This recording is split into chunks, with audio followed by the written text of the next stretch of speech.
we begin again. Hope everybody's having themselves a good one as we find ourselves at the start of another stream. We're going to be going further into the World Gym Tier 14 of MAGMML3 today. Last time we finished off on rank 13 and it was really, really, really good. So we'll see how things go today. Yesterday was a little bit of a mixed bag, but it was mostly positive, so hopefully it's more of that today. We shall see. But for now, I've got to get the game ready to go. Let's see. We're definitely breaking it at the top 10 today. We just got to do 12 and 11 first.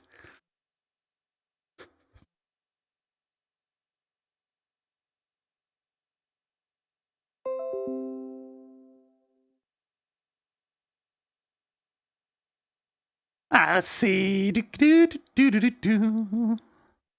Hopefully the capture card's working. I didn't actually check yet. It is not! Alright, hang on. Let me fix that. Gotta fix it! It's frozen on where it was last time. The game's booting itself up, but I'm gonna have to close it real quick.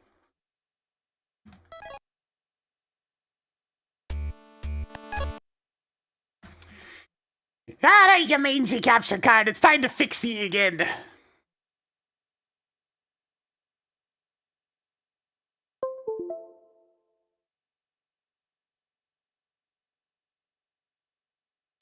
Alright, there's the expected crash that happens every time. Gonna have to restart the model here in a sec too, because that always breaks. And task. There we go. We'll bring this up.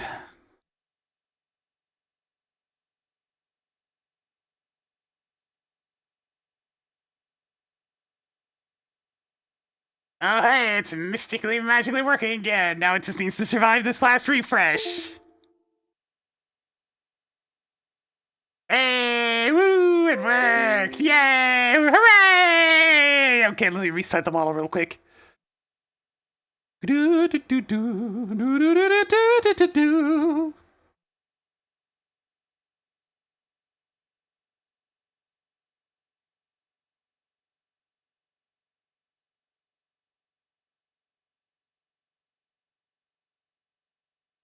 Okay, we're good. There we go. Alright. Now I can boot up the game.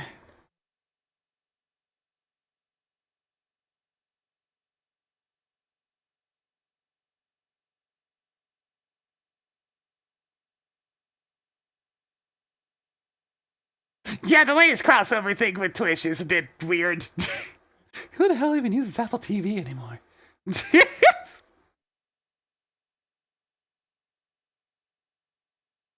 Even when that thing was new, I couldn't sell those. I tried to sell them, but nobody wanted them.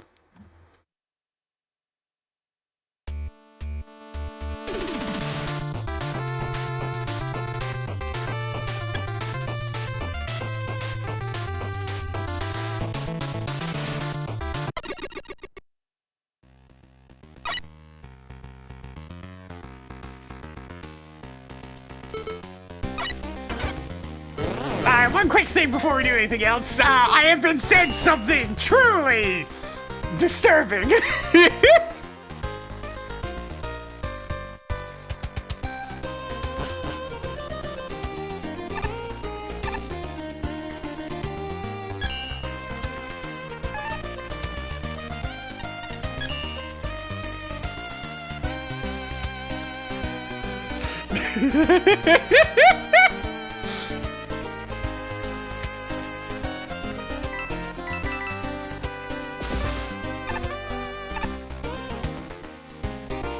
Does it talk? A little bit. Mostly when... How is this happening?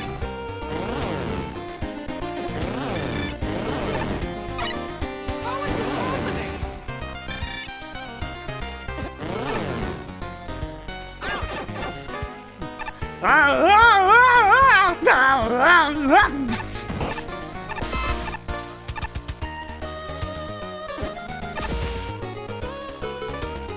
You get different wonder effects for the different utilities. So this one for Let's Jet. And this one for the coil. yeah, there's also this.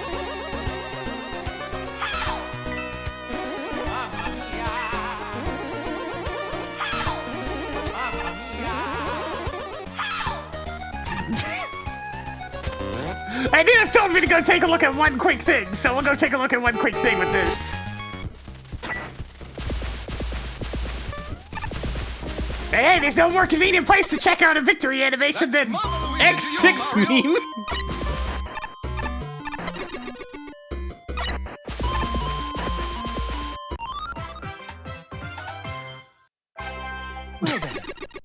Oh no! Anything but him! I need to get rid of this thing! Oh god! No! Put the weird Mario away!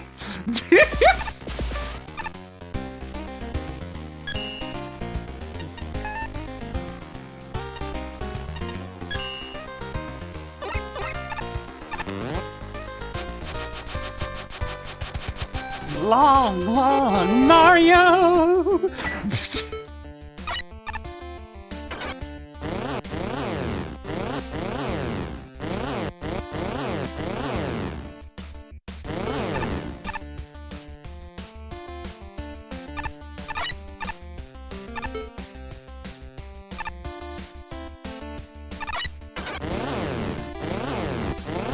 Alright, we're all the way over here.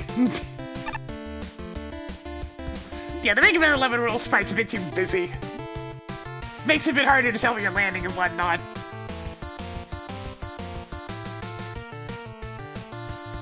Alright, starting things off today with number 12.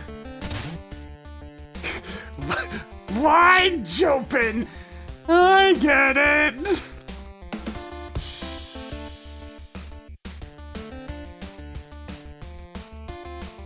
Hey, Quentin.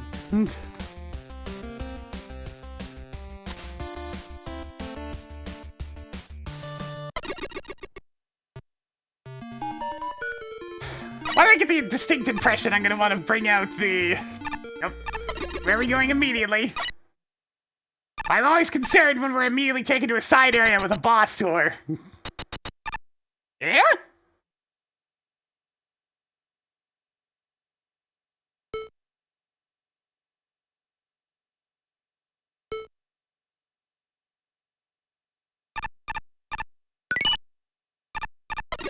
Question marks?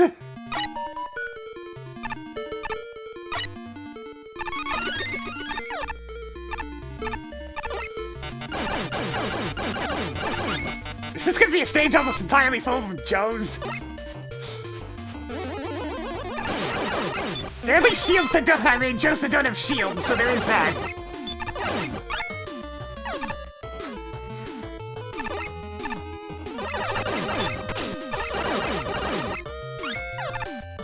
Even the shield attacker's a Joe! Look at its face!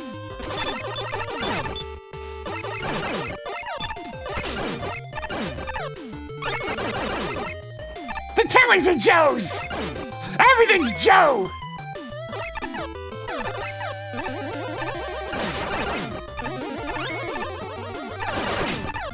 I guess the important distinction is that they have taken the time to remove the shields from all the Joes.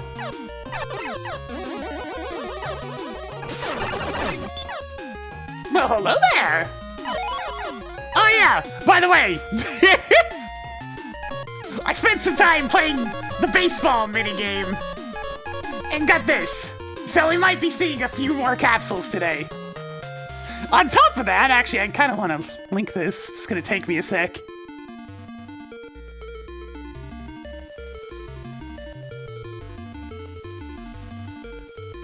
It's back here somewhere. Let me find the thing. Gotta find the thing. I've started to get pretty decent at the baseball minigame.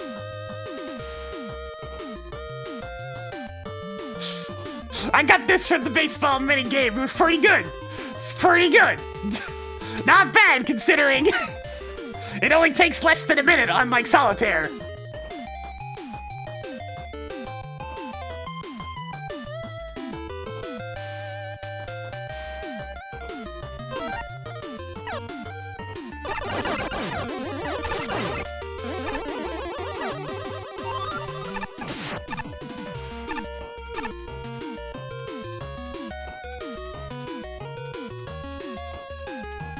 Yeah, 1079 baseball.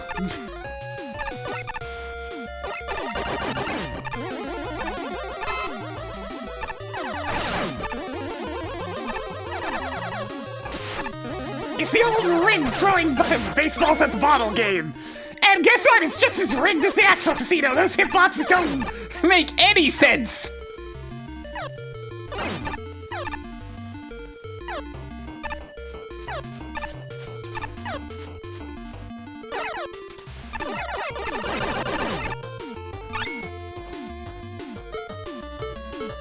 Okay, Magna Beam's gone again, but at least I have Rush.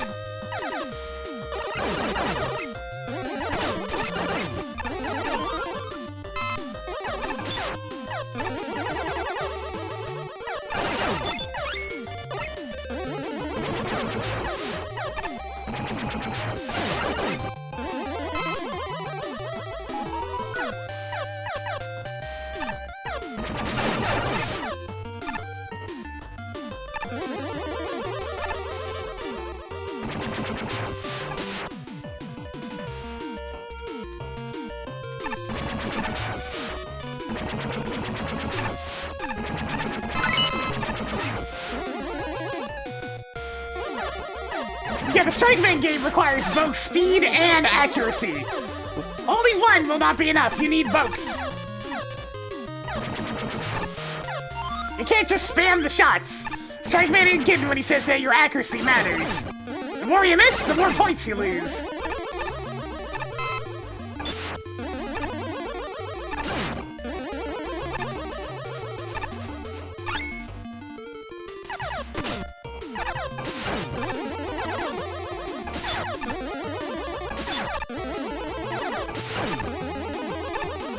So that particular run, I had like 1:05 still on the clock. And I didn't miss very many times.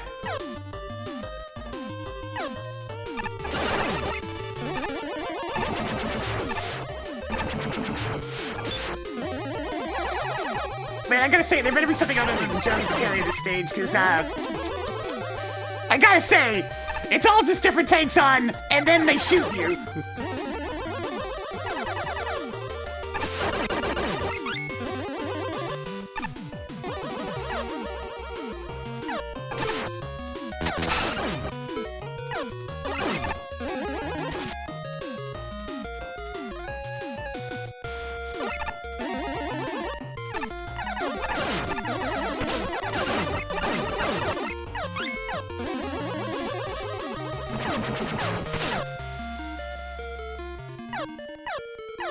It's one of those stages. This stage is cute, but the gameplay is not particularly good right now.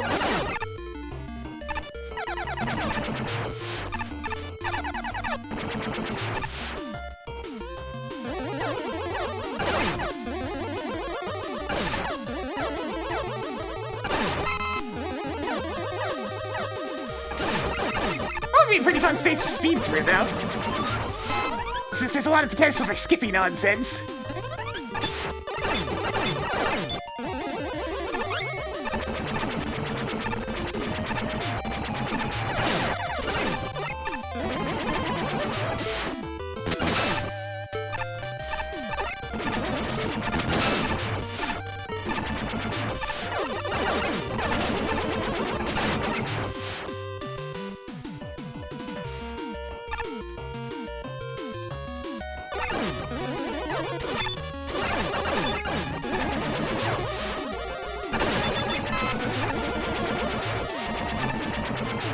Yeah, that's a little more interesting.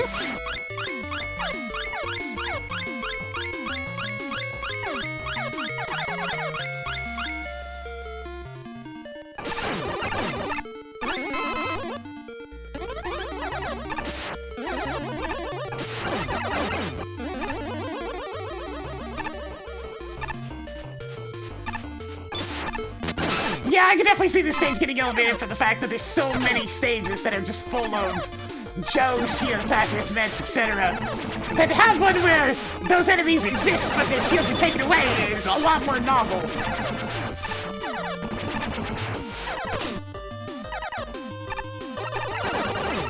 Yeah, that's a little more like it. Gotta keep up! Alright, I kept up.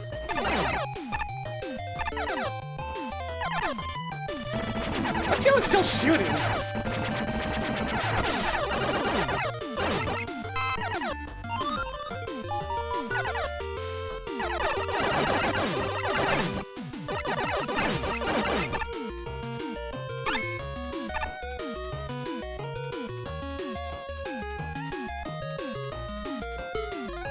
It just rewards you with a token. Just a token?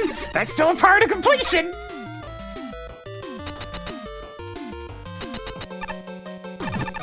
Oh, it's just 2 of these. Okay, don't get it.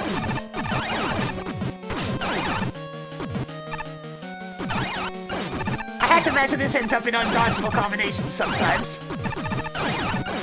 It's fine right now because they've managed to sync themselves.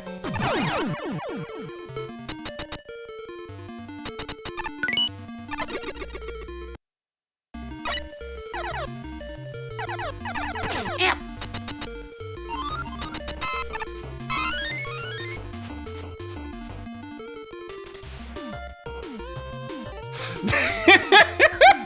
You know, this is a fair text box.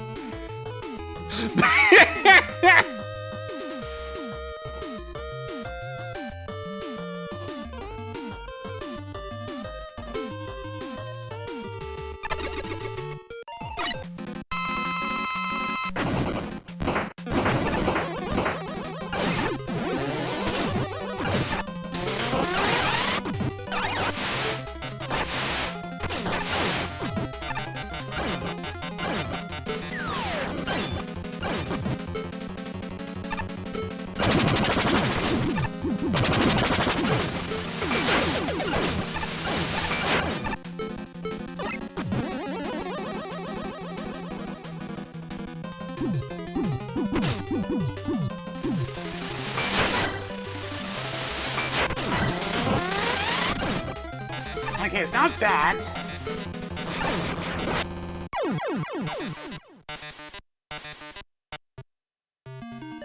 But the moment I saw it was constantly causing ground quakes and whatnot, it's like, nah, bring up the weakness. Cause I hate that shit. Okay, that did a whole 2 damage. Do these things not have a proper weakness? They don't have a proper weakness, of course they don't. Why would bosses in a Mega Man game have a weakness? LOL? The best you guys is Magnetic Shockwave that does 2 damage.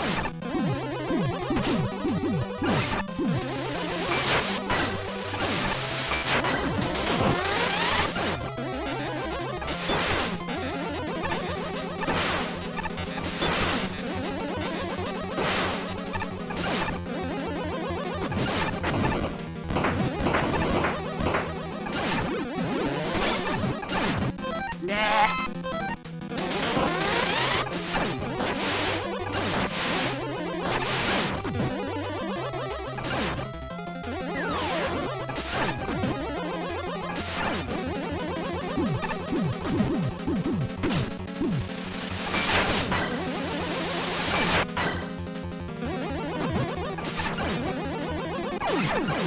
Now that's cute, making one of them invulnerable because you had to be able to take them out at the same time! No! Punish the player for DPSing down one of them specifically! Ugh, that's a bad boss.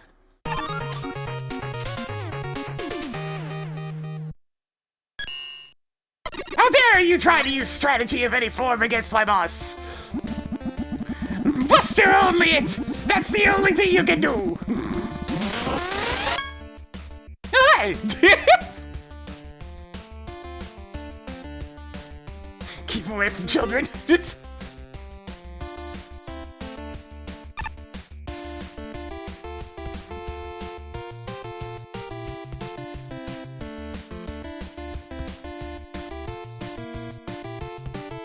Extremely dangerous. Keep away from children and anyone with most sensitivity.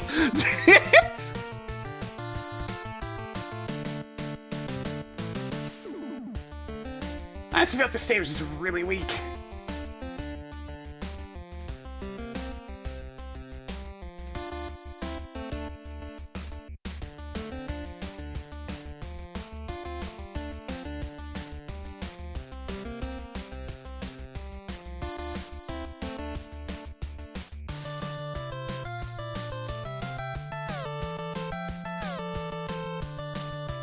rest of sprites were cute, though.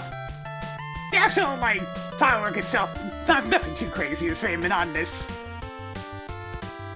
But the sprites were cute.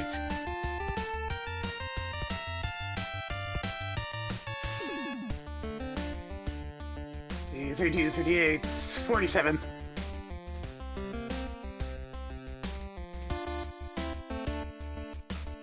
Admittedly, this one being so high is a bit perplexing. The gameplay is nothing special, as it's just various wait for bullet to shoot, then shoot bullet shooter, and eventually foot holders get involved.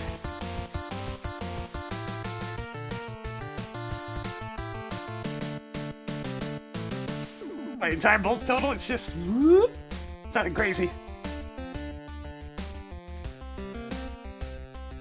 It does get a bit more exciting once count bombs are added in.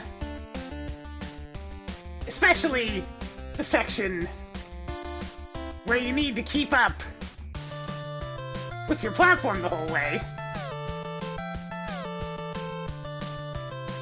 But by the time you get to that, there was already a good 6 minutes of boredom prefacing it.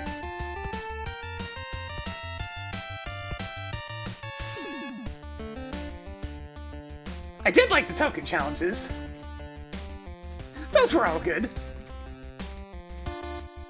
The room that was super long horizontally with a bunch of count bombs probably could have been trimmed down by a screen or two. But they were the highlights of the stage. Well, that and the super cute sprite swaps for everything. Everything is a Joe. That's been done a few times. But hey, these look clean and official, so no complaints. Unfortunately, the complaints really come rolling in for this poor excuse for an end boss.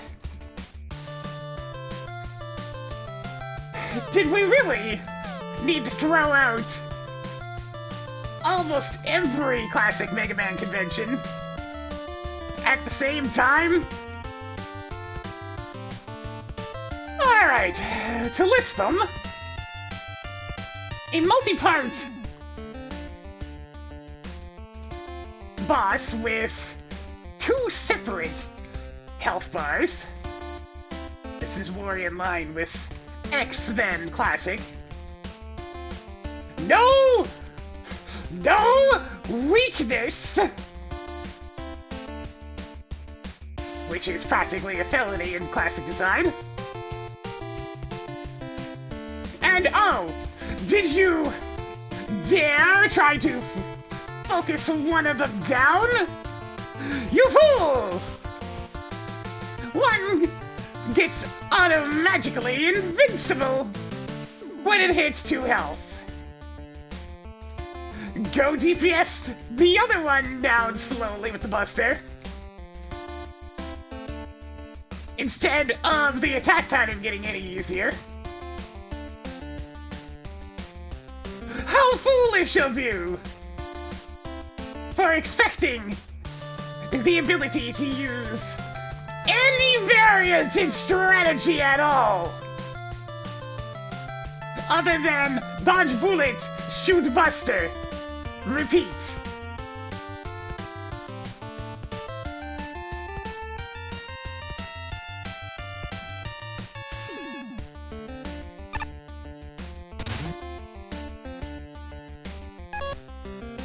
Another level dedicated to Sniper Joes. Not the most original concept. Unfortunately, the surprisingly truthful name is a breath of fresh air, making a concept I generally enjoyed.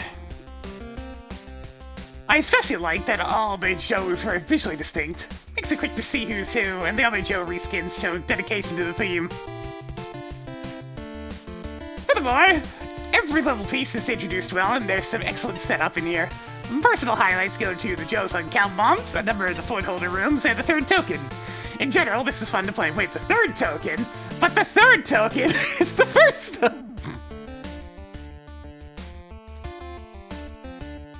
Which is vital for a level. But while introductions are solid, the difficulty's kind of skewed. The third foot holder in the level's a bit of a difficulty spike, as is, but my biggest issue is that everything does too much damage. The regular old green Joe shouldn't be doing 5 points every time he shoots you. That's 6 hits to kill. And most of the enemies here do that kind of damage, so it's really easy to underestimate and die. Beyond that, waiting for foot holders is generally tedious, particularly in the last room, but the number of times I was able to sneak buster shots through the reflect blocks was a little jarring. Bypassing them with weapons is one thing, that's what weapons are for, but when the general buster is breaking things, kind of defeats the point. Also, the reflect blocks should not have been blue in a level that's dominantly blue and greens. Suffice it to say, that hurts readability. As for the boss fights, I generally like the twin Susies. They're well synchronized, boast a creative way of attacks, and make excellent use of their room. I also appreciate that you can't kill half the boss and reduce the remaining fight to tedium. Although, whether invincibility was the right solution, that's another matter. I'm gonna go with no on that one. Part of the point of these kind of bosses is to try and reduce the second half, so you can have that small coast into victory. Moreover, not only do they do too much damage, their first impression is terrible. For future reference, don't start a fight with an instant stun attack that drops rocks everywhere. It's not fun. Double Giant Susie also exists as a bonus boss, which was quite the risk. Dual Dev Kit bosses rarely work, but as it turns out, while still definitely messy, Giant Susies sync together pretty well, and I've come stupidly close to perfect running them before. Considering how much those usually turn out, much better than expected. Overall, a fine stage. Silly puns aside, this is a pretty nifty level. Taking away the Sniper Joe shields while keeping them a threat is an interesting idea, which I think worked out well here. The layouts and enemy combinations are, for the most part, pretty fun to deal with, even when dealing with enemies with count bombs, which is a setup I normally dislike. There's enough leeway when the timer isn't too much of an issue. The level has a really good sense of difficulty progression overall, with maybe 1 or 2 exceptions along the way. I think the only part that has any major problems is the footholder chase near the end. It's not exactly hard, but if you mess up only a few times, the footholder can easily outpace you. Granted, it does come back if you wait around, depending on where you are, though. It can take so long that you might as well resort to using Rush Jet to bypass the section. Hey, that reminds me of one of the levels I made in Super PKR World. You can wait around for the Winglers to come back. It takes a while, but you can. Or you can bypass it with the propeller shroom.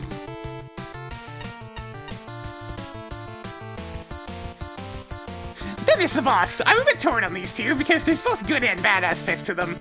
I like most of the red one's attacks, barring the strict timing on that laser move.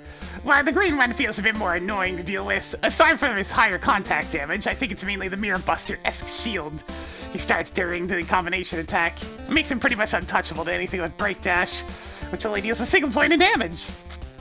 Since one of them also gains an invincibility effect if the other is low on health, you can easily get put into a situation where you'll be forced to wait out the entire attack if you drain the red one's health first. Still, I enjoyed the stage a lot, more than the boss fight, and I think that counts more in the long run here. Overall, really solid work. An army of one! Aye. Good aesthetics and music. I really like the Joeifications for the non-Joe enemies to hit home. The Joe theme further. Odd decision to remove the shields from the Joes themselves, but include reflector blocks and shield attackers around them. That actually allows for more diverse layouts and more dynamic interactions over normal Joes. It's pretty clever, yeah. Though there's a bit of an annoying setup with the room with the Sniper Joe 01, footholder, and telespawner. I couldn't find an easy way to get through that while taking no damage. Thankfully, the checkpoint is close. There should be a...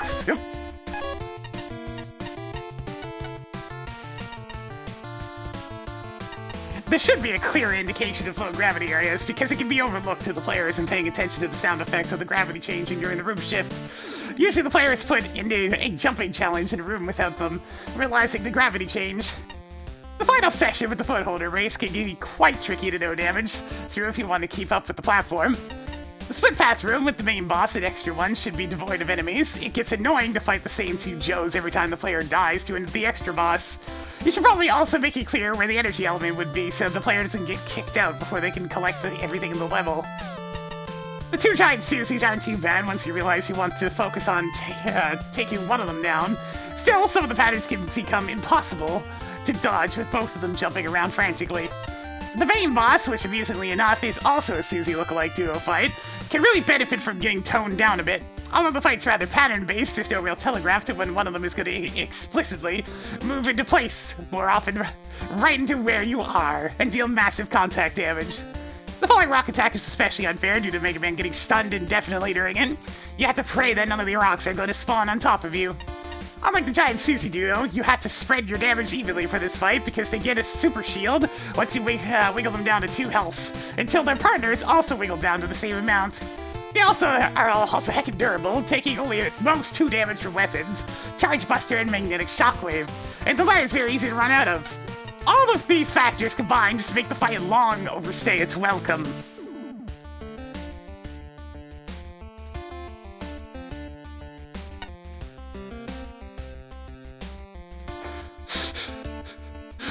Hey everybody, time to put on your lack of surprise face! If you actually wanted to pander to me, you wouldn't have used Joe's at all, winky face. Fortunately, I'm really impressed with how Joe's are used here. Combat is nice and fast forward without shields getting in the way, and invincible blocks are a good replacement for shields when the challenges call for more strategy. Each type of Joe is handled with care, and good introductions and smart combinations characterize the level, giving strong potential of the Joes without drawing focus away from them. I can do without the text boxes breaking the fourth wall. Project America is a particularly odd digression from the theme, unless they're G.I. Joes. But otherwise, the atmosphere is top-notch. Beautifully eye-catching locations, pleasantly redesigned Joes, and simultaneously soothing and exciting music give the level a superbly unique feel. I appreciate the simple genius of Joe-themed tellies, foot holders, and shield attackers, which, like the Joes, are used in thoughtful ways that make me forget just how tired I am of seeing these assets. The boss is especially clever both functionally and aesthetically, and a satisfying conclusion of the level. My only problem is that the optional boss fight beforehand steals its thunder. My initial reaction to the real boss was, oh, this is what the last boss should have been. Other complaints are minor and few. The little propeller platforms kind of bugged me. The first screen with the bottomless pit is a skosh more complicated than necessary. Disabling Magnum Beam was the right call, but it should stay disabled in the boss fight. Everything else is a treat, from the excellently crafted count bomb, take token areas. The second one is awesome. This is the perfectly paced final stretch. Dude, I'm gonna chuck this phone out the window. Alright, telemarketing, what a surprise. If I ever have a lapse in judgment large enough to make Here We Joe Again, a completely unnecessary sequel to Ojo's, I only hope it turns out as well as this level. I had to hope it turns out a bit better than this level, really. What a surprise! A fun Cypher Joe level. All it took was removing the shields. This level has a lot going for it. Very creative setups with generic gimmicks and enemies, and very much has its own identity behind it. You get the general idea behind the level quickly, and it pulls out several great tricks to keep you on your toes. I thought there were a few rough edges that needed to be pointed out, though. The portion where you're chasing after the footholder, if you fall behind, you're either waiting a long time for it to reset, or you're using weapons, which is a bit irritating. Finally, there's the bosses. I wasn't a fan of the optional one, as it seemed a bit lazy and ill thought out. As for the main one, a fair bit of this boss was good, but 1 or 2 attacks have 0 tails with them, and those attacks are the ones which do the most damage. The Anchor Shield attack having no tail is a particular low point in this boss battle. It's so fast. And yes, I'm aware I don't shoot it during this portion, but it also has the ability to shoot a super fast projectile at its own whim without warning, so what the hell. About that, it's when the laser from the other one collides into it. I figured that one out myself. It's literally one of them is fueling the other one's Mirror Buster. I also don't appreciate how if you lower one of its pair's HP, it turns invincible. This is a design blunder in my eyes. It doesn't reward the player for playing well and just serves as an artificial difficulty. Yes! Had these 2 things not been, well, things, I'd love this boss, but as it stands, I don't. Bosses aside, this level itself was great. I did really enjoy this one. Good job. It's probably between Patchy and Mick. I don't really fully agree with either of them, but probably more Patchy. Especially the tired expression. Well, that was a bit of a what to start things off with, so let's go with either silver or bronze favorite. Bronze favorite.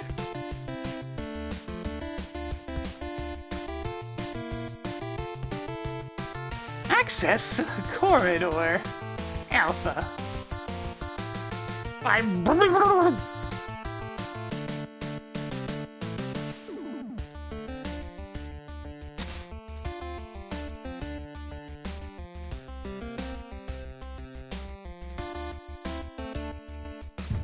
Alright, number 11. Let's see if you can do a bit better.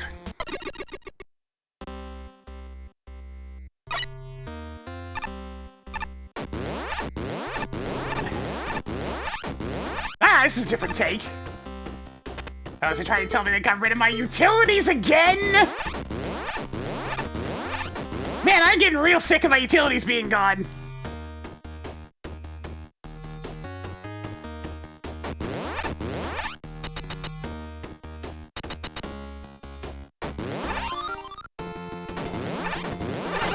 That's another reference stage. Very well. I'm aware of Metal Storm because of Arcade Pit. It's nice that you still have a regular jump, though. It makes the usual BBB nonsense a bit better. But that's because it's Metal Storm instead.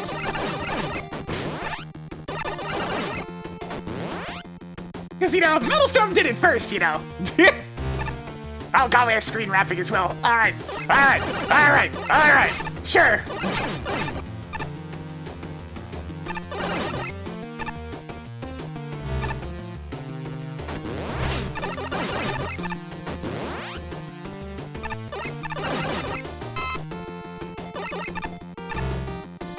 And hey, the sprites aren't just direct rips. Oh, that's not buggy looking at all. There's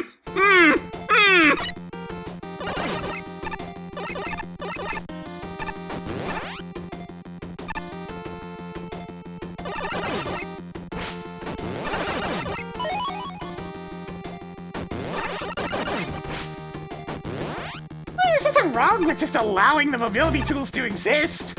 It lets the player come up with different solutions for certain rooms.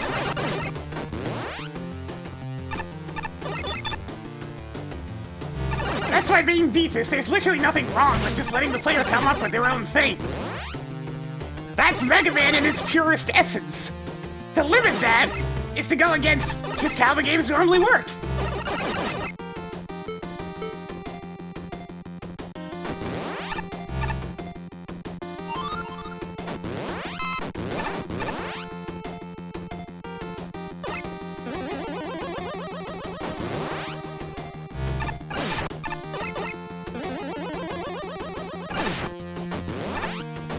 Yeah, gravity can be flipped while sliding. It's the same as hitting jump cancel on it.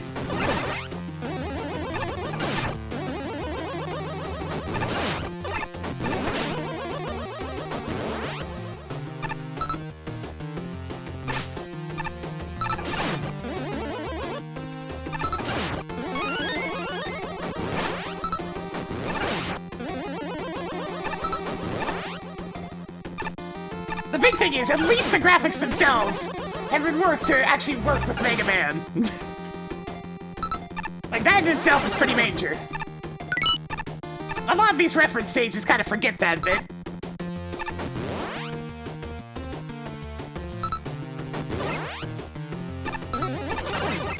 Because Metal Storm is not an easy game on the eyes. So the sprite edits are very necessary.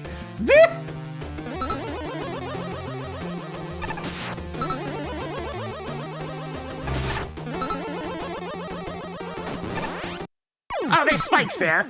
I'm sorry, I didn't notice them on the walls of fire.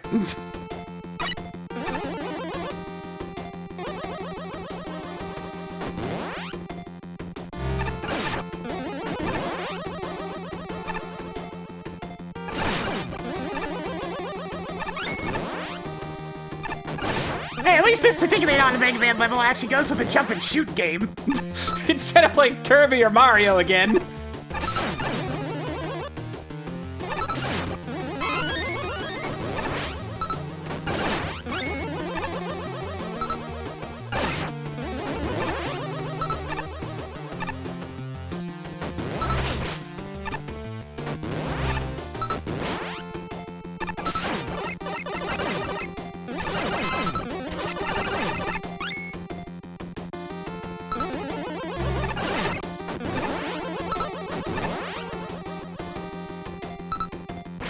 seems simple enough to grab that. I just gotta...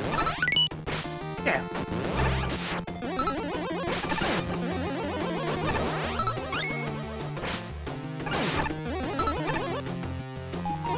Yeah, we haven't fought Onslaught enough, but we did see them once. Or at least I saw them in other material. Onslaught's waiting around in the magnetic shockwave weapon tutorial.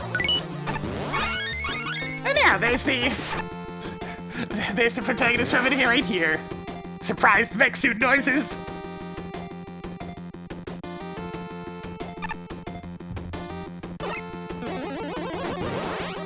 I still haven't gotten the checkpoint yet, have I?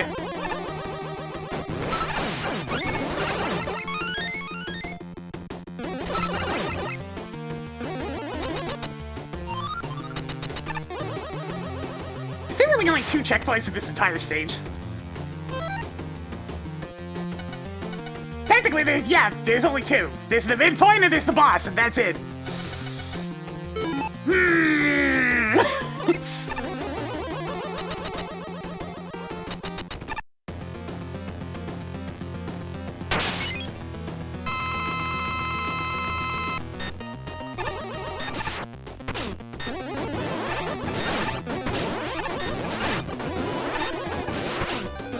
Four health bars, huh?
Toggling between the forms. Which means it spends a lot of time invulnerable. Alright, train's coming out! Row, row! Fight the power!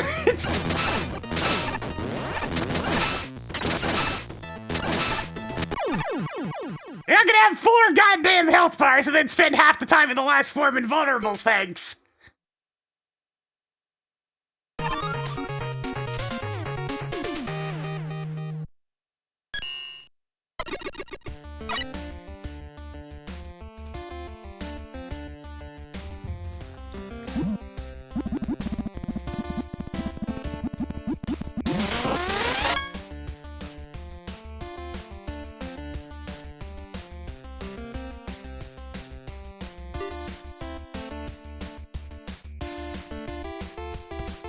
Wait, were you here before?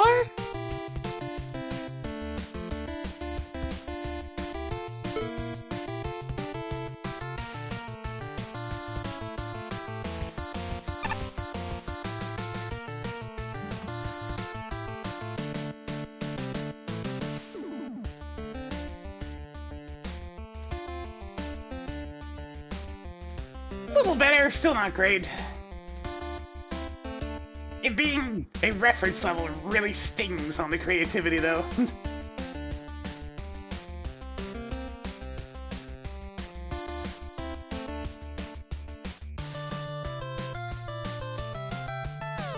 There's a little bit of glitchiness, but nothing too bad. And I'll give the aesthetics good points, because they were actually adapted to work with Mega Man, as opposed to just being sprite rips like other reference levels so far.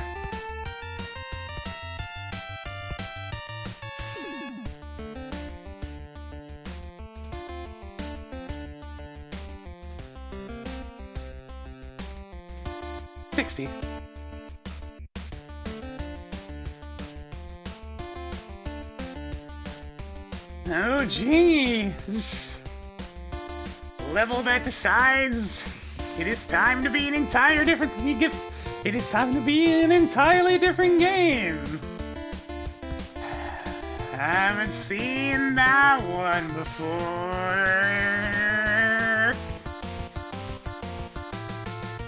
Well, at least the reference game this time is actually a jump and shoot game. Even has the gravity flipping. Before VVV was even a twinkle in the author's eye.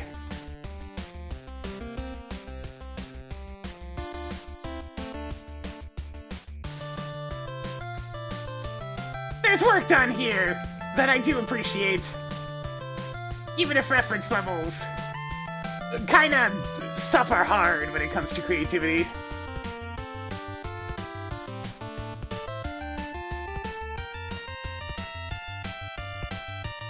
Rather than just ripping sprites and tiles and calling it a day, like so many other of these types of levels, additional work was done to try and make everything mesh with the Mega Man art style.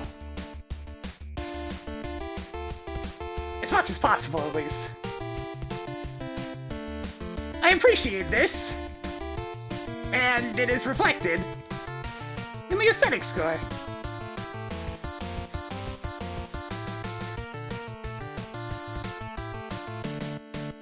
The level itself is fine.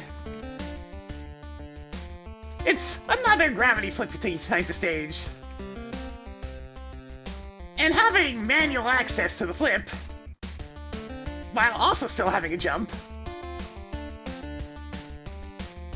is genuinely novel. It leads to some fun little platforming scenarios. Which barely happened throughout the entire stage.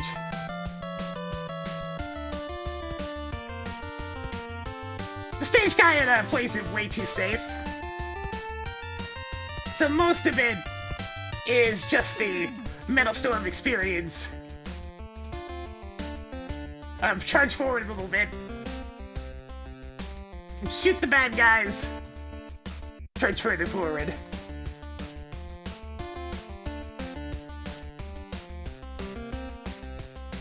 A lot more could have been done here. And I'm kinda sad about the missed potential. The boss is also just... ugh. I know it's a reference boss. But I got sick of multiple health bar bosses that stick around too long. Approximately 150 levels ago.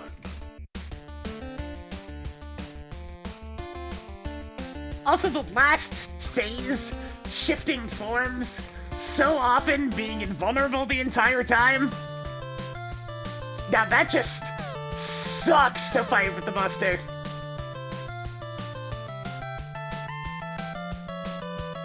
Usually, you will be stuck dodging the doubled up attacks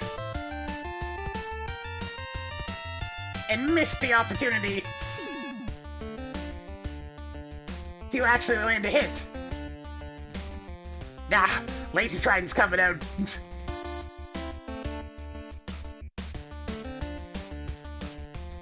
This is fine, but I really would have preferred a Mega Man level in this Mega Man level design contest.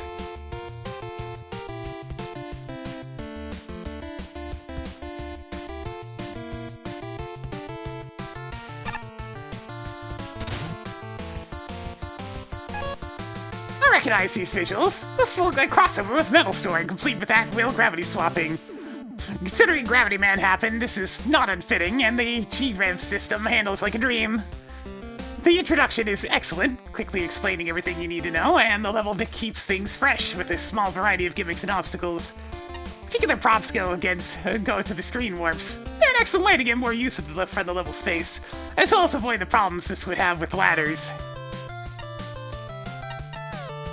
And sadly, the enemies dropped the ball, not because they're bad enemies, there's some real clever placement with the first walkers.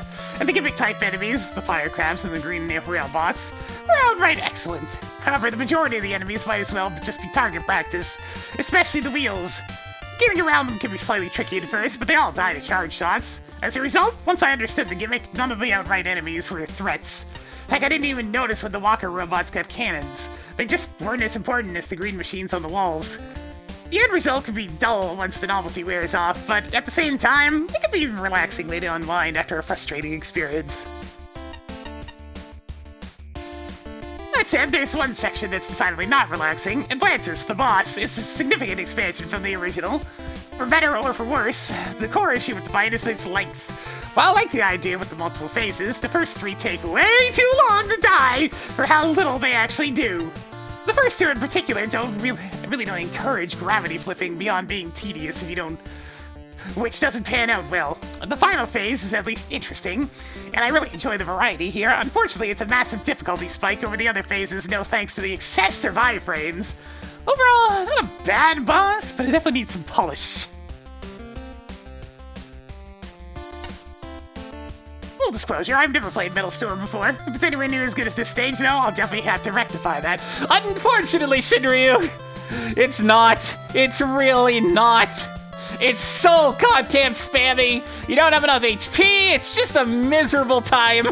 It's very much an NES game. Also, it looks ugly as sin compared to the nice refined graphics in this stage.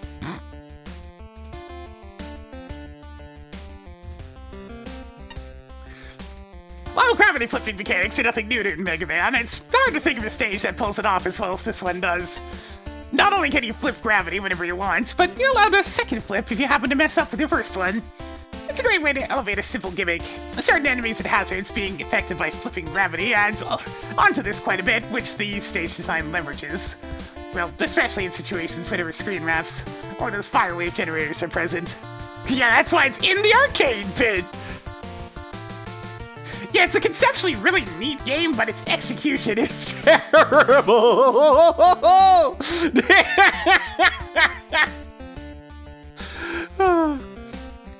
Based on what little I've seen of this level's source of inspiration, however, I'll fully acknowledge that some of these elements, mainly enemies flipping with you and some of the hazards, seem to be directly lifted rather than being re-adaptations, or edited in some way outside of visual changes. If anything, that's the stage's biggest shortcoming. It's not exactly original with its concepts. Even so, originality is only one thing I can majorly fault this level for. Yeah, creativity is where this level takes a big smack in the face, because it's basically just ripping straight out of Metal Storm. If I didn't pick a little more, I'd say the stage is also a bit on the short side, along with being pretty easy overall. Even the boss with his 4 phases / health bars didn't seem to pose much of a threat. Still, that didn't really negatively impact my experience with the stage that much. It's just all around well put together and a lot of fun. More so than anything, though, I think the level proves that you don't need to do anything too complex to make a good stage. All you really need is a solid core mechanic and some good stage design centered around it. Vertigo, via venturing various vortexes! But Banshee, this predates me. This is quite a creative stage. While flipping gravity isn't necessarily an uncommon gimmick, here the enemies and stage elements also change depending on which orientation you're on. It's a very neat spin to it, with how the blue walking enemies get affected by the gravity you choose, and how the red crab-like fire turrets only activate on certain orientations. It creates a nifty dynamic between the maneuvering and combat gameplay. I like the ding indicator for when the rail obstacles are about to approach. Nice extra details go a long way in making this a very polished stage. The settings are also pretty unique. The futuristic mech theming is something you don't see often in a classic Mega Man level. I dig the music too, fitting to its somewhat factory-like aesthetics. I think this level might have earned some extra points just from people not knowing what Metal Storm is. Which, you know, that's fair. I only know it exists because of Arcade Pit, and that's kind of niche.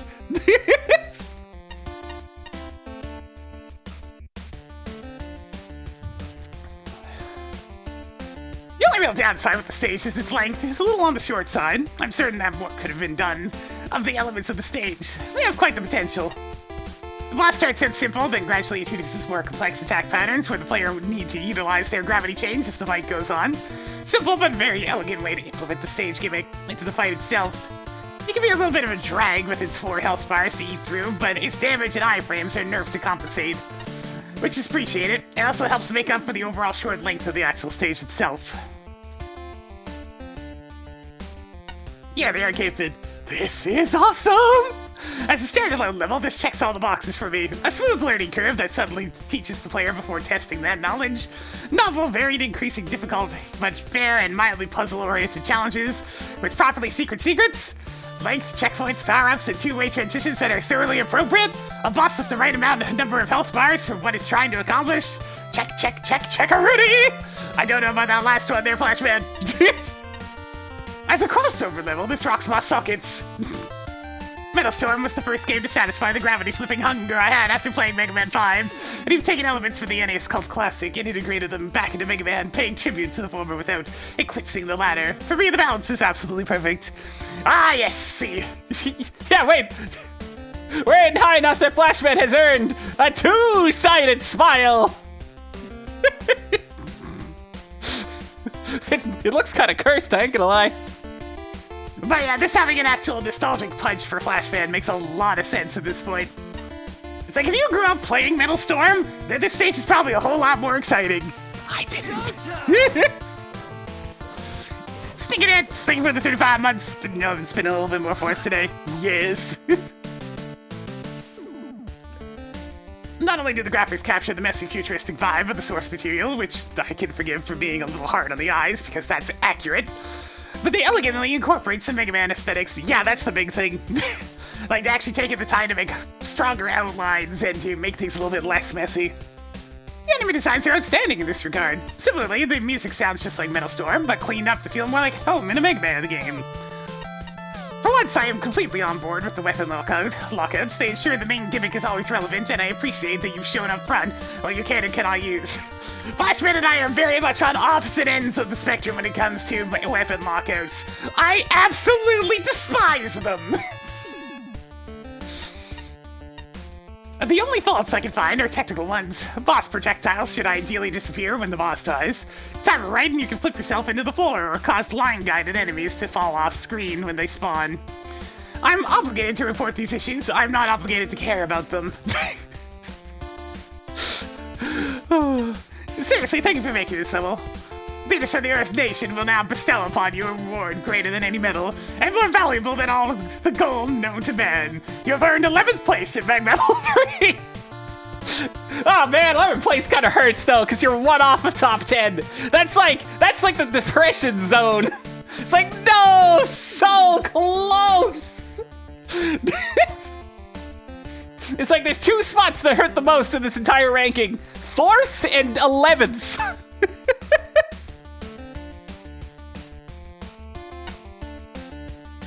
Ah, Metal Storm. Yes, I understood that reference. Insert image from Captain America here.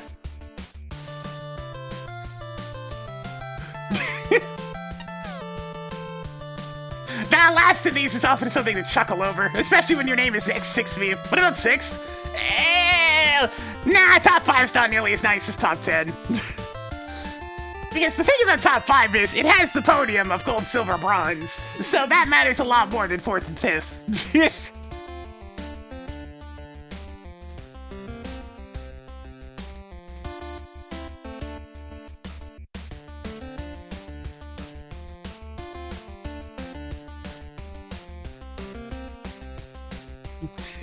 Well, welcome to the stream. I do this sort of thing often, since it's effectively my job.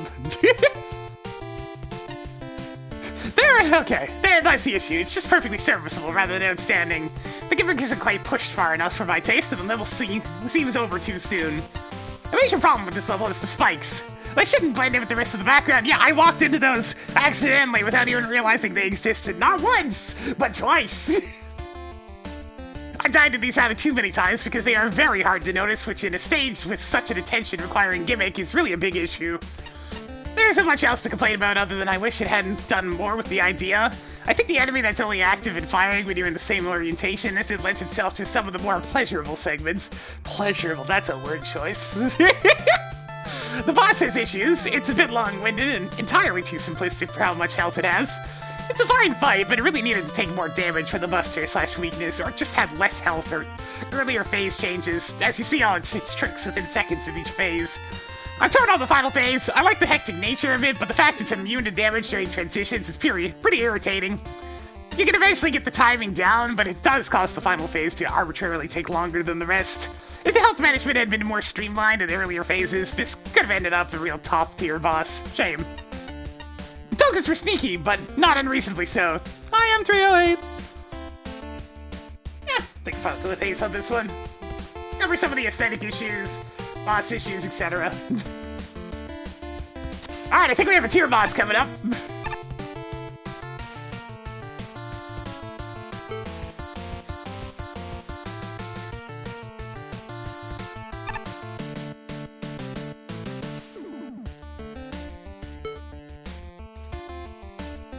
I'm pulling any punches. They better be punching related. Based on this boss gate and where we are, they better punch, or I'm going to be gravely disappointed.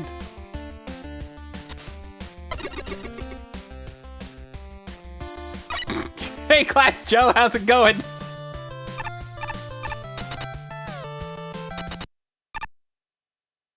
Bonjour, bonjour. Why do we have giant subtitles? Je m'appelle Bonjour Guy. Tout est intense. Une blague de mauvais au gars. Ne sais pas? Non. Pardon? C'est un jeu familial. Nous n'avons rien de tout. C'est là ici. Comment oses-tu? Faites ça? C'est les chansons. Je vais t'arracher la tête. Vive la France! Je viens te chercher.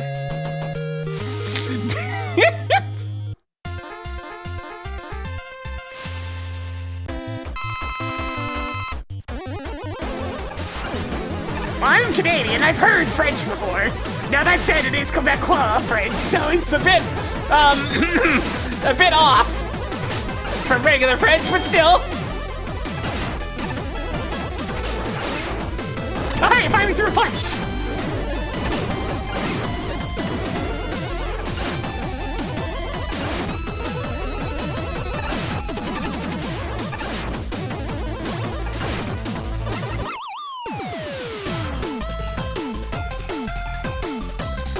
I better get 3 health bars! I'm just saying!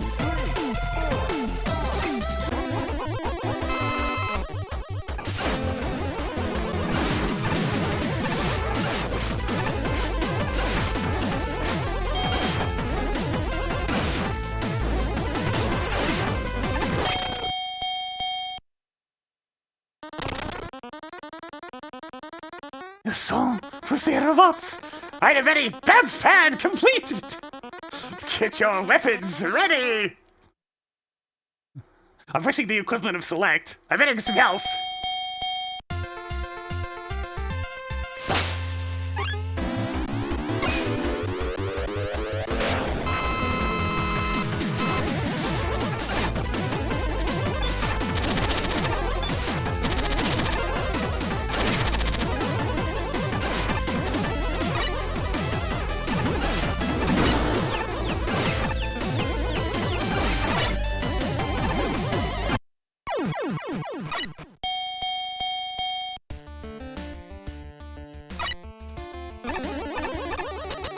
This fight might be a bit long.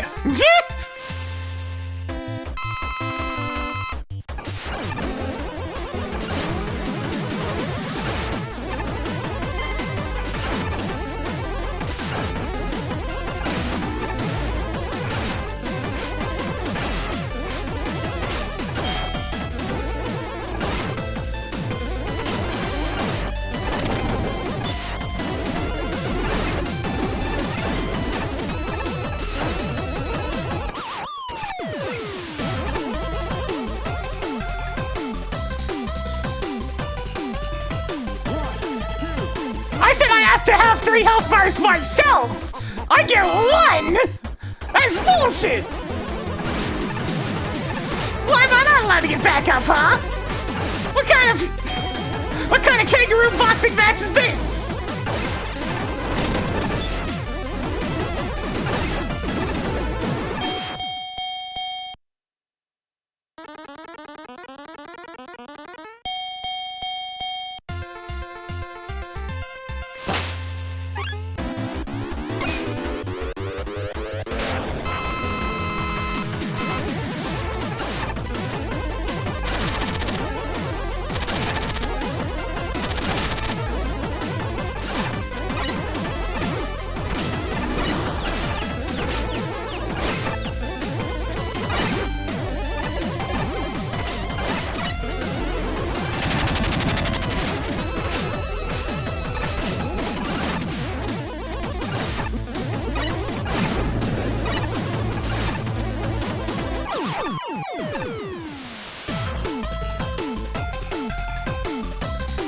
There better be a TKO!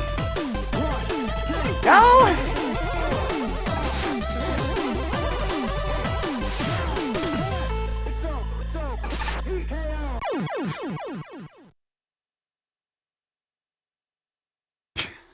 Definitely a bit on the long side, but shockingly not as difficult as some of the other tier bosses still.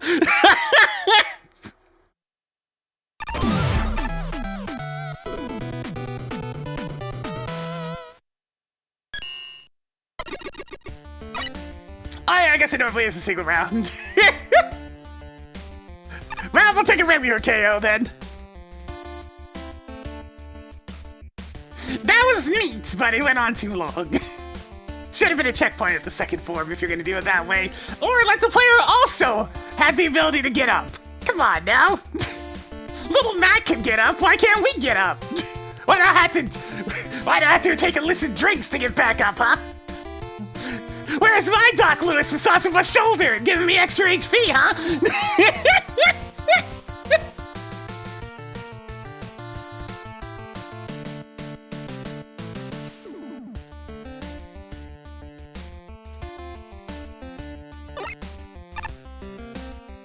Some notorious gang uses this gym as a hideout, but not every member is cut out for that life. One of them's looking to earn some money for a new life. And they have a special card to sell. I already got it.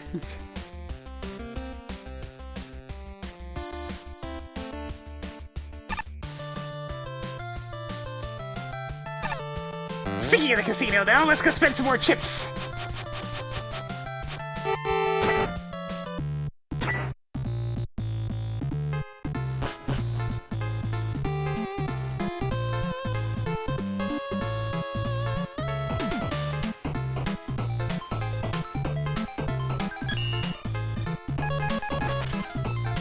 I can buy this place out. Nice. Decked out. Ah, that'd be our entire stock, huh? Magic Man, what do we do? There's still more tokens out there, right? Ah, Rose bought our entire stock? Surprising. Clearly impressed already, but there's still tokens left to get a snag, so I'd say our show isn't quite ready yet. I feel your spirit, though. You must have gone through quite a few trials to get that many tokens. Do you feel your worldview changing already? Not for the better, I assure you. No, not really. Thank you, Roll. Oh, you've got plenty to attend to still, don't you? Shoot, shoot, shoot. My show's almost ready, but I'm still putting the finishing touches on it, so find those remaining tokens to buy me time.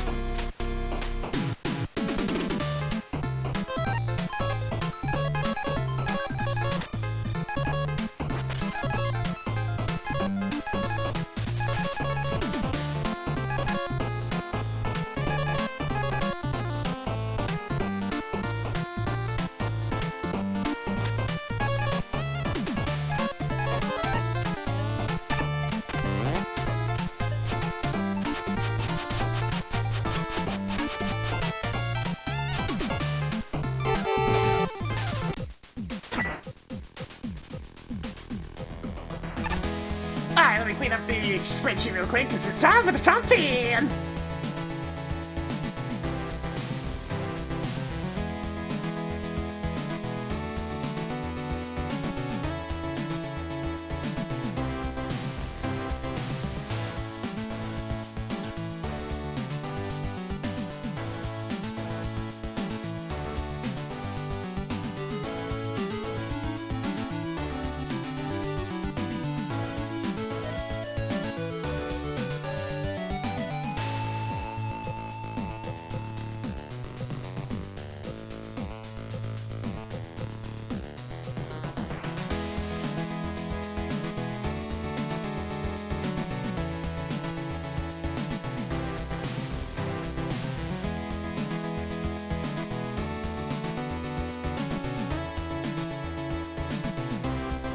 Alright, that should be all cleaned up. The costume you're wearing. I didn't see it for sale at the costume shop. Did you bring it from home? Oh dear, dear, that means we don't have your measurements on file. Some accessories here might not fit right. But it's fine, it's fine. Wearing a hat on your neck will be the next big fashion trend, I know it. And the payroll department asking me to keep track of who we hired as tier bosses. Shouldn't they know I'm out here looking for tier boss teleporters? But this tier doesn't even have one. Heck, I can't even tell who's a tier boss when there is a teleporter. I'm just gonna make up names. What great, what determination! You're a true champion. Enjoy your visit to the top tier. I still get residuals from appearing in a popular simulation a while back, so I'm kind of obligated to be here. It's hard being the first. The crows with the little astronaut bubble. Space is dangerous. You can't breathe in space. That's why I wear a helmet. Wait, are you wearing a space-grade helmet? I can't tell, but we can't take any chances. Gotta try a helmet on. Nothing will do you wrong. It's a bit big.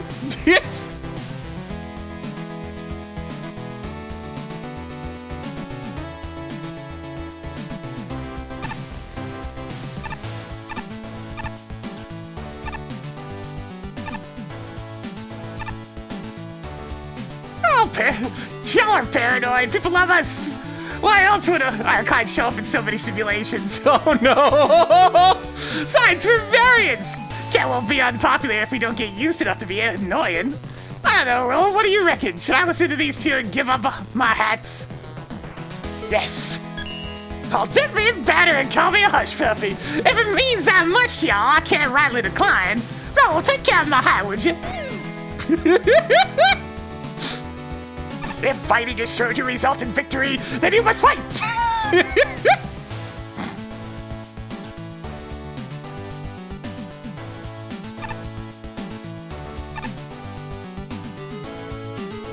I know it sounds nuts, but trust me, we'll be a lot safer if we're defenseless. Goodbye, terrible trio. Hello, unclad triad. I'll work on that.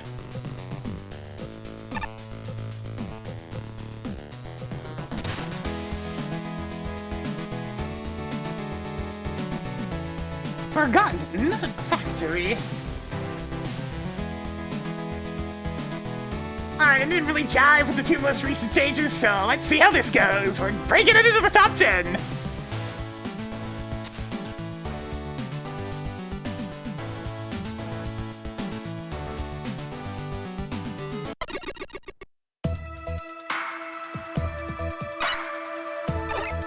Once again, the music is mixed too loud. That seems to be a common trend with custom songs.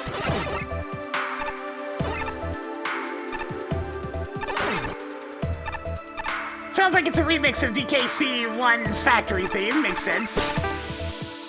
Oh, you have to toggle these by touching them, huh?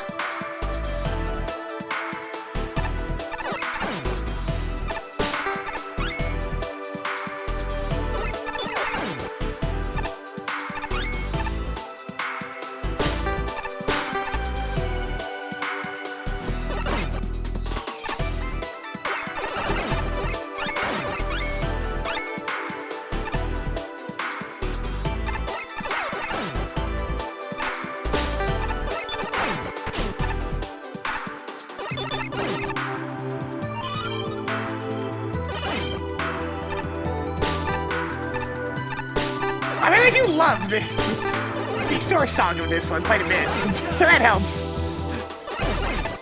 Okay, thank you for the tier 2 for 24 months. 2 years, a big little support. Give it down and chuck it away. Is it going out to the core? Zappy zap.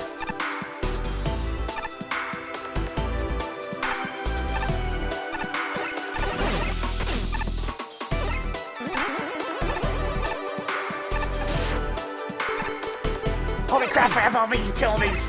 Is that the first time we've had them all today? It feels like it.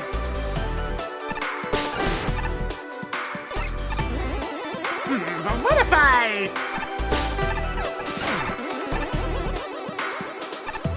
Ah, it's actually what it wanted me to do. Ha-ha!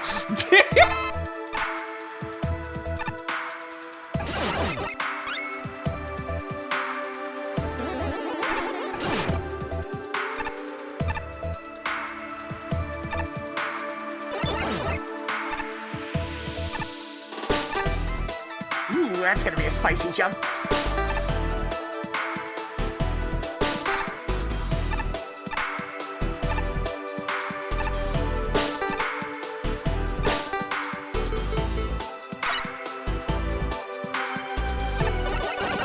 What's up here?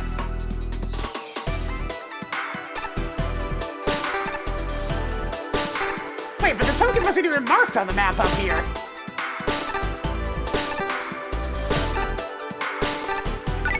Alright.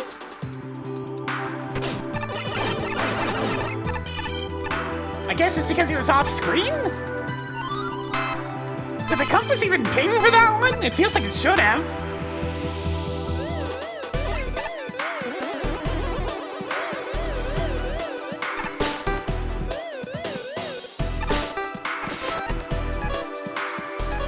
No, it's on.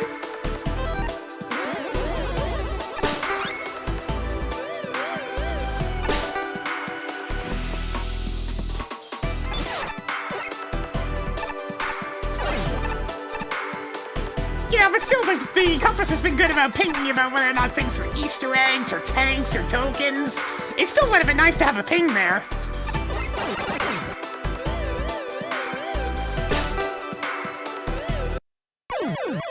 Wait a minute.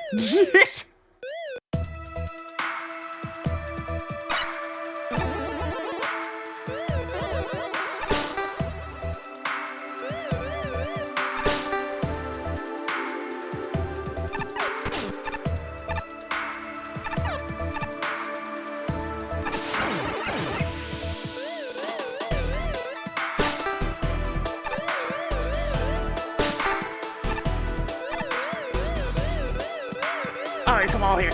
Sorry, I got distracted by... There's a boat that dropped right here and it left an opening in the wall.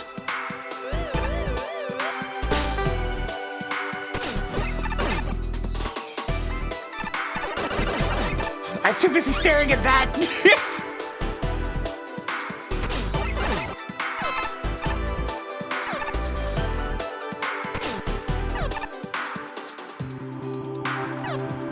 Do I fancy myself pixel perfect? That's... Actually not. We're a bit far away from checkpoint for me to try to do a pixel perfect drop. Just how I thought about it.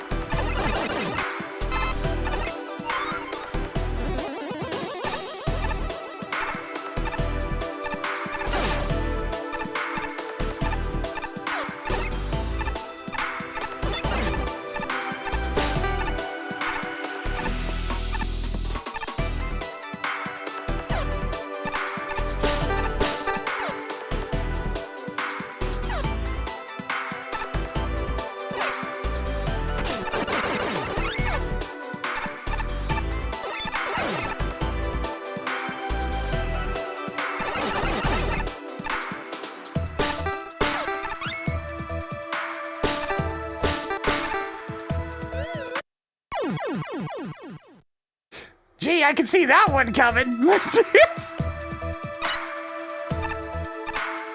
want a little bit more conveyance on there. We're kind of hitting an issue where we have red on red.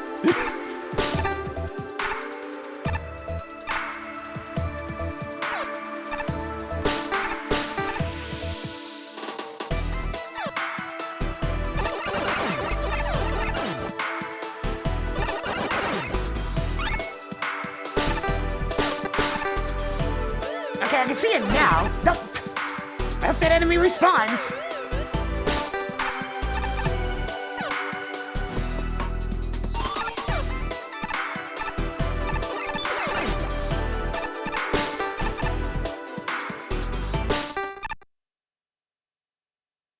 Ah, dramatic tension.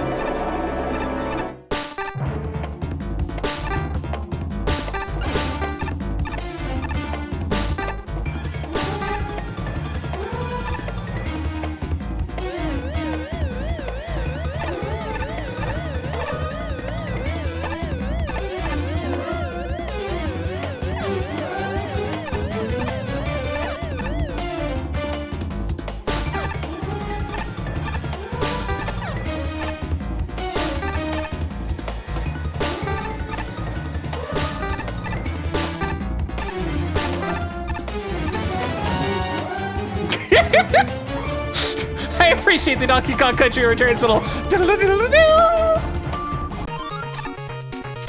No boss, huh? Alright. I mean, the auto-scroller wasn't that much of a climax.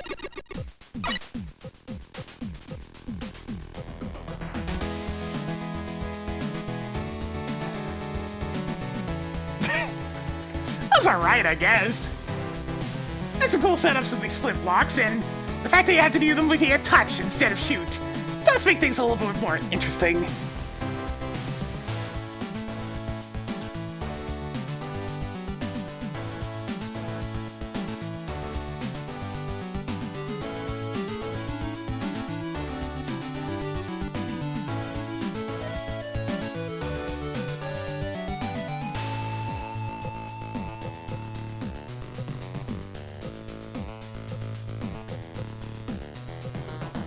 No, that auto scroll is the closest thing we had to a boss.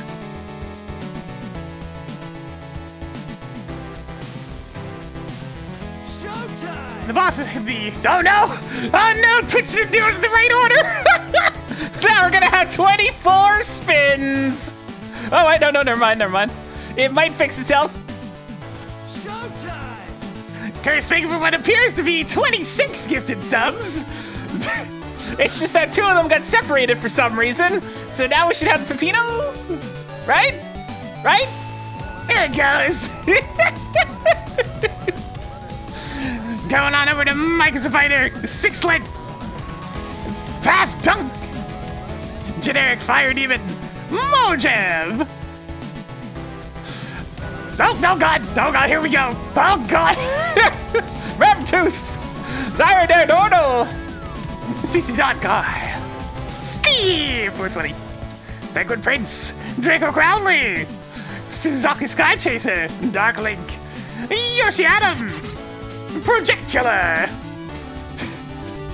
Lego Gecko Wood, Game & Watcher, Momentum, still like that one, Kaze Valera, Siriu, Lost for Words, What the hell is going on? I haven't gotten through one of them yet, and another 3 just happened! What the fuck?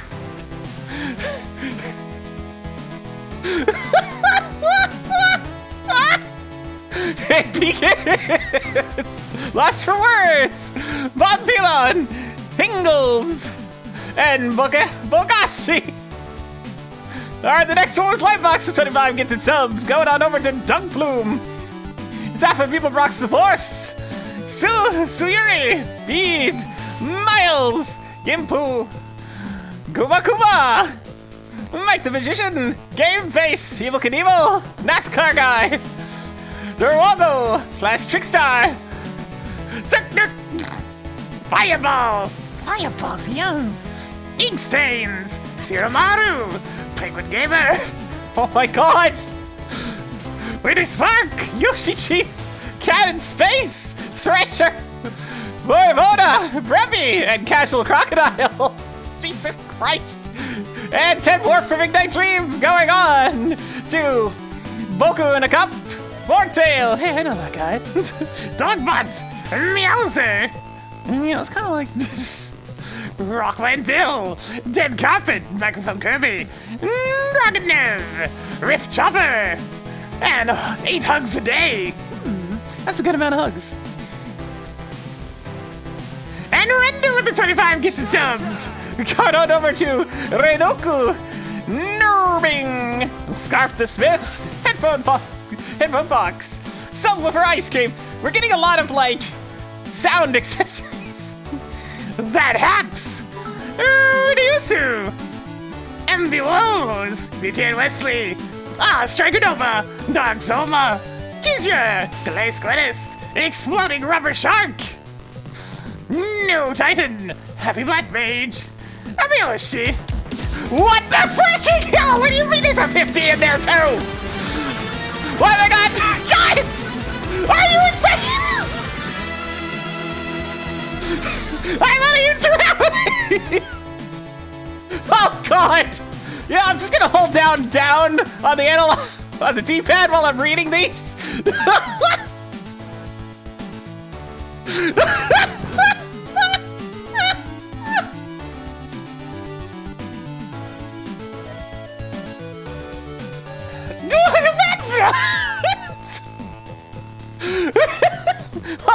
missing the tier today, so no, they couldn't have.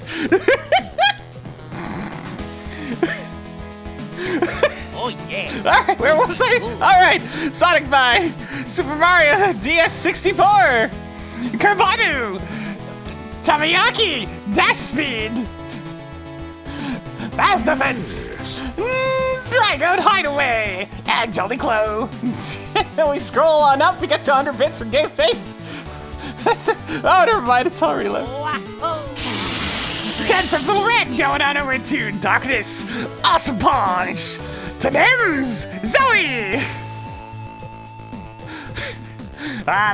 Zokovitz, I'll just go with. Neo Scyther! Mach Minotaur! Fratenzo! Silver Dragoon! Deeper Spin! Oh yeah. And with the sights with the 59 months to choose from, Solid True Blue with the 100 bits. We scroll on up to Jelly D's freaking 15 best sub bomb! Going on over to Old Sticky Bones, Soledu! Lord Seno! Spizzy Lee! Darkray! Silver Reflection! Actually, Silver Electron, excuse me. Sim Pico! Shihali! Chronojax! Ursa Strider! BJ London! Firebird Lover! Frost Dancer! Quick the Fish! Rokum! Equinox Bantoon! Craftsman! Crappy username 64! 11 games! Precisely 11! It's a shame there's not 12! Shotback Boy! The Freeze! Dark Mage Liam! Regina Catbat! Knife Stamp! Possession Crash! Doctor Smasher! Silicose Ninja! Pigeon Rat! Ringleson! Princess Yang! The Martian Geek! Yo! Steffi! Dante Law Attorney! Casarino! Articulated Ludicroy! Ludicroy, excuse me. Fenorio! Beyond the Depth? I don't know. Sugar Goat! Bulldogs Buddy! Mere Artist! Spade Magnes! Key Paddlin! Paladin, excuse me. Evdo Evil Weirdo! Langreal! Sandwich Snatcher, you fiend!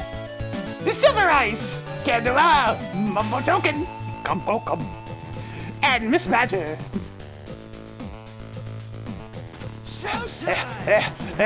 Okay, better Silveria gifting a sub over to Dusky Heaps. It's 1,000 bits from Tall File. Death Warrior gifting a sub over to Amigo.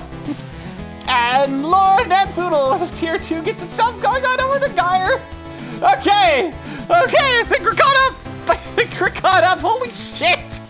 I was like 140 gift subs. What the goddamn freaking...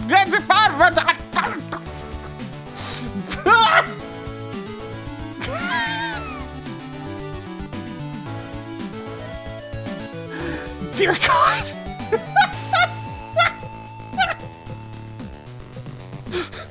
140 gift subs for clearing tier 14!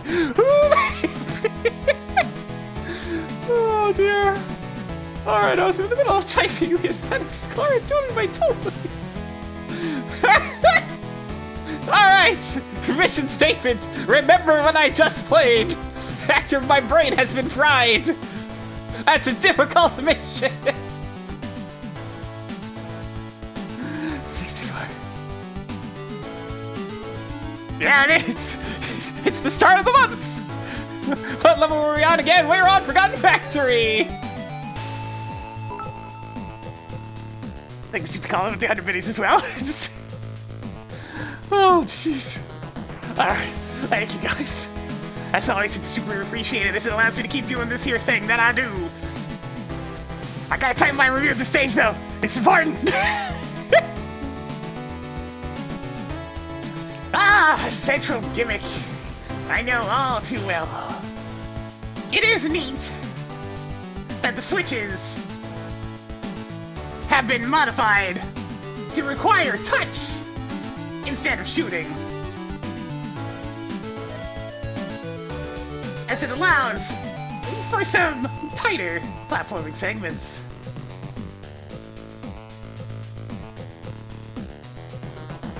The gimmick is used well and evolves nicely as the stage goes on, culminating in the auto-scroll climb at the end.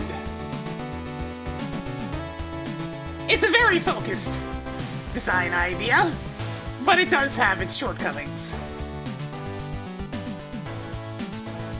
One of those is the enemy selection. The vast majority of what is going on in this stage, enemy-wise, are just incredibly, inconveniently placed vets. They are placed well, mind you, for being obstacles, but also for being extremely annoying to try to take out with the Buster and not receiving damage in return.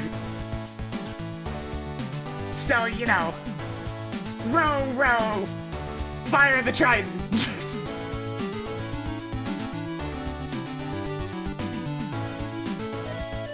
Another issue is aesthetics.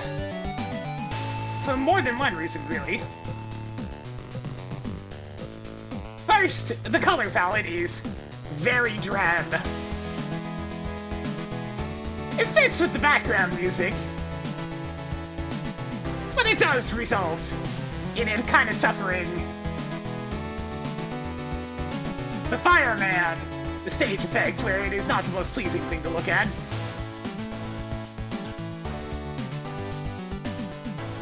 The more significant issue is the red background when you have the red switch platforms. There are times this blends in well enough that the player may just leap to their death. Spoiler. This happened to me once.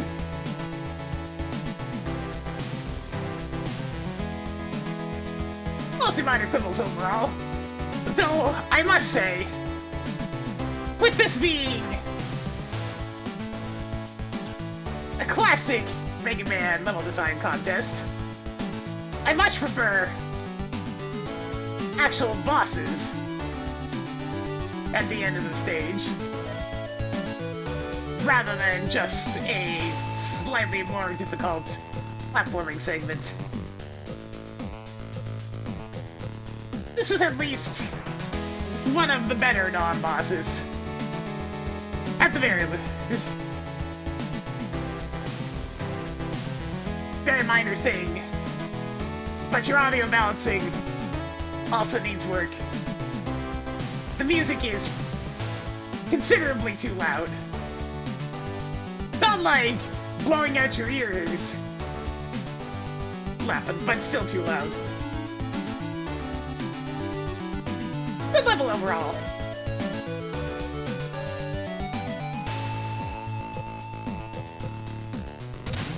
Alright, well, here we go!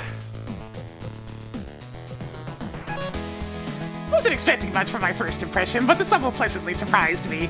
Most of this is owed to the main gimmick. It reminds me a lot of Colorman.exe's dungeon, which as a Battle Network fan I consider appealing. Simple concept, not a lot of wow factor, but it has a beautiful execution that lends itself to fun sections. The token puzzle and searchy scenarios are a highlight, putting an excellent twist on an already solid gimmick. Yeah, speaking of that token puzzle, it's just kind of, I guess the reason why it came so naturally to me is it's just Mario Maker shit. I made a level that has stuff like that in it, so I'm very familiar with the old Mario Maker switch puzzle on a conveyor nonsense.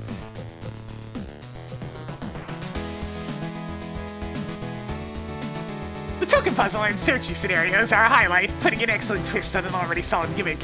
But the real victory is the final climax. That's a fine example of how to end a level without needing a boss. The variety of music certainly helps a lot. Unfortunately, when the level isn't leveraging its gimmick, it falls short. For starters, the non-gimmick sections tend to be boring. There's nothing wrong with the Mets and Gears. Gears, in fact, the Mets here are better than most. But when fought on their own in this largely drab factory, they're just kind of there. More prominently, the tall room with the electric gabule really doesn't flow well. The concept's alright, but in practice, you can't see the electric gabiole unless it's firing, making it a pain to track and avoid. Finally, the red color blocks against a red background is an outright aesthetic problem. When the blue ones are active, the red can be hard to see. This has killed me at least once, even after playing this level multiple times. Still, despite the issues, this is a fun little level. I wouldn't call it a favorite anytime soon, but it's a solid piece of work regardless. Yeah, that's not bad at all. Less is more. I think that's the main lesson we can all take away from this stage. It focused on one basic mechanic and just runs with it. Doesn't do anything too crazy per se, but it doesn't make it any less effective. The overall level design here is top-notch. Every room and platforming challenge feels like a natural extension of the last, as the uses for the Switch gimmick are built upon more and more in different situations. I would call it a puzzle stage, but most of the rooms are straightforward and go by pretty quick.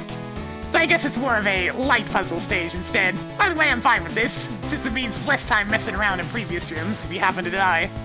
I also really appreciate that standing inside a colored block space, as it's being switched, doesn't kill you. I only really discovered that once the searchies got involved with said enemy, so it really helped me to put a new spin on the main gimmick, yeah. They're not used too often, and a couple of times when they're used, you don't even know they're coming. Probably needed some sort of indication.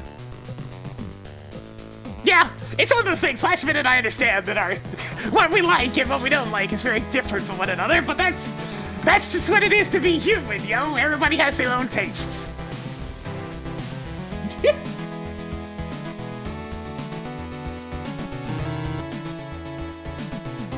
It's what keeps things interesting. There's a lot of well-designed and engaging segments in this stage, including the optional token room. I'm actually a little sad that there's only one, since it feels like the main gimmick could easily support more unique challenges surrounding them. With that being said, some of the segments near the end of the level did feel a bit off to me. Specifically, the long vertical room with the electric gabiole. It's not necessarily a bad use of that enemy, but I found it to be a little hectic to deal with both it and the other enemies at the same time. The final section made up for it, though, and served as a pretty good climax in lieu of a traditional boss fight. Although I did encounter a small bug with it, as the music to the final climb didn't play after I died and retried it. Ew. Either way, it didn't really ruin the fun with the final stretch. It's a solid end to an equally solid level.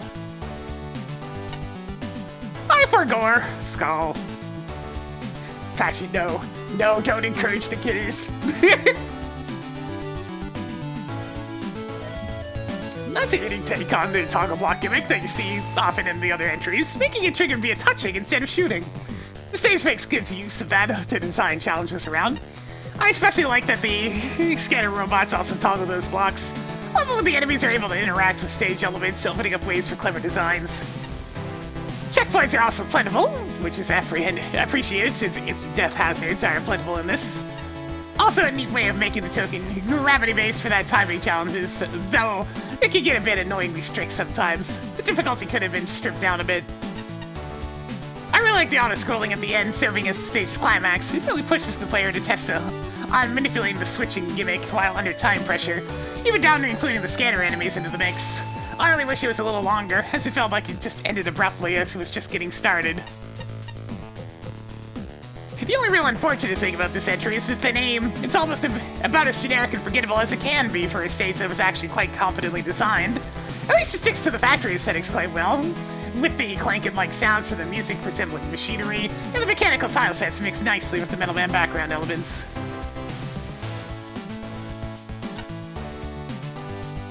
Although the level starts off slowly and stumbles a few times through this challenge progression, it ends up being an enjoyable experience. I know he's gonna have that two-sided smile for the rest of this tier, but it's still... It's oddly cursed! I don't know what it is, it's just oddly cursed. Superb music, cleverly adapted dev kit gimmicks and enemies, and an alliterative level name effectively bring Donkey Kong Country Returns into the realm of Mega Man. Creatively repurposed, gently animated tiles help create the right atmosphere without the need for a custom tile set. Such puzzles are intuitive, diverse, and satisfying, brain-bending, and I like the use of the searchy as a switch. The token screen and the entire adjoining area are especially fun. It's easy enough for my colorblind eyes to tell platforms apart, but I feel like the visual difference between on and off isn't quite stark enough. I also might have liked the switch sprite to look like it's attached to the background instead of just floating in air. That's a good point. Power Power-ups are plentiful, but not entirely in the most helpful places. Some of the straightforward metal challenges could have been condensed or cut altogether, and I question why a few enemies are dangling uselessly at the top of the screen in the long horizontal section, maybe to discourage rush-gen use? The two-way horizontal screen transitions seem to serve no purpose. For me, the weakest section is the one with the continuous vertical scrolling. The entrance is almost soft-lock-proof. The red switch platforms might as well be regular floors, and I'm not a fan of ornamental spikes that pull focus from what the challenge is actually about. Strongest section, despite a severe oversight involving rush bike at the beginning, is the surprise scramble at the end. It's a perfectly paced combination of keys that the player has learned. Yeah, key things that the player has learned. I love how the audio cues and visual effects pay homage to the source material. That needs a boss fight. But I like boss fights. I've seen switch blocks in several different games, but I think this is one of the best I have ever seen them used. I was wondering how you could use contact-based switch locks in an original way, not quite believing that you could pull it off something interesting with this, but you certainly did. I love how laser-focused the level was with the gimmick and the enemy selection being used to its fullest. The checkpoint placement is ideal, as it can be quite easy to die from mistiming. I felt the difficulty progression was nearly perfect. It definitely got more interesting as the level went on, and surprised me fairly often. The one token of the stage was a great timing challenge, and although easy to mess up, it was also easy to reset. The main negative of the stage is that there's no real theme, and it's aesthetically barely generic. Apparently I can't talk. I would have loved a bit more personality to this stage. I did unfortunately encounter a soft block due to how the block physics are handled, since they do not exist if they appear on top of the player. It's possible to get yourself stuck in large chunks. This could have been fixed by shunting the player out of the box. I acknowledge this would probably have taken a while to implement, and as I suppose the only real way to make sure that it doesn't mess up would be to set up the shunt direction manually. It's not hard to discover the soft lock, but it also isn't egregious, so it isn't a huge score stock. Finally, this level proves that you do not always need to end on a boss fight. A fast-paced timing challenge is ideal for this sort of level, and proves to be a complete test of the player's abilities that they've been building up to the entire time. I like the main level theme, the music here was an excellent choice, and set the mood perfectly. That last room is my favorite part of the stage. The stage is great, it's just a really tightly designed level, and from a purely gameplay perspective, I think it's just super impressive. With a bit more personality, it might have knocked itself a bit higher, both in score and personal favorites, but for what's here, fantastic job. Yeah. Going with Mick.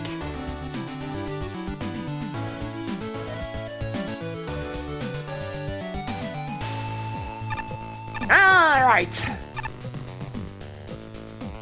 Yeah, those poor schmucks, they're really gonna throw away their whole identity and protection. Beat those there robots over there, you know them? Nope, I have my sympathies, but that's about it. Moving up and down like me have in common with a Met, a shield attacker, or a sniper Joe anyways. Pretty sure that's a Metal DX, a shield attacker TRL, and my point still stands, okay? Oops. Hey, can I take the lift?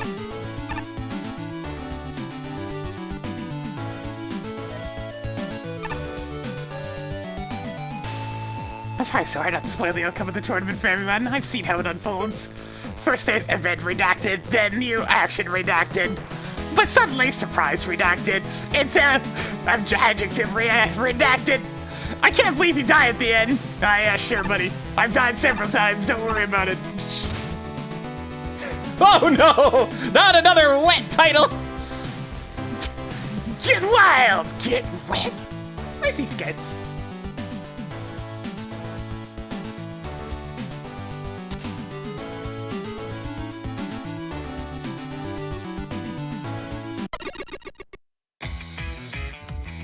Hey, Sonic, how's it going? Welcome to Adrenaline Park. Only the coolest and most tubular mountainside water park in the country. There's more to this time, but you can't really read it as if it's covered by notes from angry parents and citizens complaining how unsafe the park is. Yeah, that sounds about right. Welcome to Twinkle Park.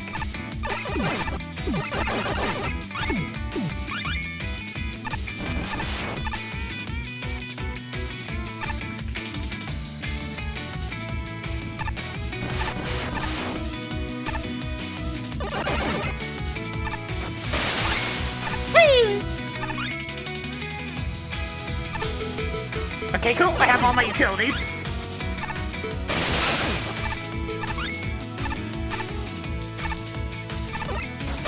Here I come!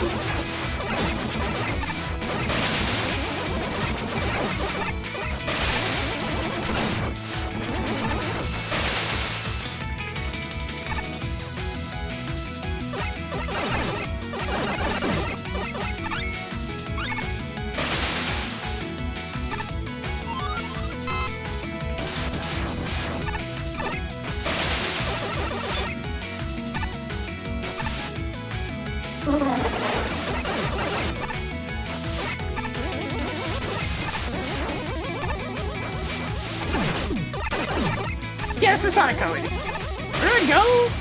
Okay. The input display is being a bit of a problem for this stage. It's been a bit since that's been happening. All right, go. Thank you for the party of one. Fresh meat.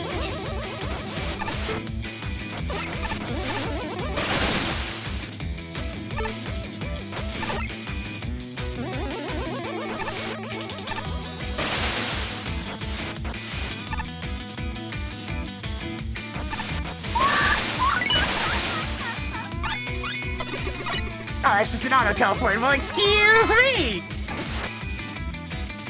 Thank you, Eddie.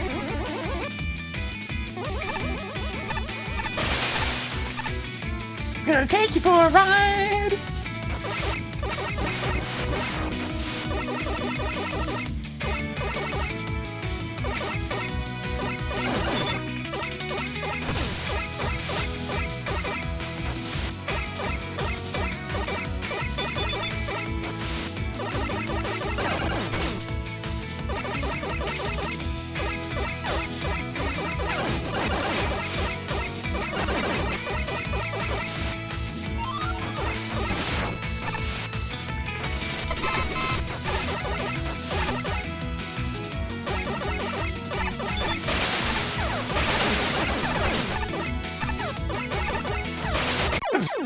Shit.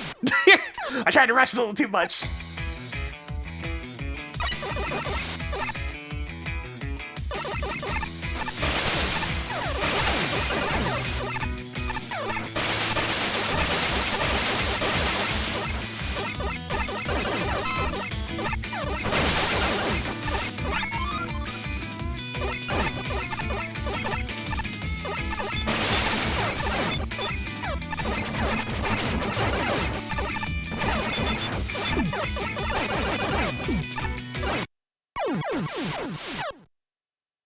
I tried. You can't quite sneak in there, you'll get crushed.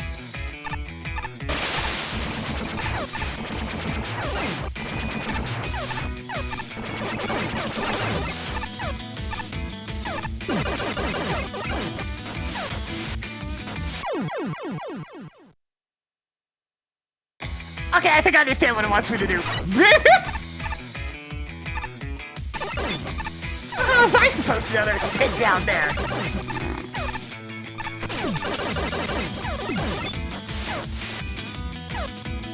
Anyways, now we gotta climb back up.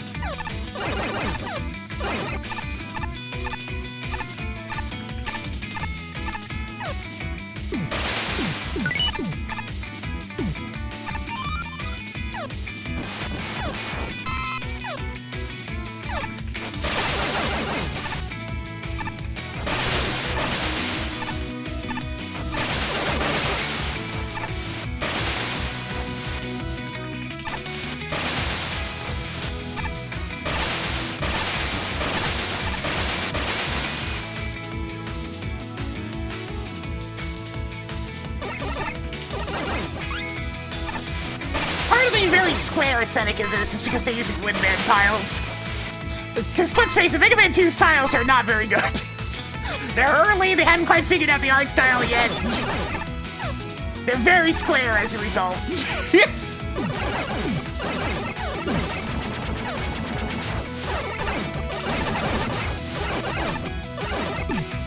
They're doing what they can with them, but it's still Windman at the end of the day.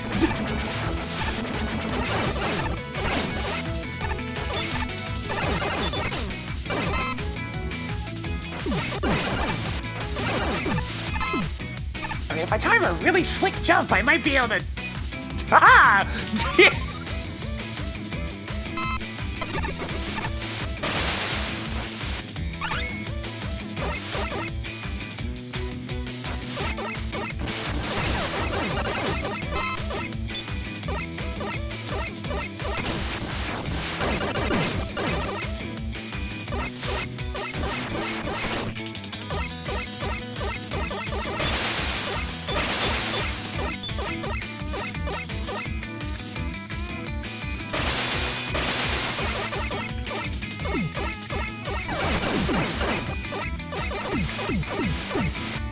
Quick! Hurry!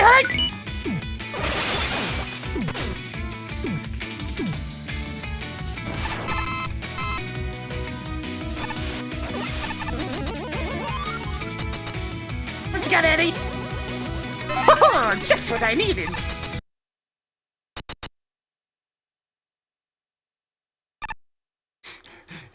Adrenal, man. I know adrenal glands are a thing, but still, there's just something about that.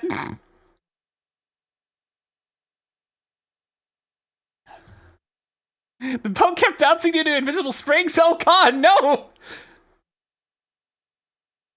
I take it that bug's been Fixed? Well, how you enjoyed this awesome day at Adrenaline Park? Totally tubular, right? This place is awfully dangerous. Are you sure Wiley didn't reprogram the robots or anything?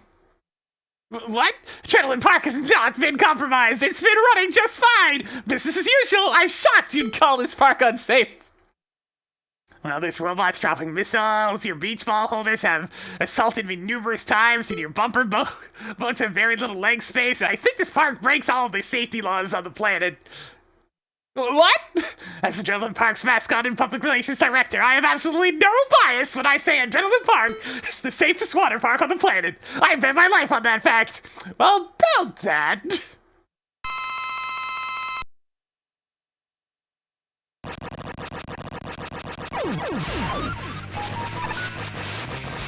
Not again!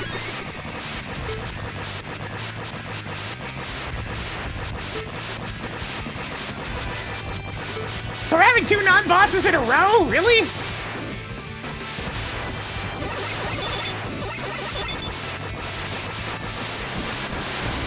I thought it'd be safe from that joke in the top tier, but apparently not!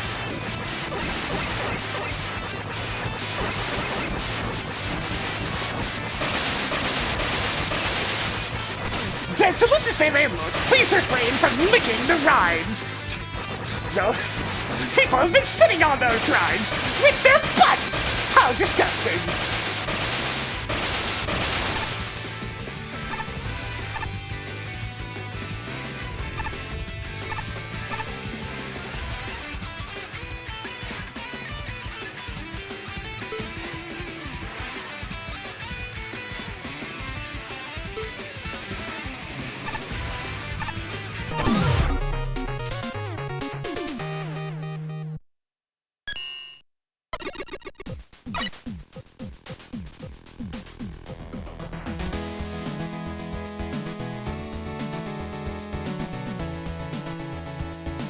I mean, it was pretty fun when all things considered.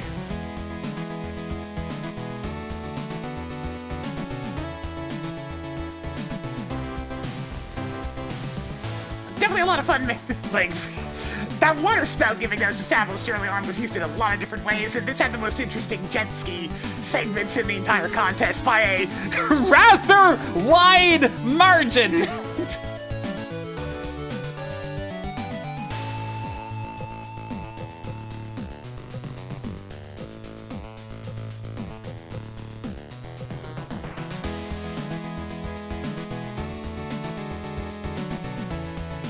It's not really was rough around the edges, but that has a lot to do with tile set choice.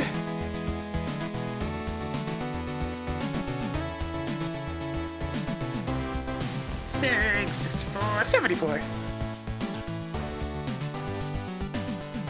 Okay, it's a bit wild that coincidentally, top 10 ended up starting with 2 non-bosses in a row.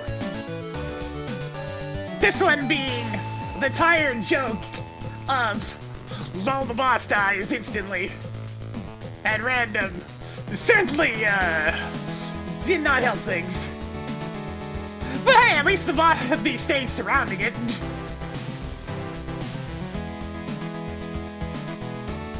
It's really good.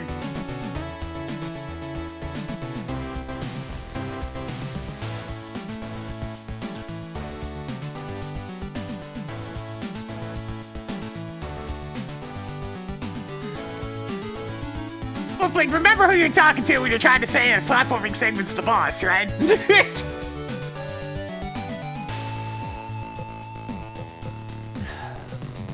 The closest we've had to platforming segments being bosses in the classic series has been, well, two of the worst bosses in the entire series in the form of the Mecha Dragon and the flying piece of crap from King Stage 2.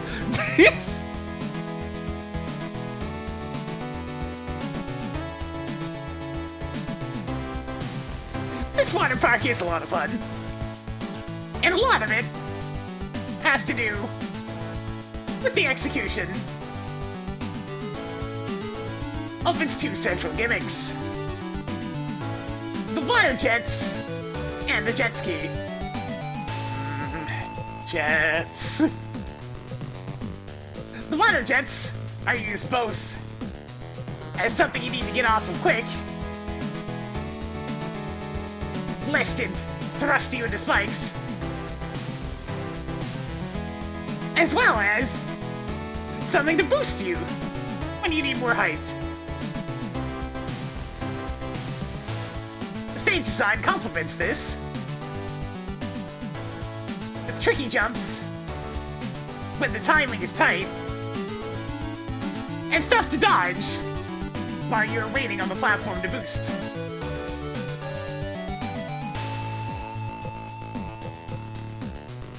Or in the case of that one token, hoping you are far enough ahead of the auto-scroll to not meet an unfortunate fate.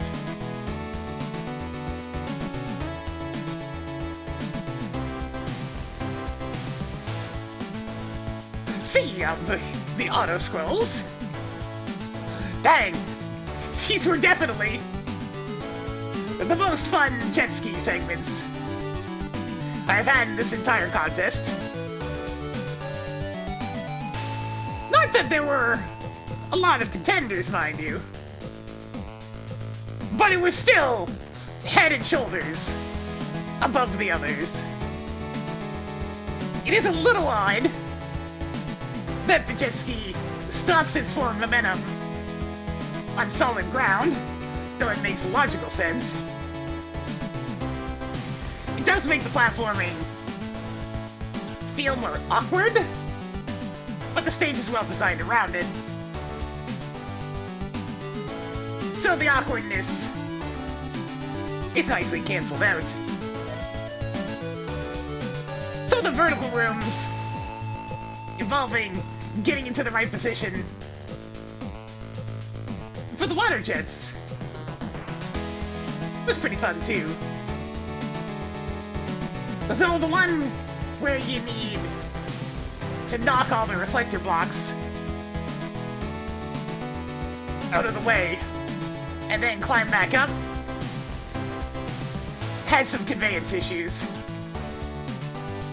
I thought, hey, maybe I sneak in ahead of the reflector blocks for the token. Nope, squished. Okay, maybe I do not lower all the blocks, then drop down for a slide path for the token. Nope, there's a bottomless pit there. Deceased. That's about it, though.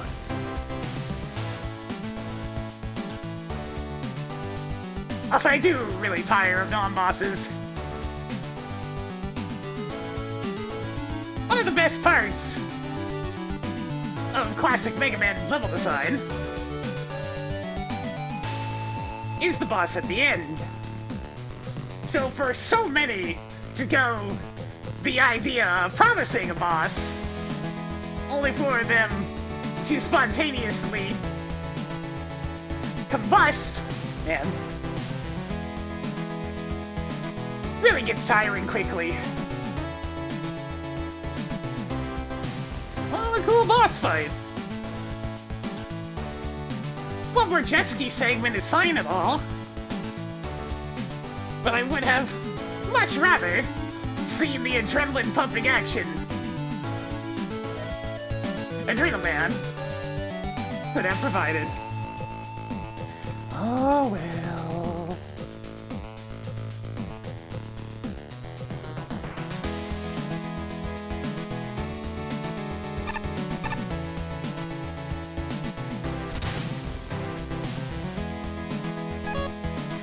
It's a ridiculously unsafe water park. I see a Mega Man level. I guess they're the same thing. Still, this is quite fun. I generally enjoyed the enemy selection, not just for the top-notch theming, but also for their application. On the theming end, turn these shield attackers into surfboards is an excellent way to make them fun again, and the caterpillar hats were just plain cute. On the application end, it turns out Rider Joe works really well as both a bone enemy and a stationary turret. Emblem spines are a neat concept for water sections. These are combined with some awesome gimmicks. The guys and platforms are intuitive, their scenarios are well designed, and they're just plain fun to play with. On the other end, the bumper boats are some of the best jet bike segments I've seen in a while. Put this all together and we're off to a wonderful start. That being said, this place has more problems than just OSHA compliance. My main issue is the spiders. The spiders. They're the one time where I felt the theming seriously faltered, and considering how little they're used in comparison, they feel like an afterthought. On the lesser end, I found the geyser gimmick had some consistency issues. I noticed that there's indicators in the walls showing where the geysers are supposed to stop, however, this isn't always accurate. I recall an instance where two platforms had the same indicator plus a spike ceiling at the same height, but only one of them would actually impale me. While I appreciate not getting skewered, I appreciate consistency more so. I'd much rather have died. While there are absolutely polished issues to look into, there are also not severe flaws. Overall, I generally enjoyed this level, especially the Robot Master. Adrenal Man was a wonderful wait, what do you mean there isn't a boss fight?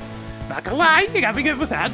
I was so sure it'd be getting an actual fight, but then continued to kill them, and we get an escape sequence instead. Speaking as someone who adores a good boss fight, this is how you make a climax without a boss fight. Not only does it feel super tense and frantic, it also brings back pretty much everything you've already dealt with for the one final set-off. Perhaps it's a bit too interested in the odd cheap shot, but taking a few surprise nicks in the endgame is more a polished problem than a severe issue. Otherwise, it's thematic, unique, fun, frantic, and all-around fun. Really, that's the level in general. I wouldn't call this my top favorite, but I hope it goes far. Good work.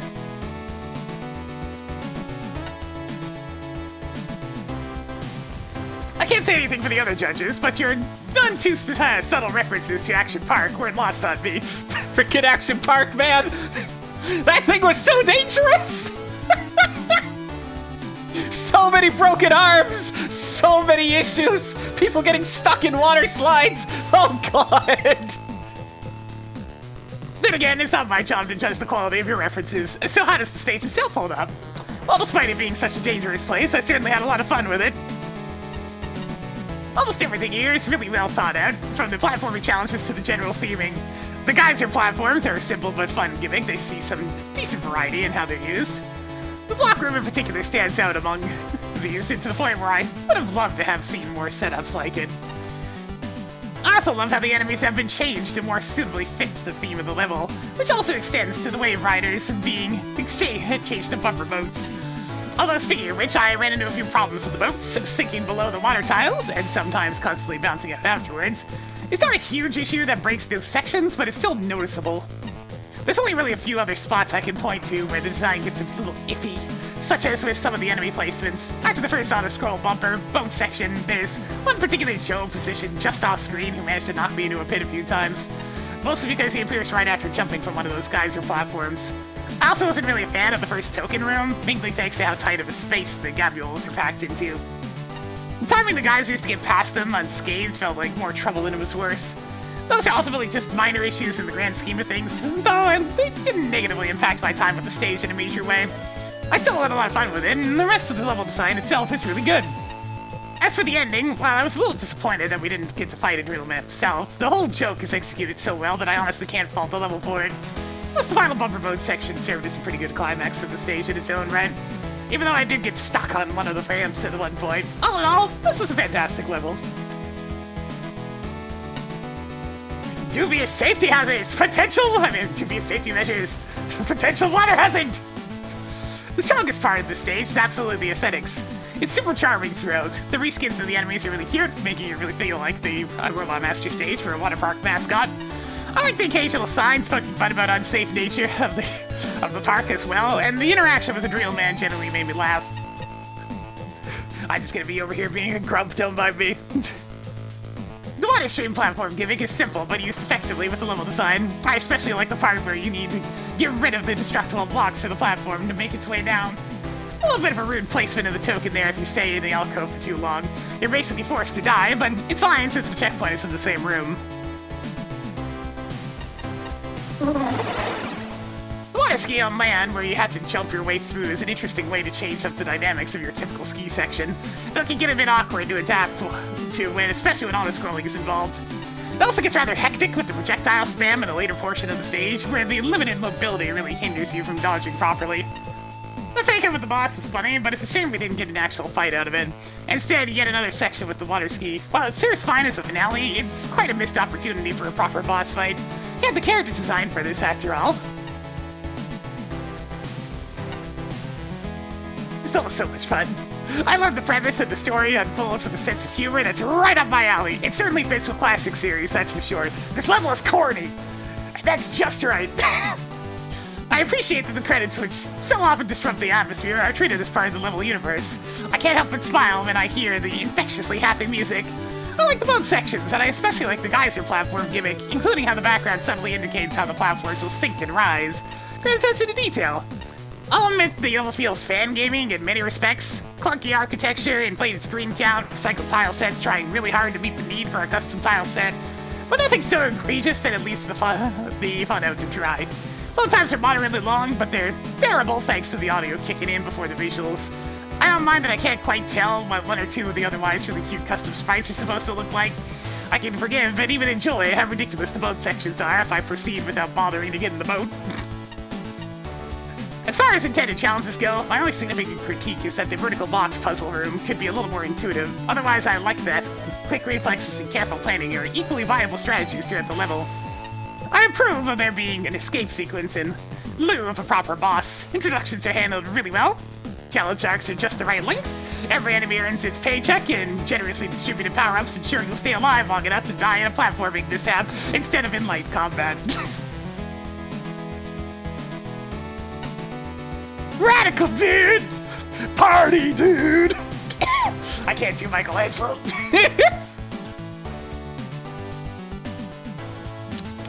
This level has some great ideas, visuals, music, and overall, it's a fun place to visit. The stage got a lot of love, care, and attention to it here. I dug it. The reskinned enemies are also really, really cute. There's quite a bit of instant death here, but some really well-placed checkpoints render this an odd issue. My favorite gimmick here might just be the water spout. It's simple, sure, but it's easy to parse even with the individually different setups, which I think from a mechanical perspective end up rather different in function. I still knew the outcome when I landed on them. There's a lot of variety with just that alone.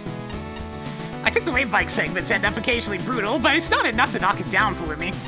This is among the first levels I played, and at the time I got the feeling I was going to run into the Combust Man gag from MAGMML3.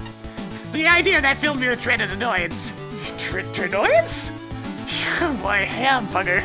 This is the one time this joke where the boss is unexpectedly insta-killed by something landed. Quite literally in the sense of Adrenal Man, am I right? The one time this joke actually landed, why did it and Combust Man land? Because I didn't see the jokes coming. They were a surprise. But that joke is dead and buried, but not just pushing daisies, but also crushed into oil at this point. My words, can I, like, never see that joke again? What a bugger in hell. Okay, so even if this joke hadn't landed, you still had an actual climax, and a fun one, too. And more than makes up for and functions as the stage's boss, so I'm giving you a pass here. With some points thrown in for good measure. Overall, this is one of my favorite entries in the contest. Great job! Gee.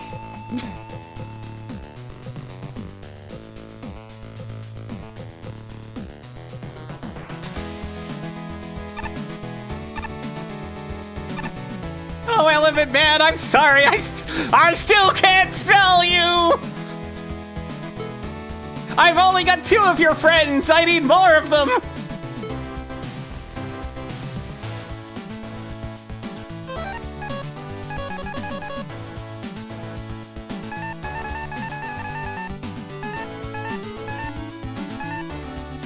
I've only got these 2! I get the feeling I'm gonna need more in order to understand our poor friend. I can't spell you!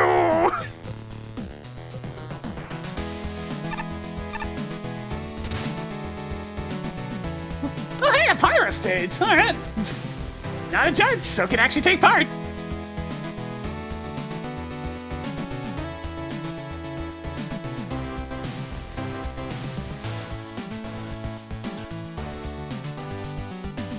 Let's go! Is there something behind the banner to the left? Oh yeah, the Cossack bot. What are you doing? Don't tell my boss if I skip work to watch the tournament. My twin is covering for me. Oops, there goes my hat. Where'd it go? Where'd it go, the hat? The hat is gone. Oh no, I didn't catch it.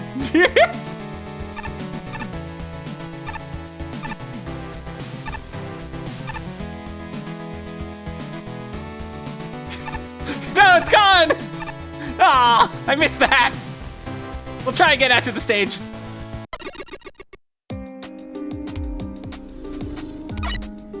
The music's too loud again. It keeps happening.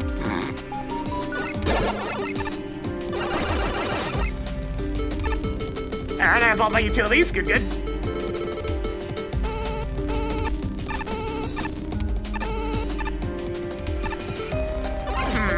Why do I get the feeling a gravity flip's coming up?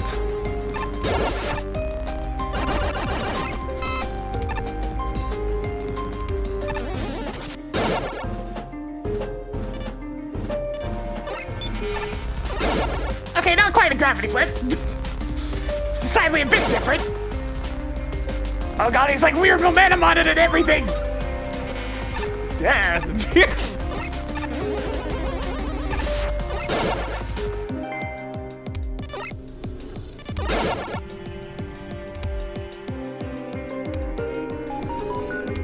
I'm going up.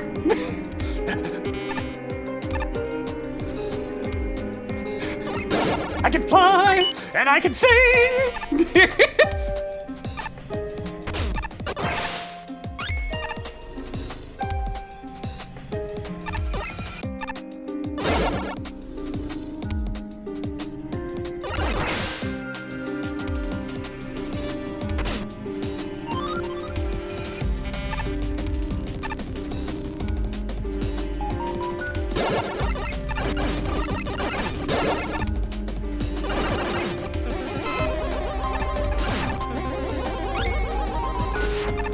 I got you, your rush style.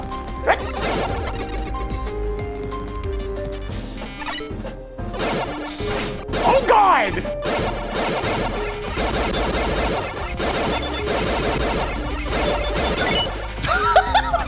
Okay, that's pretty wild. I like that one. Thank you for those just being damaging spikes. It's appreciated.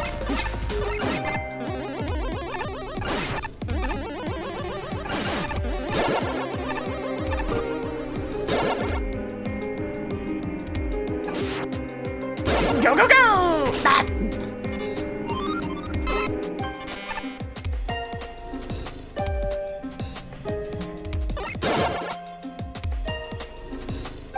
Going up! Don't care! Dying! Tried to rush that a little too hard, but hey, I've been needing HP anyways. I've been low on health for the past, like, half the level, so...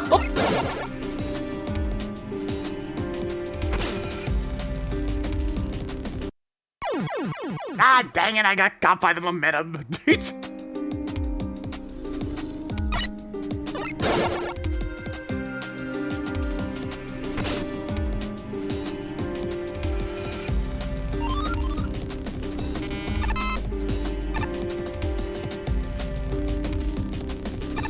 Fire bars, yum!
Wait a minute. I have a plan!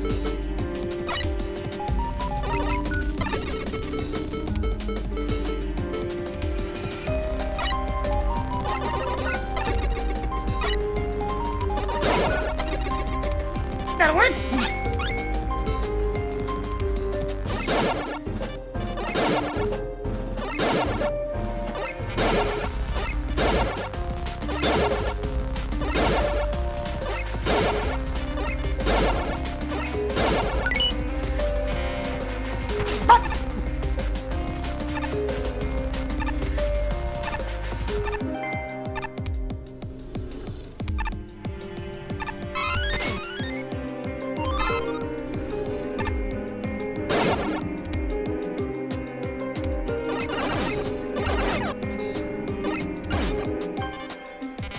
Oh, I'm good at timing puzzles.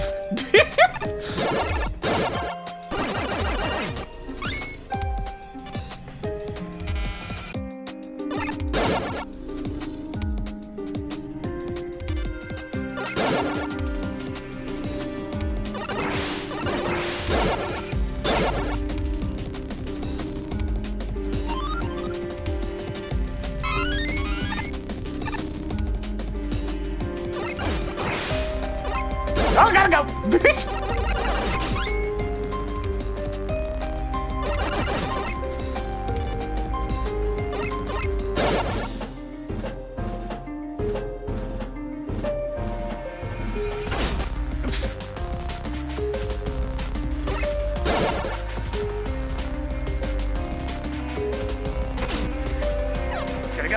go! Gotta go!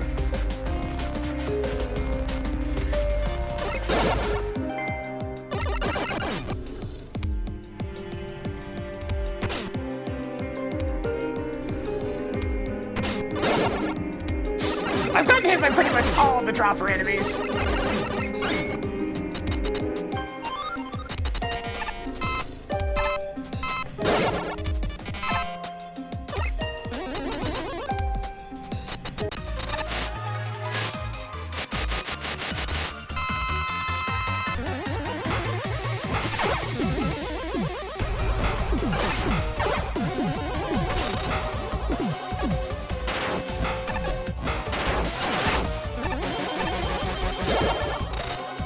I was wondering when the gimmick was gonna get involved.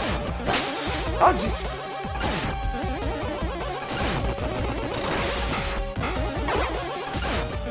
That's a goddamn wily boss right here.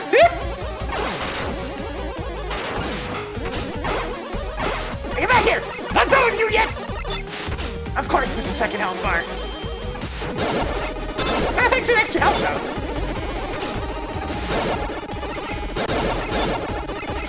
I was invincible. Alright.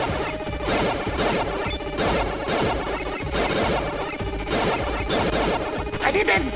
Okay, that was kind of. Yuck! Needing to be able to slide occasionally is a bit annoying.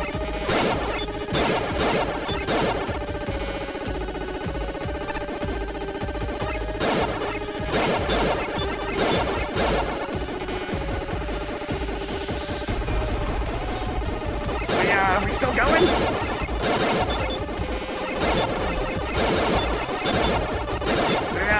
Still going, huh?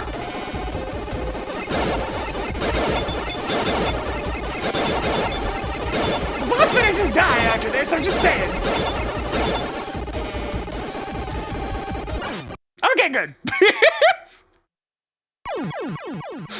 I was gonna say, if I had to fight it afterwards, that'd be too much, but that's fine. Okay, good. It did exactly as requested. It's like, you better just die. Alright. Thank you.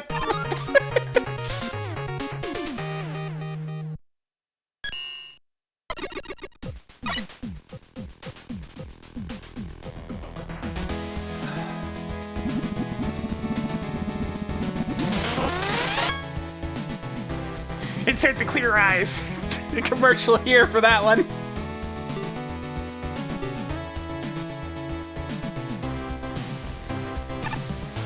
Okay, hang on, let me try to catch the hat again. There we go! Yo, this one actually fits perfectly! Nice! Welcome to McMiley's. Can I take your order?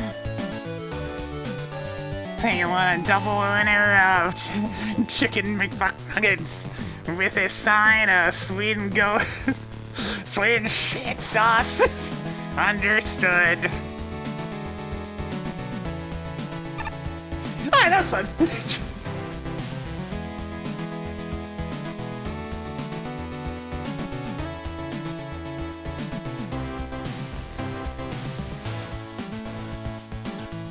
I can't say I've really seen this gimmick before, and that boss is really good. So it's like I would have liked it better if he just didn't have the survival phase altogether, but that's just me being persnickety. You like a large fry with your small fry? Hoy, small fry.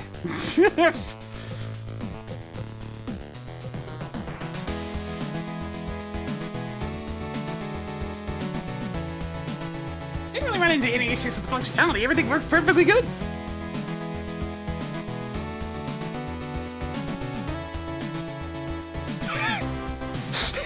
The aesthetic was extremely pink. I might be biased, but I kind of enjoyed the purple and pink color scheme. I would wonder why.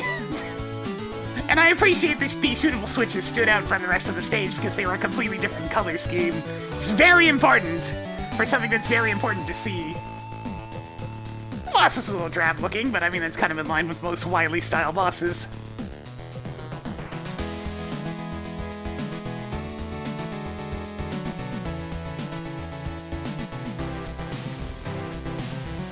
Someone. 89!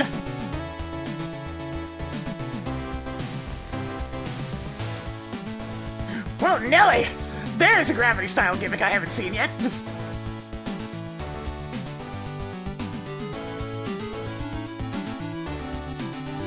It just so happens this gimmick is extremely fun, too. It really rewards the player paying attention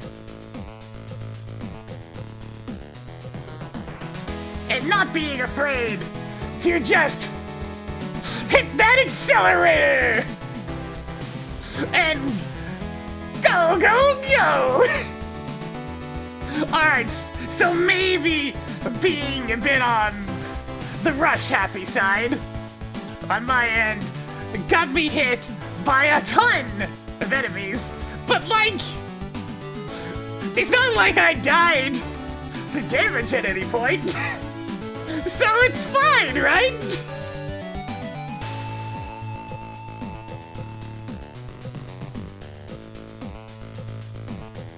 This is just really well done all throughout.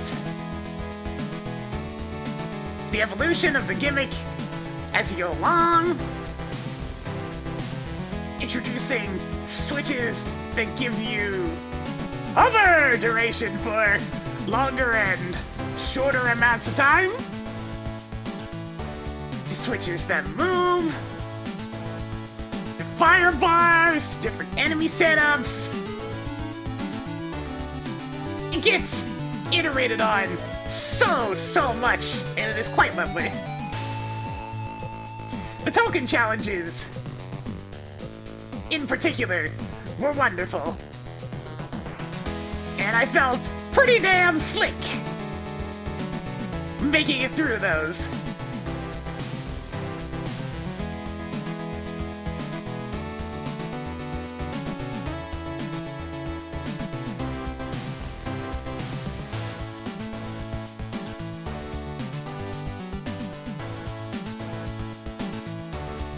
I call this more like a Mario level because The shooting's still fairly important, but yeah.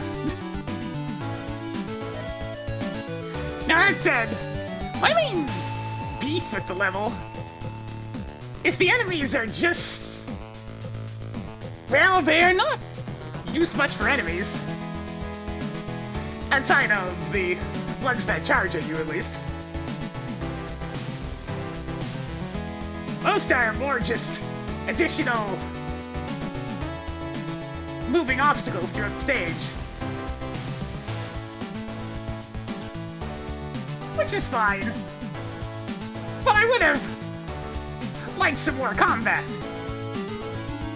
alongside these other segments. Maybe something with some looser timing, where you get to pew pew some fellas. Get a nice shmup feel going for a sec. Could have made for a neat mini boss at least.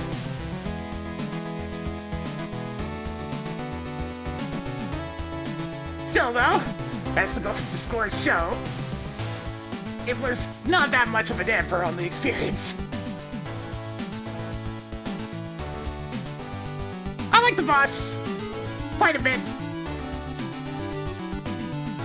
The wily boss music is certainly the correct choice, since this fella looks and feels like one of them wacky machines. Admittedly, I would have really preferred working the gimmick into the combat somehow, rather than just having a survival segment at the end. But hey, thanks for the extra energy. It did, in fact, make the difference. Heck, the boss was even polite enough to die afterwards. Like I asked him to. Like I asked him to. There we go. If there was more combat afterwards, it definitely would have gone on too long.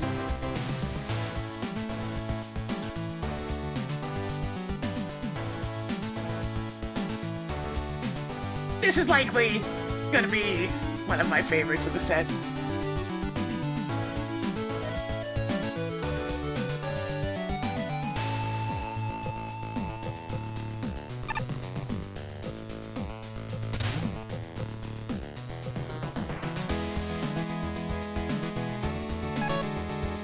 Okay, this place is downright beautiful, both visually and musically. Oh yeah. comment.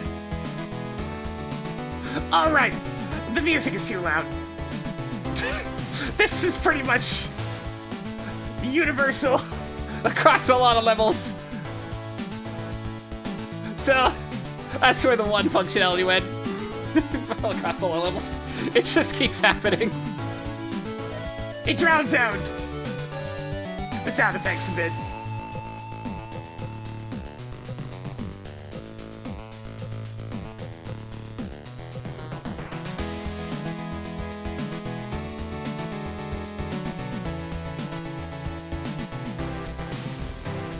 Anyways, there's also a strong level with a fun free flight mechanic and a variety of challenges to keep things interesting. The free flight's introduced smoothly enough, and the level does a good job of naturally easing you into the different situations. It has this rising and falling difficulty curve that I just adore, and the way the variety is spaced out means it never gets boring. As a whole, this should play like a dream. I'm pretty sure for the contest levels this is a new record, yeah, not by a lot though. Mafia Man was very close. However, the heavy abundance of spikes kind of shoots the players to the foot, and not for the reasons one would assume. As folks who've played the level would already know, the spikes here are damage spikes, which works better for the actual free flight mechanics. Unfortunately, the only way for the player to learn that the spikes won't kill you is to touch them. And the thought of, if I run out of free flight, I die, creates an incentive to bum rush the free flight sections. Why is this a problem? If the player is rushing the level, they're not really getting the chance to practice the free flight, especially when you need to dodge attacks while doing it. I mean, sure you can, you just gotta do them both at the same time.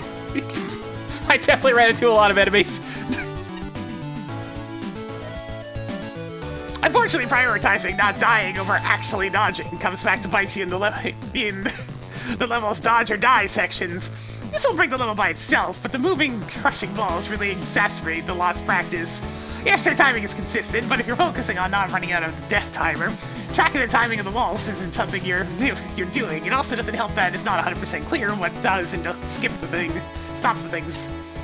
I didn't expect it to go through the wall in the auto-scroller, which was a mildly annoying death. That said, one thing to be clear on, the chance of the player actually running out of flight time is pretty slim. The whole gimmick is timed expertly well, and for folks who see this in the higher tiers, they'll likely not encounter the rushing fears that I faced when I had to, grasp of what I was in for. But it's also important to note that if you do run out of time, you're kind of screwed. You won't die instantly, and some sections can be survived with excessive application of weapons. I've made a point to test this, but generally it's just a slightly slower death when time runs out, which is an unfortunate incentive for the bum rushing, but that the level doesn't want. But it kind of does, though. That's the thing. Everything in there is encouraged for you to go super fast. In the end, this level's good. It does its best it can with the tools it has, and the result is fun overall with my core issue being a smaller one than I usually have. My number one piece of advice is to adjust the spikes in the early sections, whether it be graphical changes or scrapping them all together. Don't threaten to kill the player for failure if they haven't really practiced yet. I'd also advise toning down the bullet hell eyeball at the end. Missing out on dodging faces can make phase 2 much more annoying, and even with practice, this final phase makes him overstay his welcome. Yeah, it goes on too long. I mean, you pretty much saw me commenting, it's like, this is still going, huh?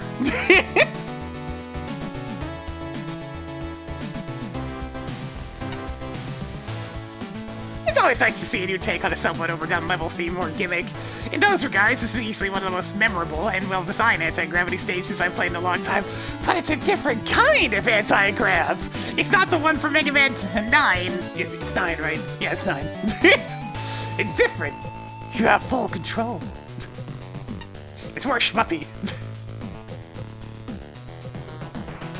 It's hard to actually pick a place to begin, since there's so many good aspects to this level. I guess the best place to start would be the main gimmick. It functions well, it's under control, and the level design does a great job at easing you into it. The challenge steadily ramps up from there, with virtually every obstacle and enemy configuration being fun and engaging to float around, if a bit tight at times. I'll admit that I ended up face-planting into a lot of the hazards during my first playthrough, although this did help me discover that the spikes in this stage are only damaging rather than instant death. This made the level a lot less overwhelming than it initially appeared. That being said, there's one part that I did think was a bit much. During the ending auto-scroll segment, it's very easy to miss the first block pillar, the ones that shift left to right. This can result in you being crushed the moment you try to ascend the next part. That one moment aside, though, the rest of the stage played out extremely well. For all as much as I love the level itself, I think the end boss might just be my favorite thing in it. The main gimmick is incorporated into the fight wonderfully throughout his different phases, which makes for a very entertaining and different sort of battle, at least when compared to the other Fortress-style Mega Man bosses. The only rough spot I encountered here is during his desperation/survival phase. Occasionally shoot 4 tiles worth of projectiles that you need to slide under to avoid. I found the timing for dodging these to be really strict. It's certainly doable, but more often than not, I ended up getting hit by this attack formation. Overall, though, that's just one small rough patch in the grand scheme of things. Absolutely amazing work with this one.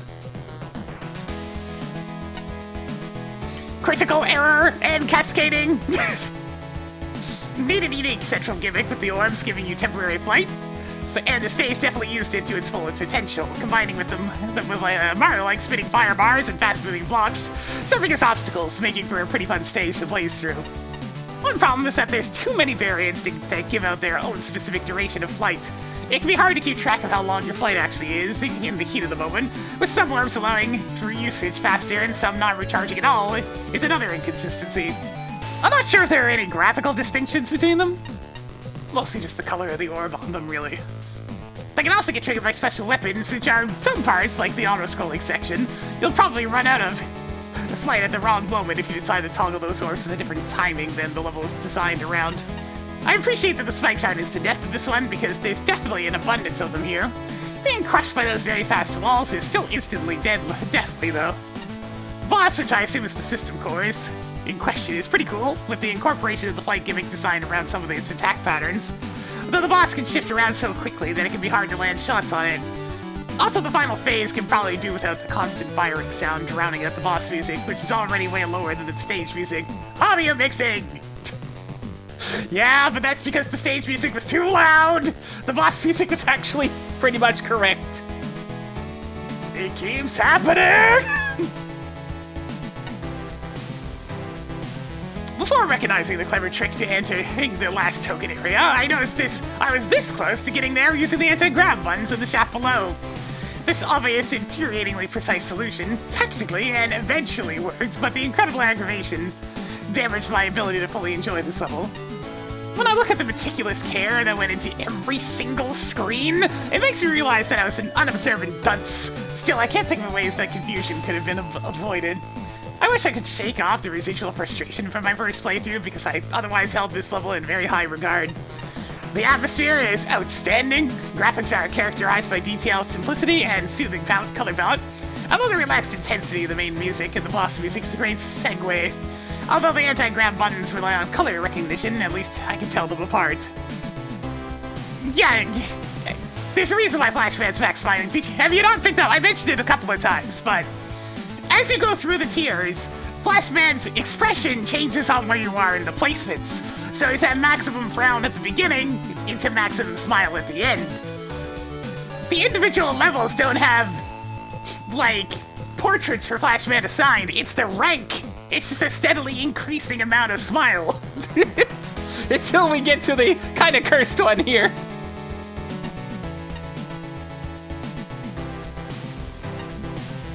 I have complaints, but not many. It's annoying that buttons are so often hidden behind the health bar. It's a jarring surprise that moving walls can pass through solid objects. In the long run, weapon refills would have been more useful than health at the last checkpoint. The boss, which doesn't strike me as a falling system core, could have done without a prolonged encore of MAGMML3 spiked wall man. However, the energy roster is a perfect fit for these gimmicks, and every asset gets a chance to shine without overstaying its welcome. Roster. The learning curve is exquisite. Each challenge reflects a keen understanding of what players have learned and should be expected to demonstrate. It's a thrill to have total freedom of movement counterbalanced by expertly measured time constraints and a bit of sharpshooting. The Mario-style fireball wands work well in this environment, and auto-scrolling is an excellent way to finish the level. This is a top-tier level, and I'm annoyed that I don't love it.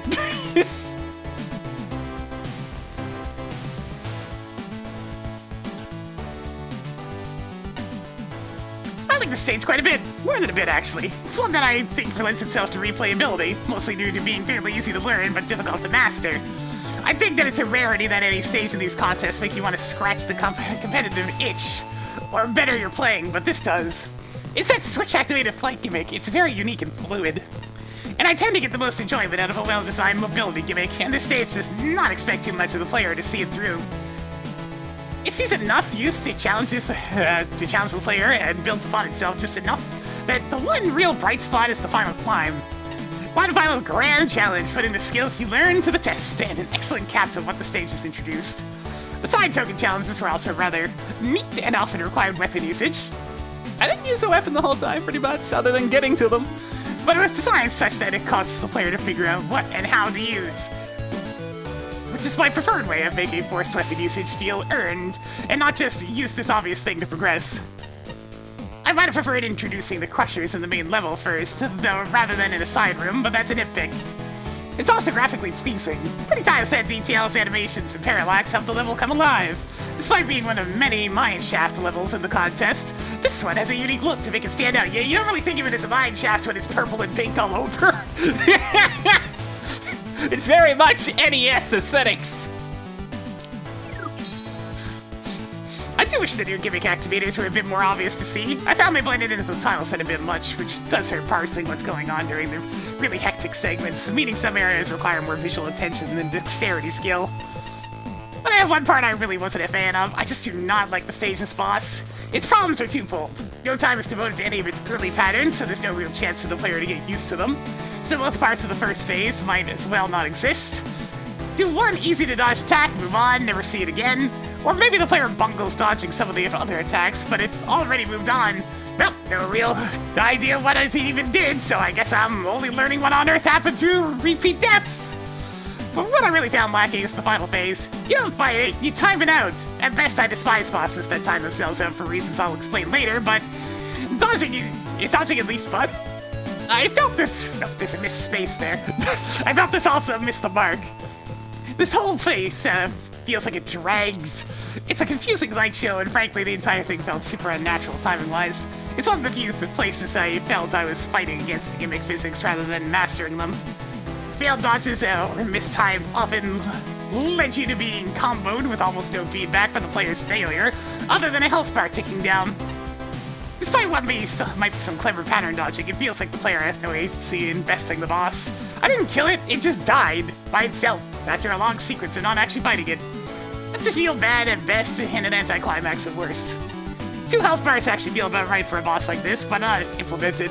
Maybe throw the final phase as a shorter attack cycle throughout the fight. Reuse early phases again, so the player has to pay attention to the attack tails rather than tossing them out as single-shot attacks. Too much going on and none of it sunk in. And whilst I do not hold this against level or the boss, and is not a factor into the score, boy, this feels jank with the accessibility controls. That's not your fault, as these were not in the game at the time of the level designing, but just a post-playthrough suggestion to others that find themselves needing them. Turn them off, for at least the boss. I found the level to be fine with them, but the boss is a bit better with them turned off. That all said, whilst I did not like the boss, the stage itself is so enjoyable and replayable for me that I still came away very positive. And one of the few things preventing it from being labeled one of my favorites is that boss. It's just a shame, but that's just how it is.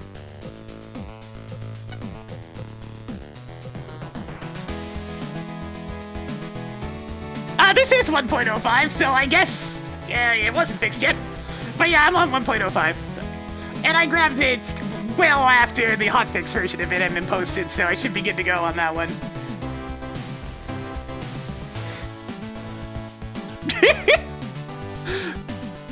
Yeah, I needed an upgrade because Neo was sending me the skins that use some of the new features of 1.05, so I had to make sure to update right away for them.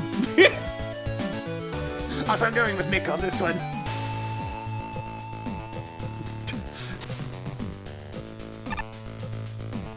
Alright, that was a lot of fun. Let's see what's up next. Just keep swimming, just keep swimming. How exactly are you swimming? But it's easy. Mechanically, low gravity is exactly the same as water, after all. They've got a point. Huh. Is that how aerodynamics works?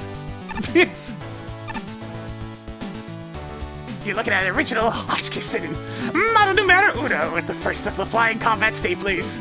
I can't believe they made more than one of me. It's nice and cold out here in space, but not too cold thanks to this tiny hat. Are you cold? I've got a spare. This does not work with roll. Oh dear. My hair is bleeding out of the hat.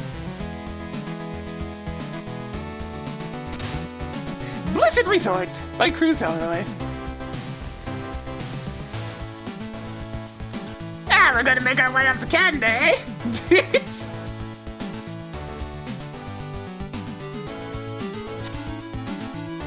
One in 5, let's go.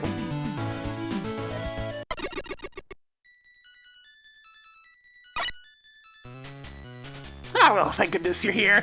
It's terrible! A gang of robot masters that look just like me has taken over my ski resort, and all my worker robots have gone crazy. I couldn't stop them myself. There were just too many of them for me to even deal with. If I'm ever gonna hope to take my resort back, it's important that you take those knockoffs down. Please roll. Help a friend of me in need. Okie dokie.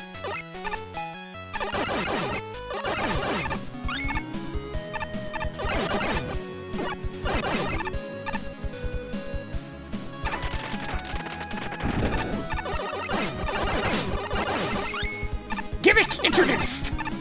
Oh, it's these assholes.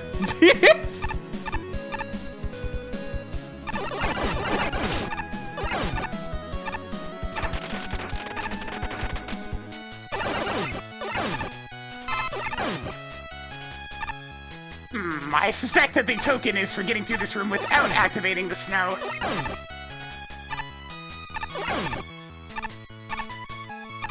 Gee, what a surprise!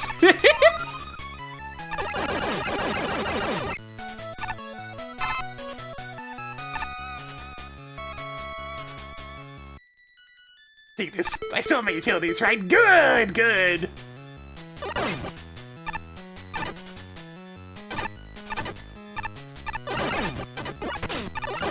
Interesting, they're crash band lips, essentially.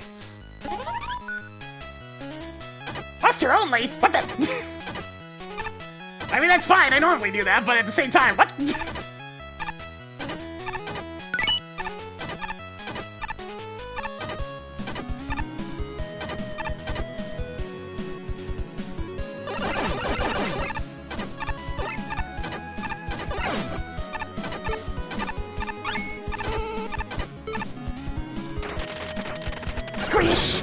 That doesn't kill enemies!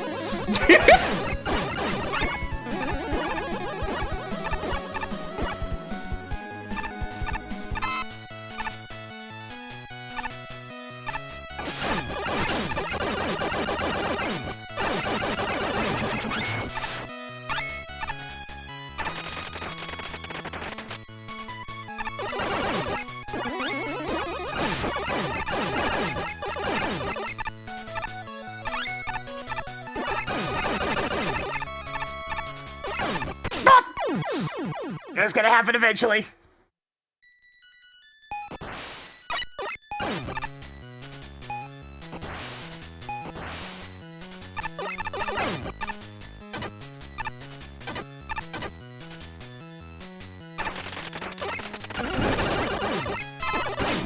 I feel like I've heard Cruz Elroy's name before. I don't know in what context, but it had an oddly familiar sound to it. I haven't played Annalyn, but...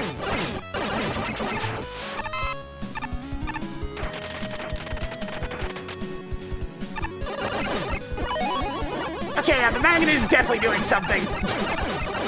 We've already gotten like 3 times as many of the capsules as I normally get per stream.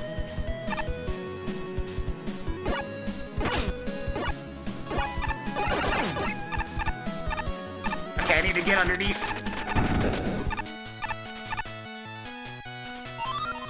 Let's see, so it's a shmup.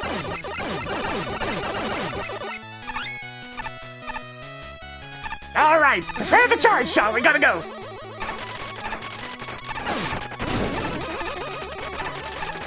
What?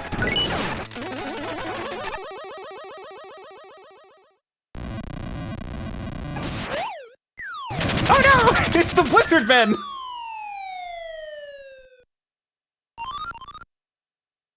Welcome to the ice cap zone. Act 1, how's it going?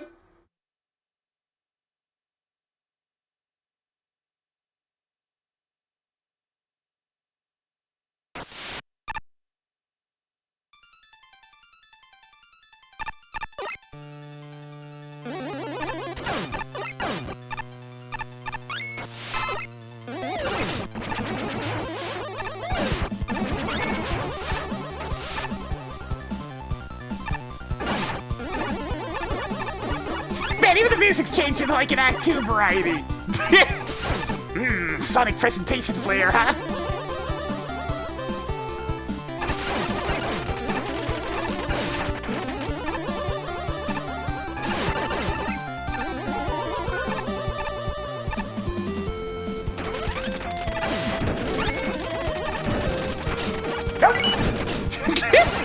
Whew, got that at the last second.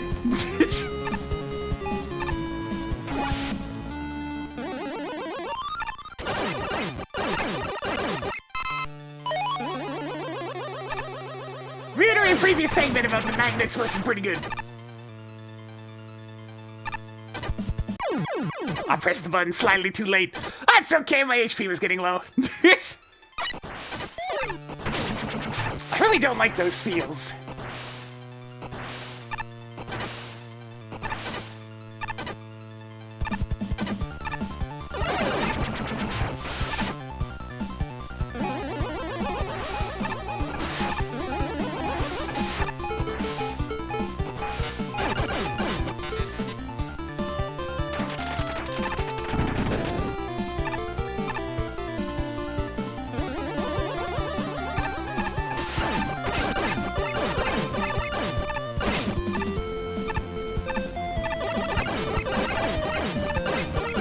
I'm gonna dodge your hover missiles, whether you like it or not!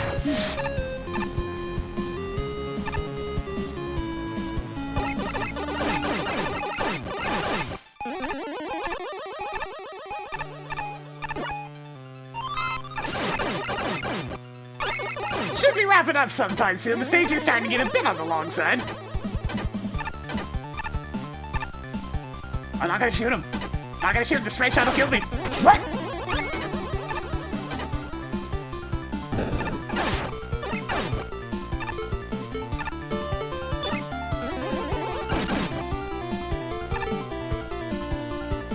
Alright, I wanted to demonstrate what I'm gonna have to do with break dash. Got it.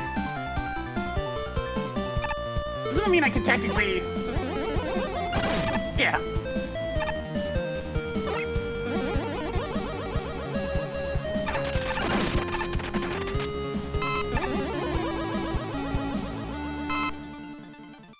Okay, it respawns.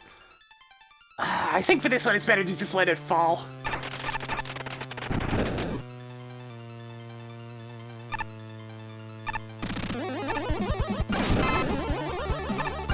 Yeah, like that. I could technically try to sneak in there. Never mind.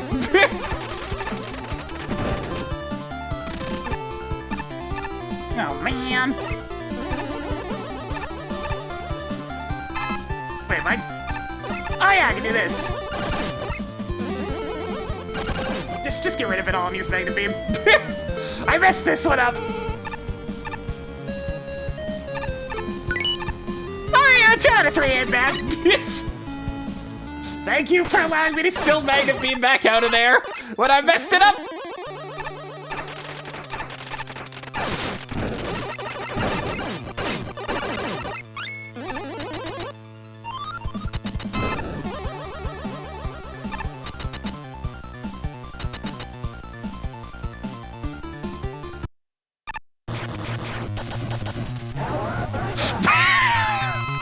What do you mean? Teenage Mutant Ninja Blizzard. Teenage Mutant Ninja Blizzard.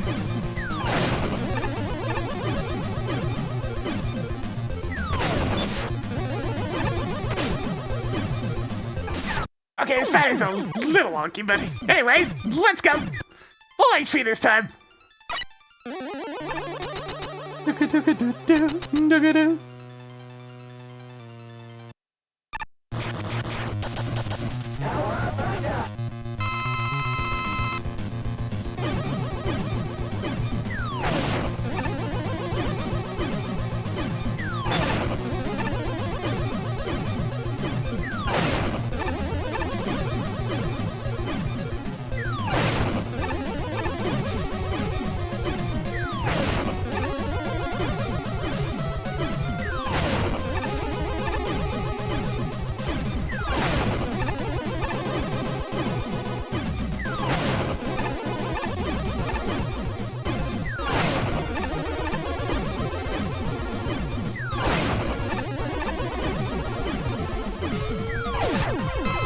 Down! Alright, Donnie, bring it on!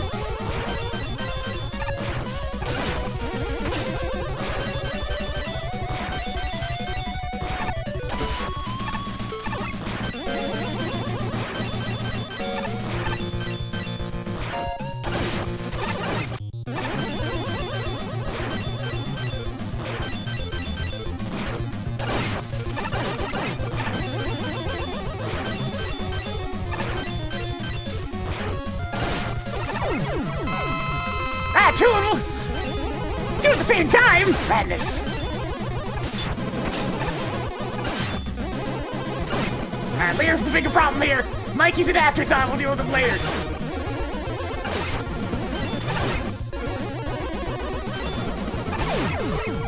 Alright, Mikey, you're mine!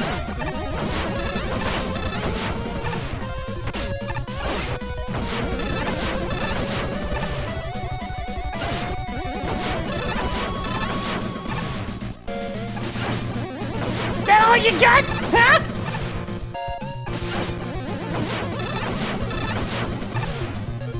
Get out of here! Alright, Form 2, let's go! This boss is definitely way too freaking long!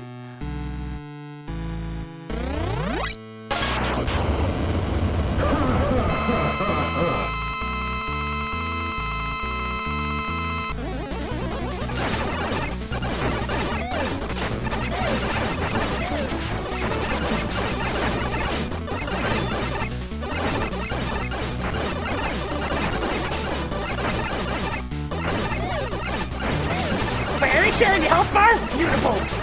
Absolutely beautiful. I've been asking for that for so many times.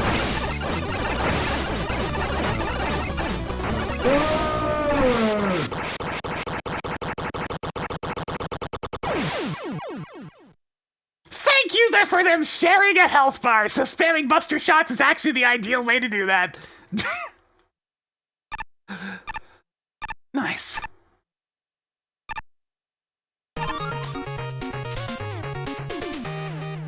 Victory! Didn't really need the second phase. It's a nice spectacle and all, but it makes it drag on way too long.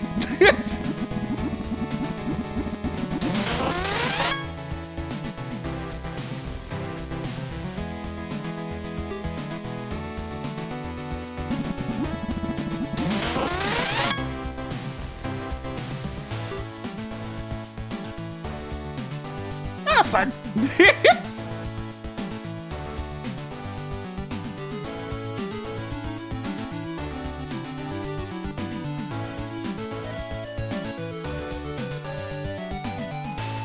I just really like this one a lot. Let's see.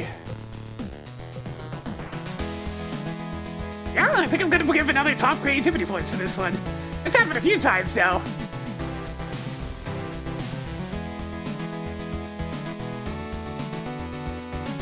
Didn't run into any functionality issues.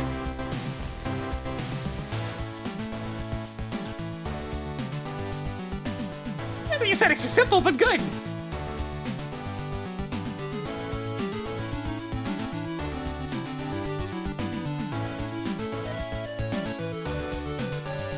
$43, 66, 76,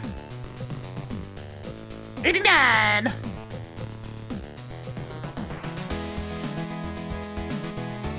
Oh man, this one is good. It has two central gimmicks in the form of the falling snow and the ski lifts, but uses them masterfully. Sure, the ski lifts are just wider Crash Band platforms, but that extra width lets you do more with them. That would normally feel miserable with only a single tile platform.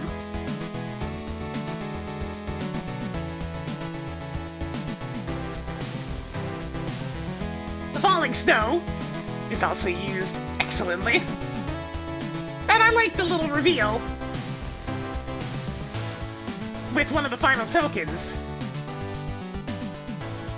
Or like, the final token.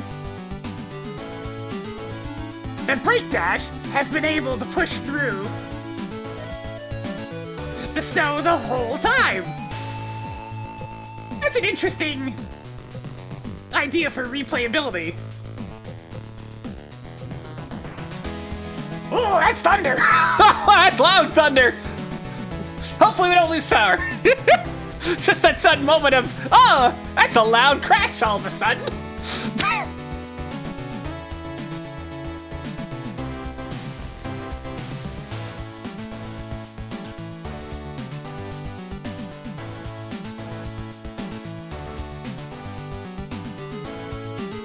I really liked the overall platforming for this stage, as it was challenging, but not ridiculous. It introduced its gimmicks safely, and let you see what they were all about. Even using further introductions to elaborate on them later, like showing snow will not crush enemies.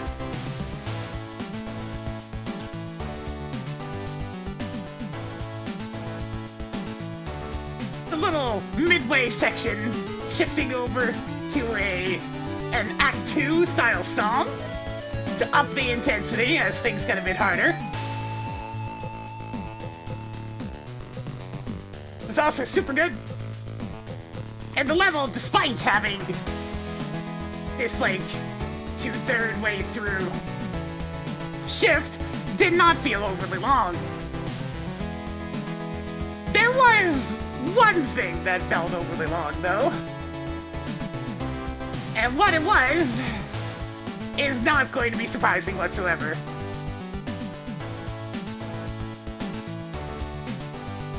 the boss. I know each phase takes extra damage from the Buster, but that is still a lot of health bars to whittle down. Sure, the giant teenage mutant ninja Blizzbot at the end was a great spectacle, but it needed to happen considerably sooner. Did not feel kind of annoying. That said, thank you for all 4 orbs sharing the same health bar. It made this phase not overstay its welcome, at the very least.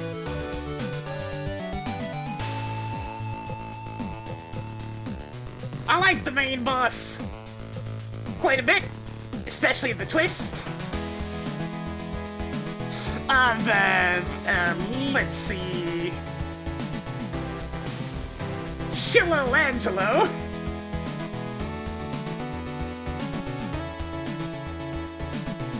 And,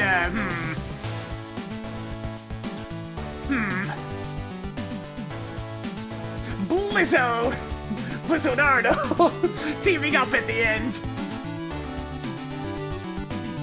for a sudden up in intensity. The remaining Snow Turtle getting an enraged state was also a nice twist. Bang. This quality, it is stellar.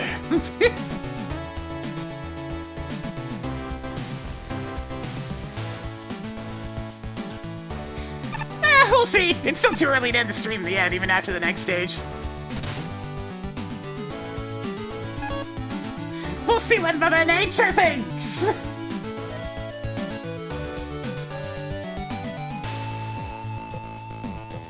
Okay, this is definitely getting points for being pretty. I largely adore the aesthetic here. The only off parts being the underwater room and the continued air with some falling snow suddenly vanishing. And it's supported by fairly strong design. The custom gimmicks were just plain great. The Polar Night-esque snow was generally brilliant, especially with tokens, and the ski lifts had excellent variety, as well as just being a nice mutation on Guts lifts. Combined with an excellent section of enemies, props for using both custom and dev kit enemies fairly well, and we've got a cool offering. That's not to say the experience is a perfect wonderland. There's a few parts where I was less than enthused. The primary frustration was the second token. A Buster-only ski lift, I'm not sure how it felt way too nasty for what it was essentially, the third encounter with the gimmick, and it sticks out like a sore thumb in an otherwise solid difficulty curve, bringing down my enjoyment. For a lesser issue, while the Snowflakes and Blizzardmen enemies are used well, the most memorable Bomber Bippe was the one time when jumped on a ski lift and then tried to do its absolute darndest not to be scrolled off screen. The unused Mega Man 4 seals also didn't get nearly enough attention, which is a crying shame, given that's twice now this enemy's been underutilized or more. So if those are the only real issues with the level, then I'd say it's got a good show going. Alas, the boss is a lot less polished. The Teenage Mutant Ninja Blizzardmen are hilarious, but their fight can run about as long as the average stage on one checkpoint. This is mostly chalked up due to invincibility frames, since they have a lot more than they really need. Granted, Donatello's invincibility is just staying out of reach, and Leonardo's only iframes are when Michelangelo's were holding in front of him. However, all it takes is for your timing to be a little off, and these guys rapidly overstay their welcome. The Leo Michael team was the most annoying part. If you kill Leonardo first, solo Michelangelo spends far too much time invulnerable. If you kill Michelangelo first, as I did on my first try, he and Leo will desync in short order, making an annoying mess to dodge. And then solo Leonardo felt spammy with the constant movement and blizzard attack. To be frank, this battle's not worth fighting Buster only. It's better off using weapons to blow through it. About that! Thankfully, the Blizzard Megazord ends things on a high note. He looks amazing, and he has both the variety and the vulnerability that Blizzard Rangers sorely needed. Unfortunately, his cores and arms are also decent, which can make dodging a royal pain. If you don't shoot out one core at a time, it also really sucks if you die against him. It's one core at a time, nah! Buster shots go burr! Since you have to fight all 4 Blizzardmen just to get another crack at him. The idea is cool and the payoff is well worth it, but the Blizzards need a lot of polish.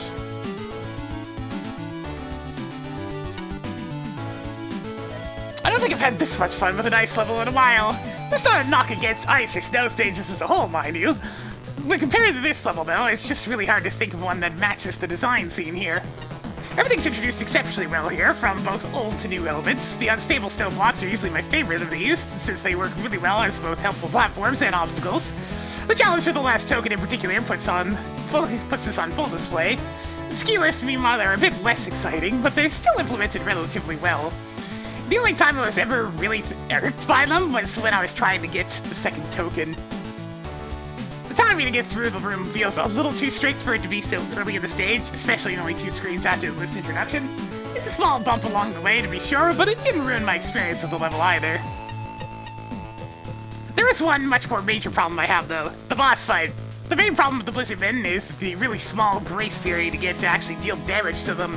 Their low HP certainly helps curb this a bit, but they still only leave enough time to get in 1, maybe 2 hits if you're really fast. The blue one being the only exception. The second phase was far easier by comparison, though not to the point of being a letdown. Far from it, actually. Aside from that, I can't really fault the stage for much else. Everything is so well put together, from the level design to the aesthetics, that it's more than worth going through multiple times. Fantastic work! Robot Masters in a half snowball! Blizzard power! It's a cute level, though I might just have a bit of bias with snow levels in general. I like the little cutscene where Mega Man falls into the snow pile and he does the little twitching before getting up. Little touches like that really add charm and personality to the stage. The lift thingies, they're definitely creative and fitting for a resort-based level. While a noble idea, it can be a bit hard to find the rhythm with how they spin a bit when they spawn in before the hitbox truly becomes tangible. It's especially problematic in that one token room. Speaking of, maybe don't disable utilities in parts where players would struggle without them. Right? That's what they're made for, alternatives for when you need them. Please don't just take them away, right? I like the stone block avalanche gimmick. Gimmick too. Quite creative and nice use of as a puzzle element as demonstrated in the token room. Overall, just a very unique snow-themed level from these creative gimmicks alone, and the stage makes some pretty good use of them throughout. The caveat though, the not-so-teenage, not-so-mutant, not-so-ninja, definitely not turtle, Blizzard Man at the end. It's definitely quite an endurance of a fight. First 2 men are very learnable, but then the last 2 men are just a button mash mess. What makes it worse is that one goes berserk if you kill one too early, making it even more chaotic, having to adapt to one more distinct pattern on the fly. I would have put a checkpoint between the 4-phase boss and the big form fight. I just had no patience left after dealing with the non-trivial preliminaries, only to have to do them all over again after dying to the big guy fight. Within seconds, you had me hooked. Gorgeous graphics with a stupendous snow effect. I'm a sucker for snow. Pleasant music, a charming premise communicated through fun NPC dialogue, and then the series of warm-up challenges that prepare the player well for what's ahead, including a mild puzzle in the form of nicely telegraphed token challenge. The first stretch is perfect, and the rest of the level strives to uphold that standard. The ski lifts are such a clever addition and handled intelligently. Smooth introduction, extremely clear breaks in the tracks, and satisfying difficult usage. The squid fight is awesome, and the token challenge is an exemplar of weapon limitations done right. Ah, the 2 sides of the coin. The cutscene around the midway point wordlessly keeps the story moving. The new challenges of the second half shake up the status quo while continuing to build on the first half. So good. My complaints are mostly minor. A couple setups, such as the one with dual text too close together, could use a touch more polish. Challenge arcs and checkpoint placement aren't quite synced up. 2-way transitions are used inconsistently, most notably the puzzle progression for the last token isn't terribly smooth, and it's very possible to get stuck, despite the thoughtful power-ups and pass-through platforms. Yeah, the duality of man. It's like one's just like, give me the damn utilities, curse you! And the others, I mean, it was done right, though. I often criticize bosses for having too many health bars. This one's an exception. The intro's a good laugh, and it sets expectations for how long the fight will be. Arguably, the second form is too hard to hit, and the third form is a little brutal, but special weapons and a bit of practice transform the fight from slightly tedious to fast-paced fun. I like the replay value of the third form, and I love the surprise finale. The variety, story integration, and total fairness of the boss makes it work. Fantastic level. Oh, this is such a good stage. A very cool stage, as it were. I'll see myself as.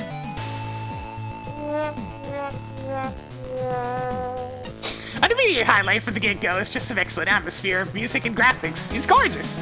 I can't praise enough just how much this stage nails it in the aesthetic department. There's some rather frequent mixed pixel issues at higher screen resolutions with the snowfall, which could be something to pay attention to in the future, but this is a nitpick.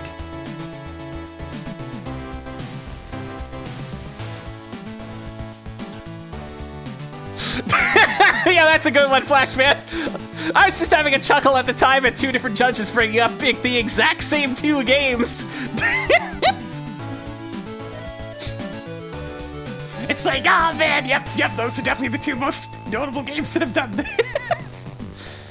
Then there's the games that kind of do like the instant switch between dimensions a la Guacamelee. That's a common one in indie games, I find. The 2 main gimmicks to this stage, the snow blocks and ski lifts, grok really well together, and the stage continues to build on both of these assets the further it goes in. The nature of the ski lift, though, especially makes this a difficult stage overall, and rather heavily reliant on instant death for its challenge. Let's face it, the player's probably only gonna die here due to bottomless pits, but good checkpoint placement really helps in mitigating the frustration factor. It's easy to just slap constant checkpoints down to solve this, but the stage strikes the perfect balance. I had to remind myself that Mega Man 11 wasn't out when we were making the dev kit, so I'm glad to see that the spread enemy gets to show up here. As I said, oh god, it's these assholes. It's a nice reactive enemy type that relies heavily on the player finding a way around their counterattack, in a natural fit to the stage. I also really enjoy the token challenges, although the first token's just mean, owing to lack of easy reset. The rest get to fall back on checkpoints. The level also ends on a rather unique Teenage Mutant Blizzard Men group, and the fight is fun. He's hard, and a whopping 8 health bars ran the risk of being utterly miserable to fight. But smartly, these health bars are almost just for aesthetic purposes, and phase transitions, thanks to all 5 Blizzard Men having really dirt poor defense. This is a good way of utilizing a mechanical large health pool. That said, the third phase of the boss against the Leo Blizzard and Mikey Blizzard isn't the best. Mikey Blizzard spending so long in an invulnerable state is just a bit tedious, doesn't sink the fight, but drags on just a bit much. The final phase is utterly chaotic. It took several attempts to actually find a rhythm to it and decipher what was going on, and prior attempts just felt like a damage race. I feel like I was one of the few that actually figured out, oh hey, spamming the utter hell out of the Buster actually works better than charge shots. Weapons shred the boss though, and after a few replays, I see what the phase was going for. But as I said, the fight is overall fun and unique. With more tweaking to that third phase, we have a contender for one of my favorites. And ultimately, the entire level is one of my favorite levels of the contest. You did a spectacular job here. Well done. Flashman!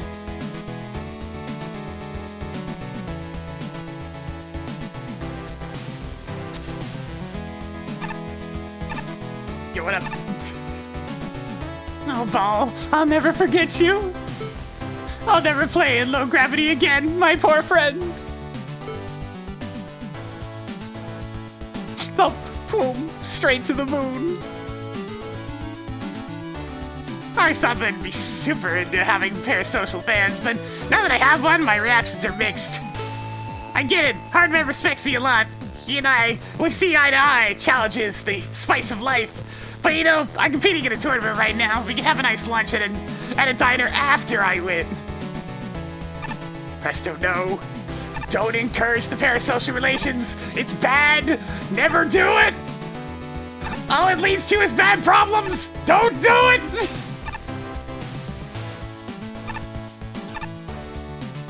Pop quiz roll. Where's my mouth? Answer correctly or die. Below your nose? That long flat line at the bottom of my face, does that look like a mouth to you? I guess it does. You may live. Have a great tournament. I'm rooting for you.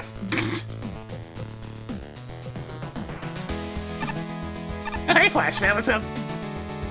An old misery guts like me can't deny that this tournament's fun. Oh, I can stay in this moment forever. Oh, wait, I can. I'm sorry, as you were.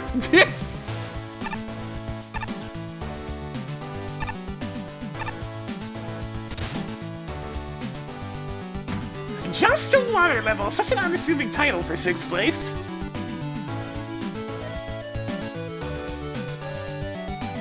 but in universe. Now, is this gonna be like wet, where it says just a water level and then there's no water at all?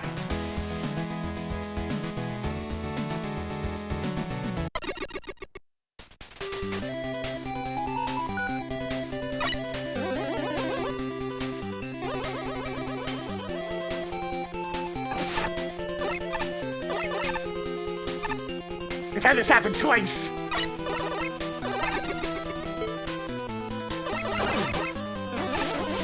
Alright, we have water. We start off with a screen suspiciously similar to Launch Octopus.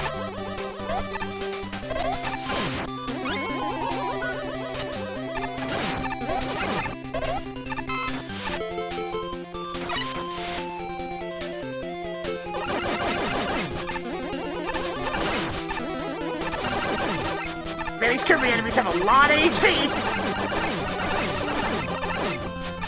Oh no, but I want that. Okay. There we go, it bounced out.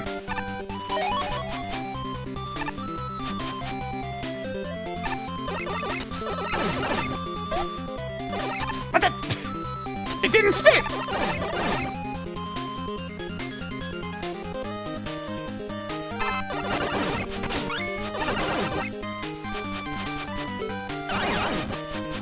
Okay, you one shot over the leg beam, good to know.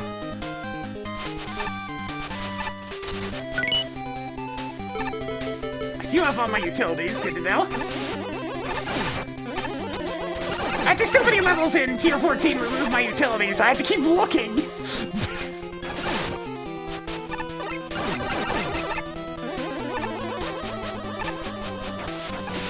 Wait, I don't have... Wait, what's this here? I already have Water Shield. Does this give me infinite Water Shield? Sure does!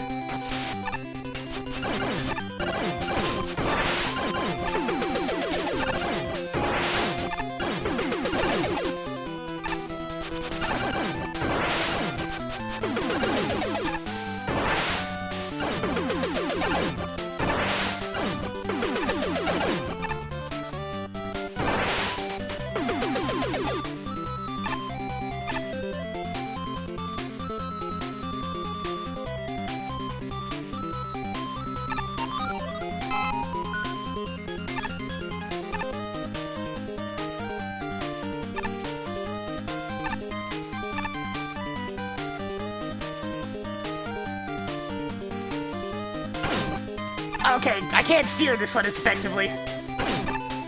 Ow!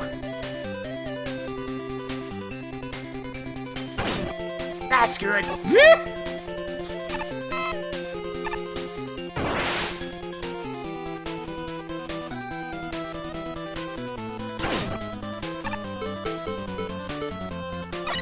Bicycle! Bicycle!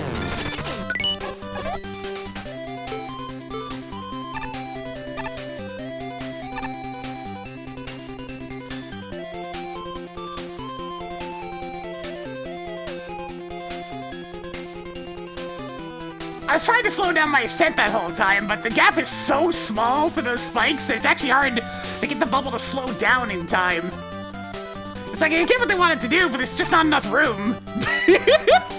I want to ride my bicycle. I want to ride my bike.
Alright, there's a lot more space in this one, so this should be a lot better.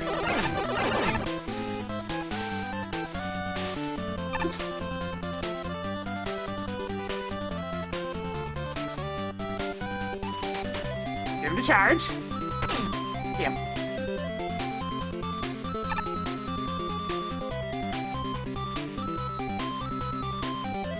I'm just gonna gut it.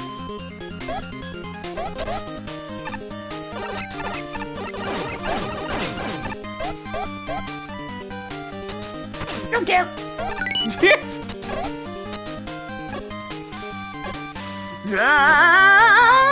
Where are we going? Okay.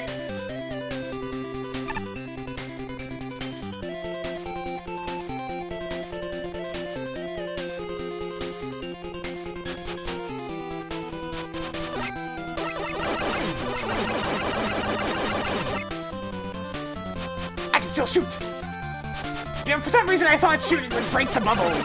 'Cause, you know, it is a bubble.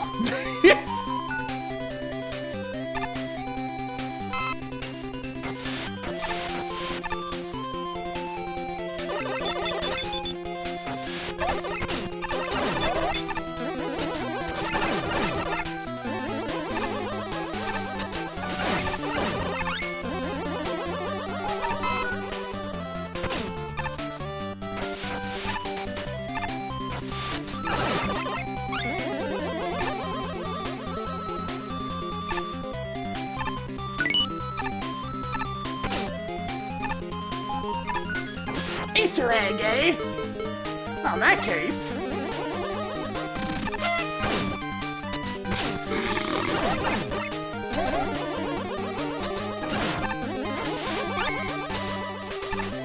What the Mario Maker?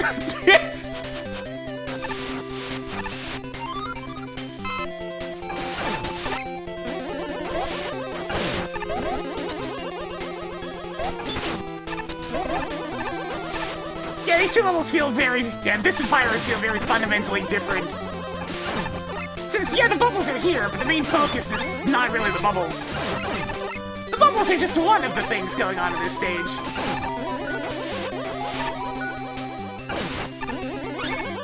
Are we getting another What the Mario Maker?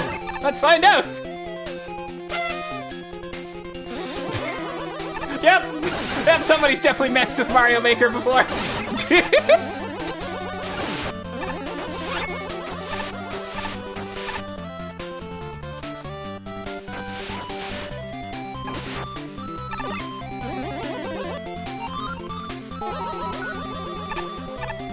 Alright, now they're being used as a double jump. Cool.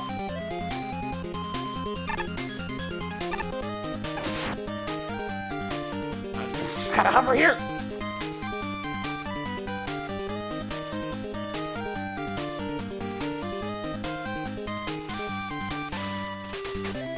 I mean, I could just jump above. That seems like a dangerous idea. Let's just fall.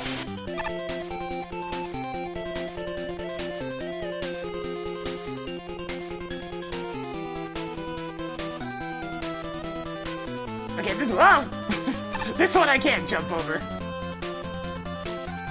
Hey, hang on a second, I want that extra HP.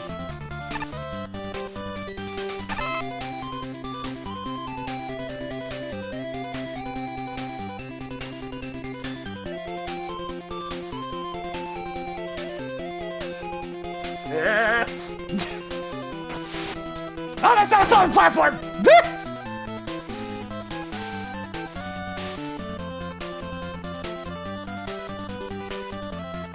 Alright, that's a background object. There we go.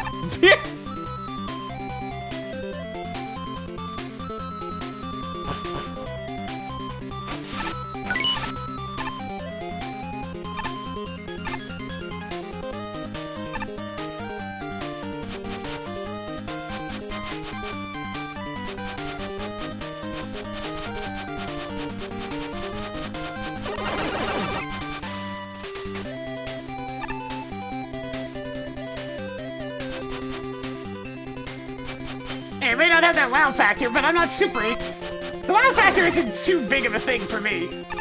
I just like stages that are fun to play, and this is fun to play! That's all I really need.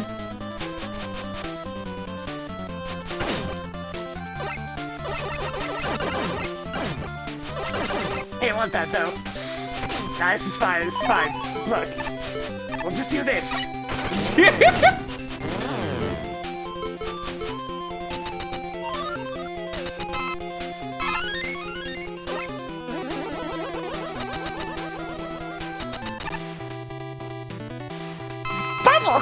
tab! You're in the wrong series, dude! Oh wow, your iframes. Those are long! Dude, you're an X2 boss, not X3! Get your iframes checked!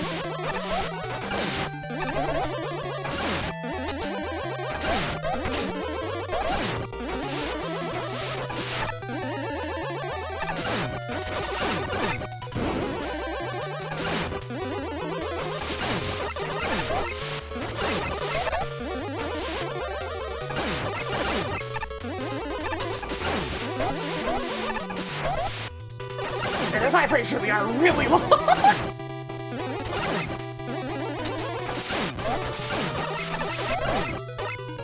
Man, even with standard buster shots, damn. Alright. That was a great stage.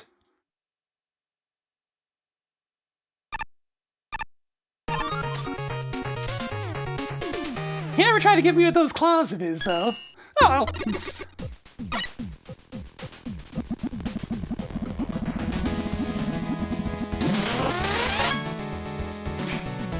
Oh man, dupe! Now hey, I know this one! Plus, she thankfully doesn't punish when hit.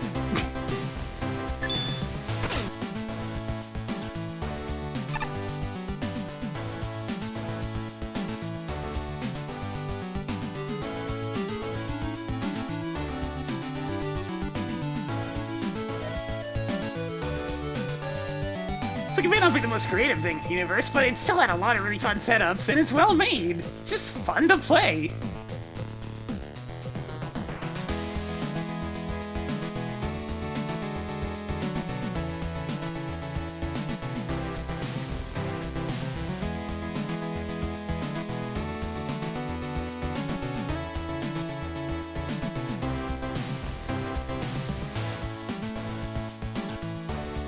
Let's see what we got. 43, 65, 73, 84.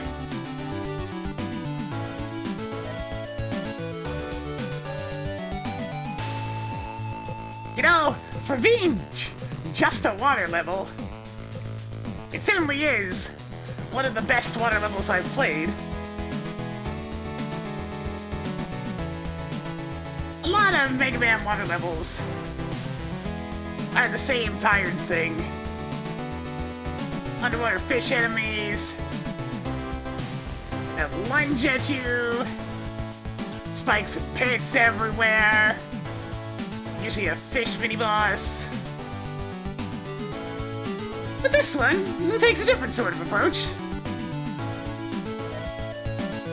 Well, minus the spikes everywhere. But at least these are just damaging spikes.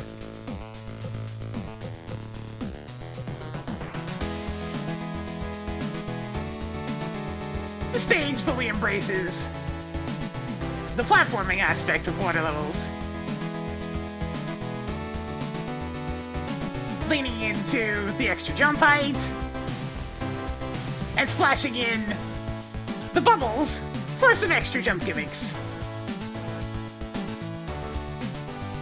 Especially in the final portion, where the bubbles are set up exclusively for a mid-air jump of sorts. Yeah, so because the ninja, welcome. Welcome! I do have a couple of gripes with the stage, mostly revolving around the bubbles. I find the hitbox for them popping is too large. So especially one of the earlier token puzzles is exceptionally annoying to try and navigate with how little wiggle room there is. To the point, it feels more difficult to do properly than all the ones after it.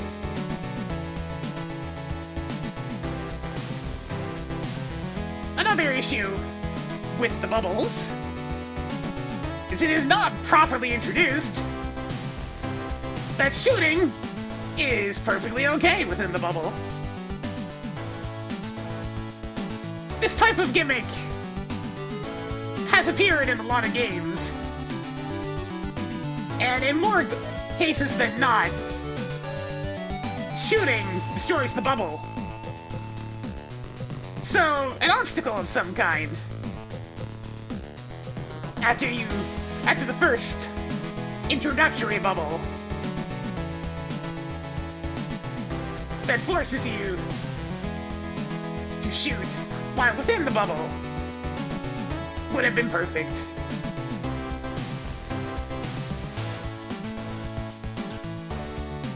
The boss, being good old Bubble Crab, but adapted to be, well, a totally different fight, to be honest. Was a nice cap off to the stage. While not the most threatening individual, the combo of making sure to get out of the way of the bubbles, slide under jumps, and keep the minions under control makes for a fight that is fun all the same. I liked it. Very, very good level. Did enjoy.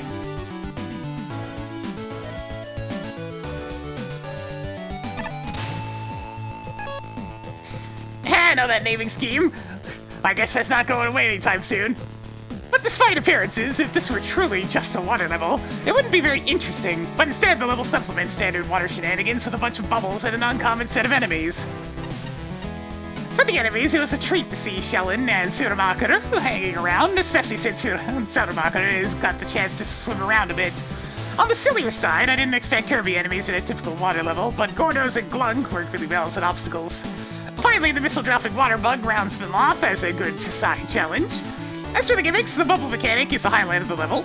It handles extremely well. I appreciate the ability to increase and slow your movement, and the stationary bubble jumps are a nice twist into something new. There's also water, too, and I appreciate how the spikes are both very obvious and tend to be damage spikes. The restraint is appreciated. With a strong set of gimmicks and enemies, I'm glad this has solid level design to accommodate them.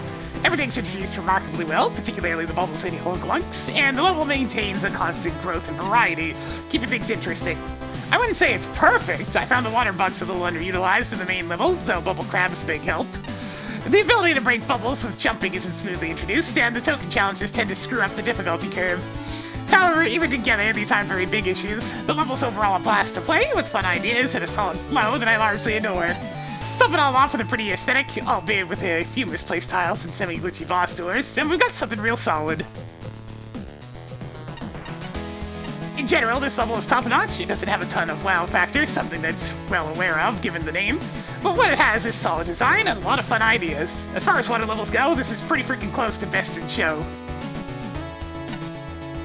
Now this right here is a really well put together stage. I've always really liked water levels in the Mega Man series, or at the very least, the potential for what they could offer. I've always thought they could easily distance themselves from the usual stigma that water levels seem to carry. In those regards, the stage definitely escapes that stigma. Starting off, the presentation of this level is wonderful. The overall aesthetics here are nice, with the background and tiles being limited to a cool color palette, though not to the point where it becomes monotone either. As far as the stage design itself goes, there's some good pacing with its introduction to enemies/gimmicks, and then ramping things up a bit from there on. The bubble segments in particular are easily my favorite parts of the stage, seeing as you have pretty good amounts of control while in them, and can shoot without popping it. They're handled way better here than when Mega Man Stage tried something similar, that's for sure. Yeah, Mega Man Stage's bubbles just kind of exist. If I had to bring up any issue, though, it's that maybe the stage is a bit on the easy side. None of the spikes in this level seem to be instant death, which I'm grateful for, but it does detract some tension from most of the bubble segments. I'm not going to knock that against the level too badly, because I still find those segments to be legitimately very enjoyable. Other than that, I was also a little confused about giving us the option to have an infinite use water shield. Outside of that one token room with the invincible bomb-dropping enemy, I couldn't think of any other use for it. Then again, that's probably saying more about Water Shield itself than anything else. Yeah. Lastly, we have the end boss. Bubble Crab feels a bit off, mostly because his iframes seem to last slightly longer than usual. Yeah, I forgot to mention that. Alright, speaking of the boss. Yo, those iframes are way too long! Bubble Crab! Is it X2, Maverick? Not X3? There we go. I still found him to be relatively easy to take down without even thinking much of the fight itself or his attacks. Not exactly the most climactic way to end this stage, but for what it's worth, I still found it very memorable. Not a jail! Obviously the name caught my attention, coming in thinking it might be a parody of Just an Ice level. It's not! It's way better than that level. It makes use of its gimmicks very well. The creative bubble usage and the side challenges with the tokens especially are the highlights for me. The end with the stationary bubbles you need to hop across is my favorite part of the main stage. It's such a unique take on the bubble gimmick. Though I have to say, the controllable bubbles are a little awkward where you don't really have the option to move down. Pressing down only halts in the same elevation. The camera also jitters a bit while doing precision movements, notably around the spikes. I also noticed there are strange decibel damage values on some of the enemies. Doesn't really affect gameplay, just kind of weird. The boss is an interesting one. It's more of a horde management battle where the main threat is the water skipper enemies that are being dispensed at an increasing rate. When the water gets lowered, it's actually more helpful than harmful, as it makes it easier getting rid of the skippers. Attention to detail is the difference between a good level and a great one, but I can safely say this is a great level. Look at how the background gets darker as you sink deeper into the water. Look at the directional arrows that make the bubble introduction even smoother. Look at the conveniently fast exits from the token challenges, the intelligently implemented soft screen borders, and the little shortcuts for people who have mastered the special weapons. Look at how the boss pulls in elements from across the entire level and how his enemy generators courteously explode when he does. The big picture is equally deliberate. Buoyant music, eye-catching graphics, and organic architecture that establish a firm sense of place. Fair, meaningful challenges that continually teach and then test the player. Damage spikes instead of regular ones. Perfectly placed checkpoints and timely power-ups. The blend of Kirby, classic Mega Man, and Mega Man X in the enemy roster works surprisingly well, and nothing overstays its welcome. Except maybe Glug, who's entirely too sturdy. Yeah. Things I'd change. Faster load times, fewer two-way transitions, an easier second token, hidden beautifully but too difficult too soon. A clearer exit from the last token, and the ability to pop bubbles while riding Rush Bike. Also, why do we need Infinite Water Shield? Just cause. The screen count is fairly sizable, but the level never feels long. Still, it wouldn't hurt to condense the enemy-centric areas, minus the clever one with the invincible water bug. They're a nice palate cleanser between the bubble sections, but I'm here for the gimmicky goodness of navigating creative obstacle courses. But the maneuverable bubbles live up to their potential, and I love the twist with the stationary bubbles. The last stretch is especially superb. Overall, this is thoroughly professional and just plain fun. Yeah. Kokomosu, thank you for the 84 months! I'm old. That's just how it goes sometimes, I know that feel. Every day, I finish up the stream, and my right shoulder complains like a son of a bitch. Video games. Apparently they're hard on your arms. The care and detail that has obviously gone into this level elevates it from being just a water level. Little things such as moving through the background when traveling through pipes and the many layers of parallax scrolling create an element of depth and life to the level. Even the use of slopes on curved edges gives the stage a very polished and natural feel.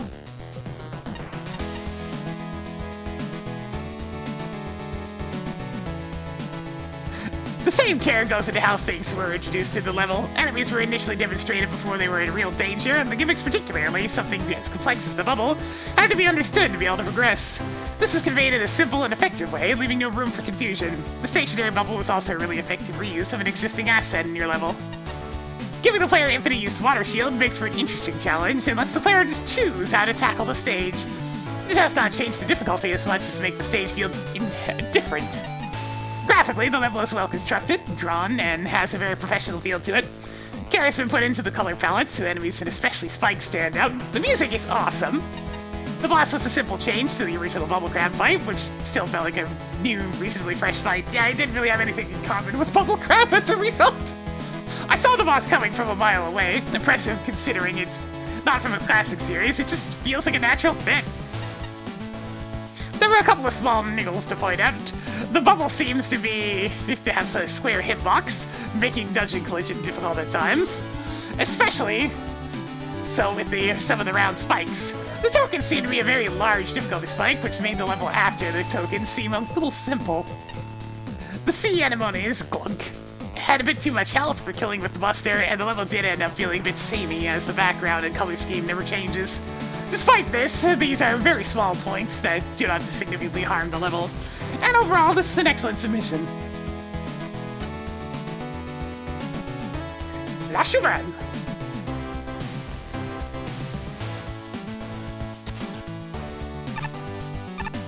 God man, what happened to your scissors? My scissors. I threw them, and they never came back. I can't afford to lose them. They're my whole identity. To put it bluntly, I need your help. Please find my scissors. I feel so dull-witted with nothing on my head.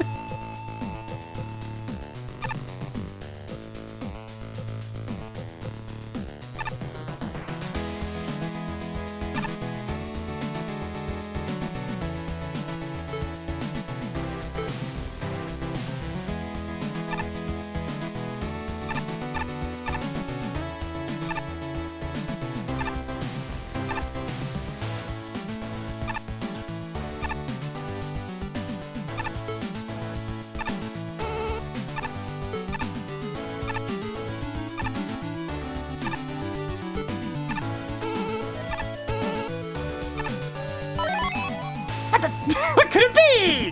There's just a capsule up here! Ah, get out of here, the crossbow!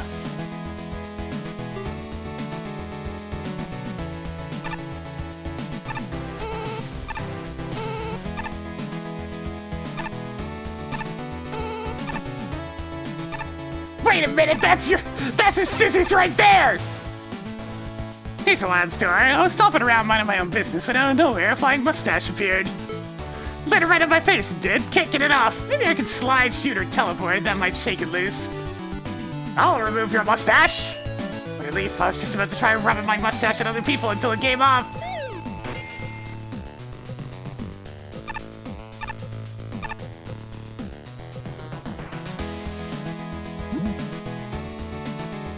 Congratulations on your good deed roll. I can feel my sharp wit returning. As heroes go, your first straight. First pepperite? Maybe I don't have these scissors on straight. Anyway, Glenn, I'm in your debt. Call me if you ever want a haircut.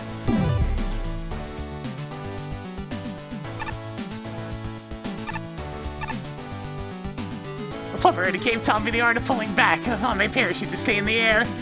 How was that built into my programming? That'd be like you not knowing you could jump over the bottomless pits. You do know that, right? Please tell me you're not learning basic survival from a disembodied head clutching a bedsheet.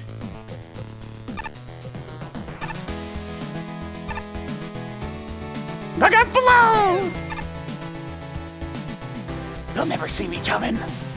Do do do do do do do do do do do do do do do do.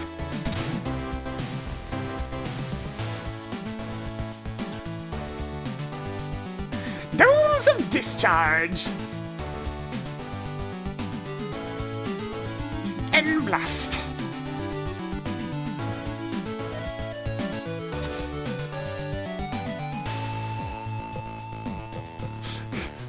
The simulation is locked. Nobody's allowed in. So saith the junk block.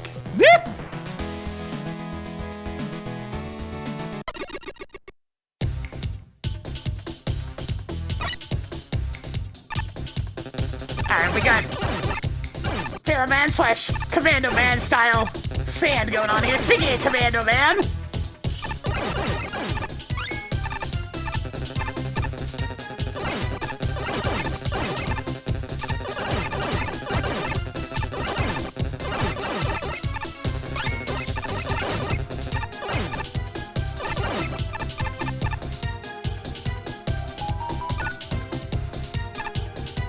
live!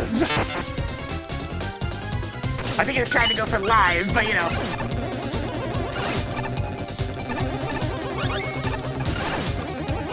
Satisfaction!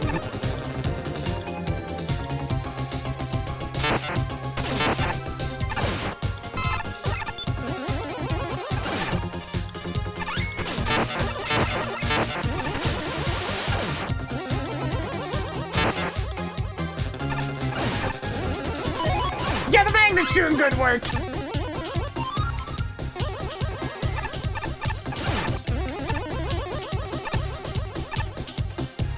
Does the magnet work? Yes. Yes, it does. Absolutely.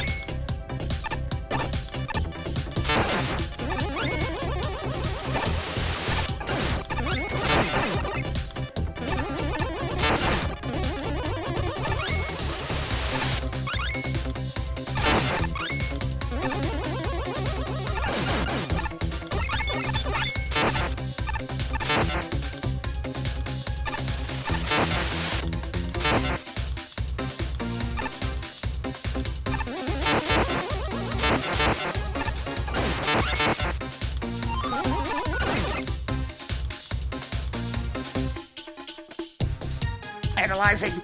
Analyze cube. Go, go, go!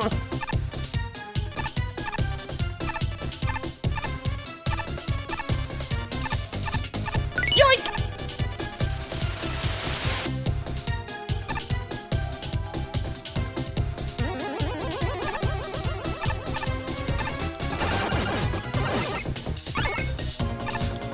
Alright, switch up there. I mean, the lower path is obviously more interesting, right?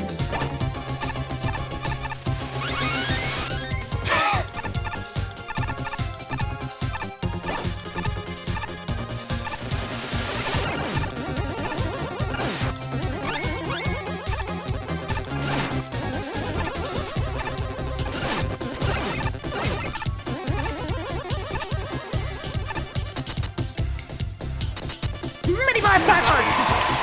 It's Suzak and Phoenix. Oh, it's a different flavor of Suzak and Phoenix. Well, excuse me. I'm just so used to seeing the exact same mini boss from these two. It's nice to see them in a different flavor.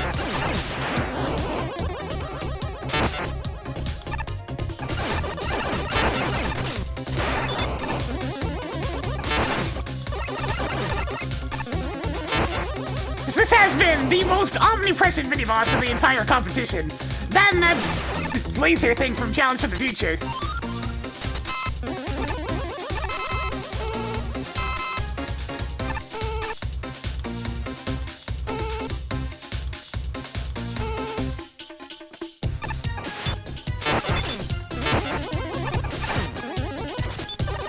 Okay, that's the guys from Nightman stage.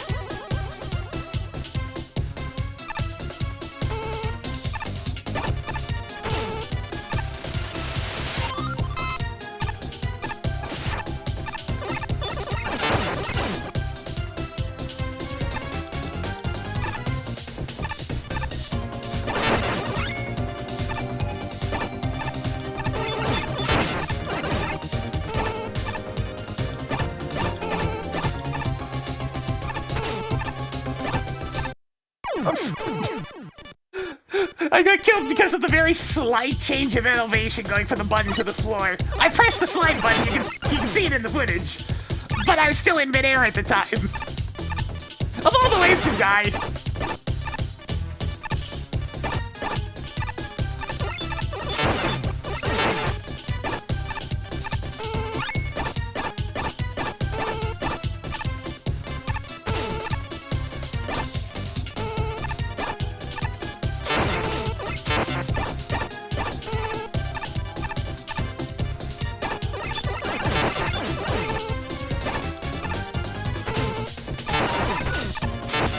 Oh no, you don't!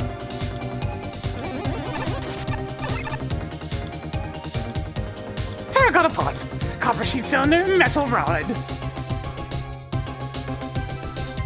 Spray was to show them putting all components together and filling them with acidic electrolyte, like grape juice, can lead produce and electric current. There are more hypotheses about the true purpose of the battery. In 20XX, more archaeological research is still undergoing near this facility, trying to uncover more historical mysteries. Yo, but can they make a potato battery?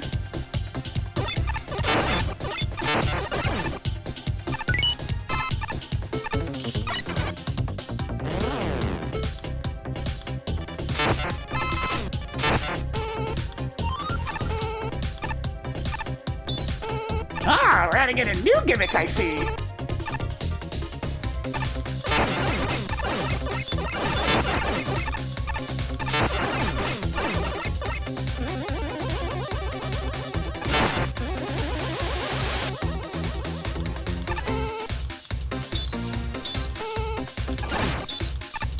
but can it run to? Ah, asking the real questions.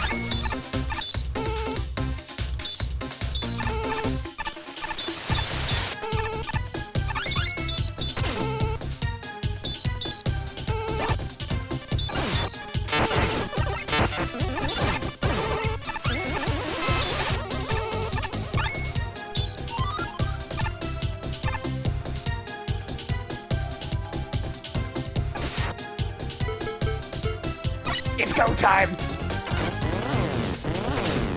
Oh no! I tried. I didn't cancel my bike fast enough. I mean, either way, it's go time.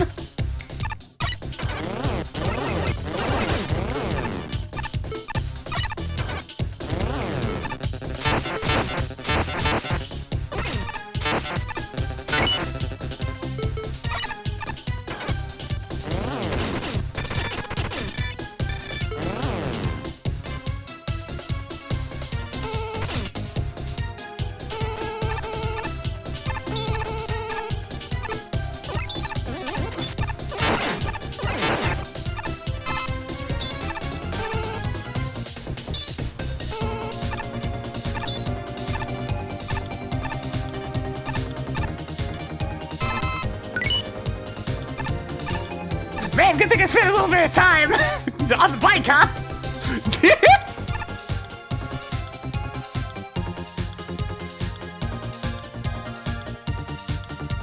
Alright, cool, and you can retry it if you missed the token. That's honestly extremely appreciated.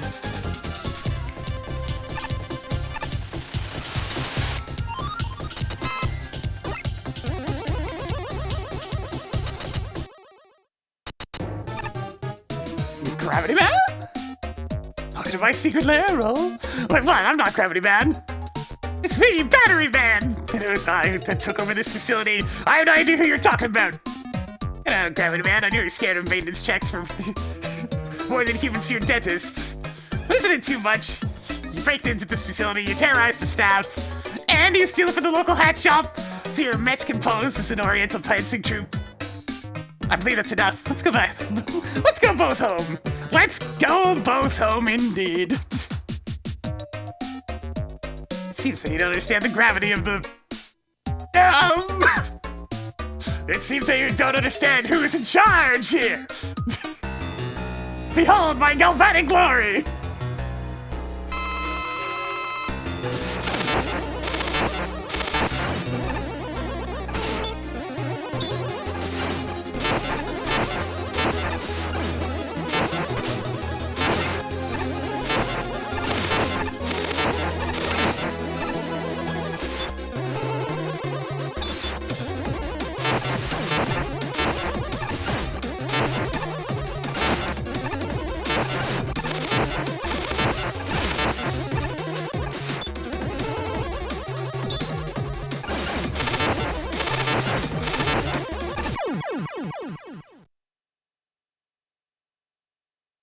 Simple enough.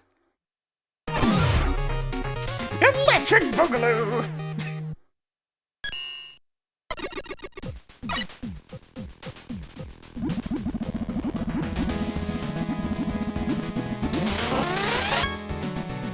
I am Magician! A hack fraud of a robot, this fiery imposter of a scorched man doesn't even practice real magic!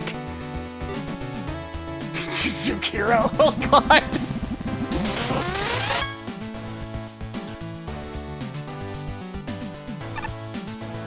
Okay, that series is great. I didn't really like the spinning ments, they seemed a bit too fast, but everything else was good. It's like, ah, yeah, now we're in that good shit.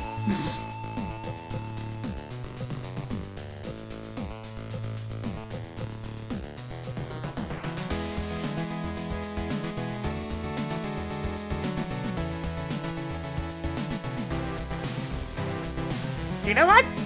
I'm actually gonna give it to stage a top rank and some fun. I love this one a lot.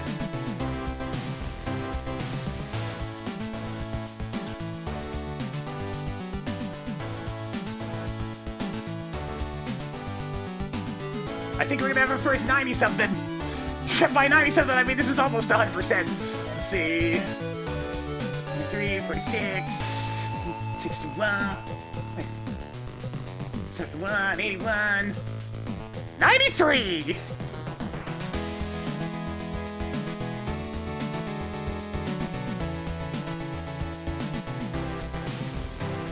Oh man, this just... I keep starting with all that. The stage just comes together perfectly. It looks great, it plays great, it clearly cares about its players, with many generous little quality of life features. It has some new enemies and gimmicks to work with, and expands on them as the level goes on, even introducing new ones. It starts outdoors before moving indoors to provide aesthetic variation, and ends on a satisfying boss that does not overstay its welcome. This is everything a classic Mega Man stage strives to be.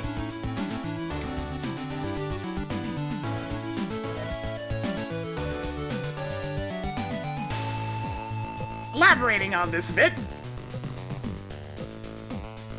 let's first talk about player consideration. This level goes beyond just having good checkpoint placement and scattered power-ups to help keep the player alive.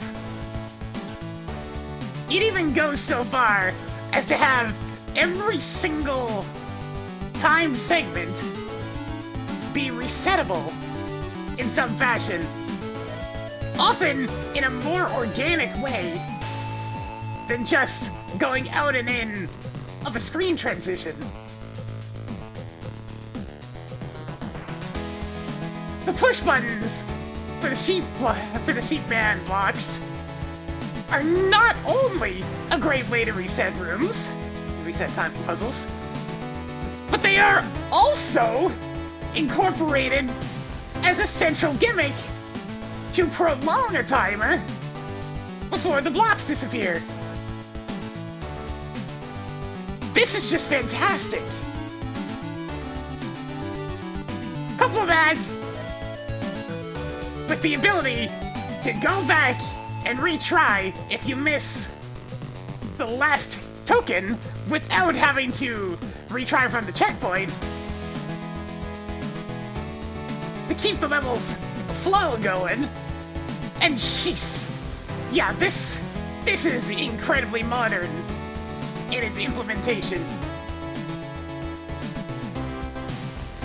And I am all here for it.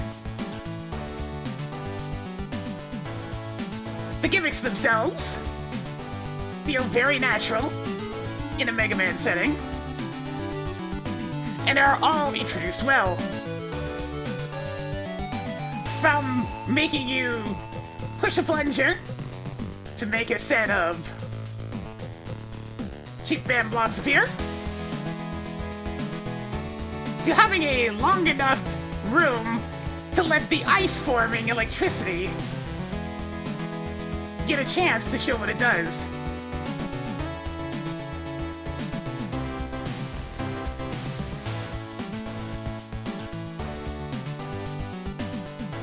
Then this goes and is topped off with a really fun boss fight. The pattern is learnable, but long enough to keep you on your toes. First run through the pattern is data. The second shows you can actually dodge what you just saw. There even seems to be a little RNG involved, as the boss used the straightforward shots at different times. So it is not just fully repetitive either.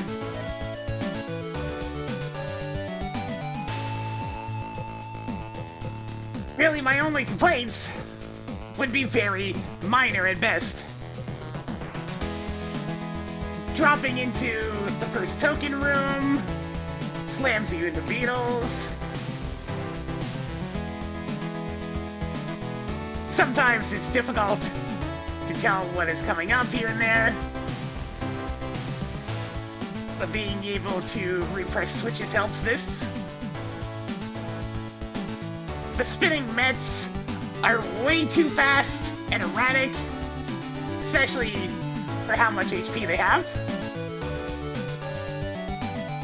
Also, there is a weird grammatical error in the boss dialogue. But yeah, that's really it. When I got to the top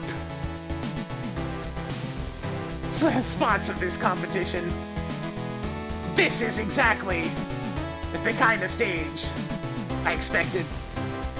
Thank you for making.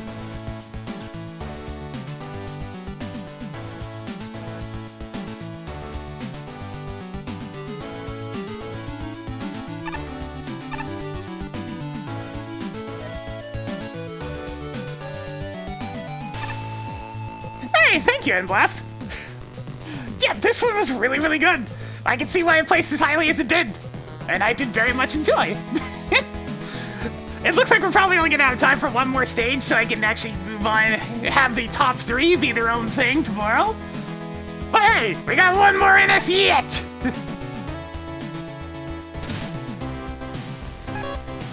Now this is a fine level. Not only is it expertly designed, but the concept of combining desert and lightning gimmicks is something I haven't actually seen yet. Basically every asset is used well. The electric Mets are an alright enemy, but they make even better invincible obstacles. The button blocks are an excellent twist on sheep blocks, and the way they're used is nothing short of excellent. And I really enjoy the combination between quicksand and elect beams, especially as a nerd who knows how glass is made. Oh yeah, I guess that was glass and not ice. Nerd! This is combined with a really fun design curve, slowly introducing and building on various assets until it accumulates in an awesome final challenge. This is just plain great. For some personal highlights, I really like the bracket-shaped room with the blocked-off dance bets. This is their best showing as an obstacle enemy, and it was so satisfying to dodge them all. The alternate Suzak and Phoenix are much more fun than the originals. This is true. The variety between them is a big help. Both of the longer button blocks rooms were incredibly fun. I especially liked how you used tokens to reward exceptional play. Mad props for that backtracking teleporter. Players will appreciate that. And Gravity Battery Man was not only hilarious, but he was also a fun fight. There's some suggestions I'd like to make, but they're pretty small. On the less important end, I found Mega Man felt weirdly out of place here. The level has excellent aesthetics, but don't get me wrong, but they were just different enough from Mega Man himself that it felt off to me.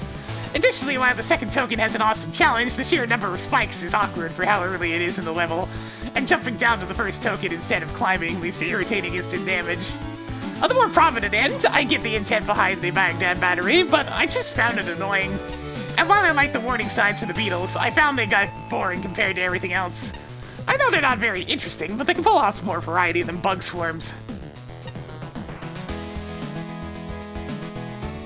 Look, I wasn't thinking about it at the time, Neo. I'm here to play Mega Man, not experience science. Minecraft is where I go into science, because mod packs are oddly realistic in some cases. Why am I doing actual nuclear isotope separation? Why? Still, the issues I have are pretty small, and I overall enjoyed this. It didn't completely suck me in, but it's a very well-crafted piece regardless. This deserves to get in the top tier. In terms of pure platforming, this is easily one of the best designed stages in the whole contest as far as I'm concerned. That's not to say the other aspects of it are lacking either. Honestly, there's so many good things about the stage that it's a little hard to pick a place to start. For one, I love to take on the sheepman blocks at this stage. They're used as both time barriers and race to the finish type scenarios. Race to the finish! Bum, bum. Scenarios aren't necessarily new concepts, but the elongated timer and on them allows for much more interesting room layouts. This is played especially well in conjunction with the other gimmicks later on in the stage. On that note, I absolutely love the interaction between the electric surges and the falling sand. The resulting glass shards can be a little tough to avoid at times, especially in some of the smaller rooms, but it's still pretty manageable given you can destroy the shards as well. You can? I never even tried. That's on me. If I had to nitpick, though, I guess the only thing I dislike about the stage would be some of the setups involving the Baghdad batteries. Their fast-moving projectiles, coupled with their small weak point, typically make them kind of a pain to take on without being really careful, which is a bit of an issue when they start showing up in situations where you're pressed for time. Granted, they're not that hard to take down, but I did find myself switching to laser trident more often than not whenever they showed up. One issue aside, I really enjoyed the rest of the level. The whole section leading up to the end boss in particular was nicely done, and I really appreciate giving us the option to redo the segment in case you messed up and didn't have enough time to get to the token. Speaking of which, Battery Man also manages to be a pretty engaging and fun boss. I especially like how the glass shards were incorporated into the fight, along with the little meter at the bottom to help better telegraph when he's about to jump to one of the side platforms. I didn't even really pay attention to that, that's cool. Oh no, this is a very fun, easy choice for one of my favorite levels of the contest. Fantastic work! Send of over time and space. It's definitely a unique thing in combining aspects of a desert and electric level together. I especially really like the sheep block merged with the countdown timer. It makes for some fun, engaging sections. I'm a sucker for custom mets, so naturally I love these little buggers here.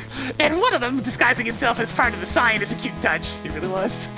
The crystals formation formulating from the laser and sand is also a unique touch to make a dropper generator of sorts.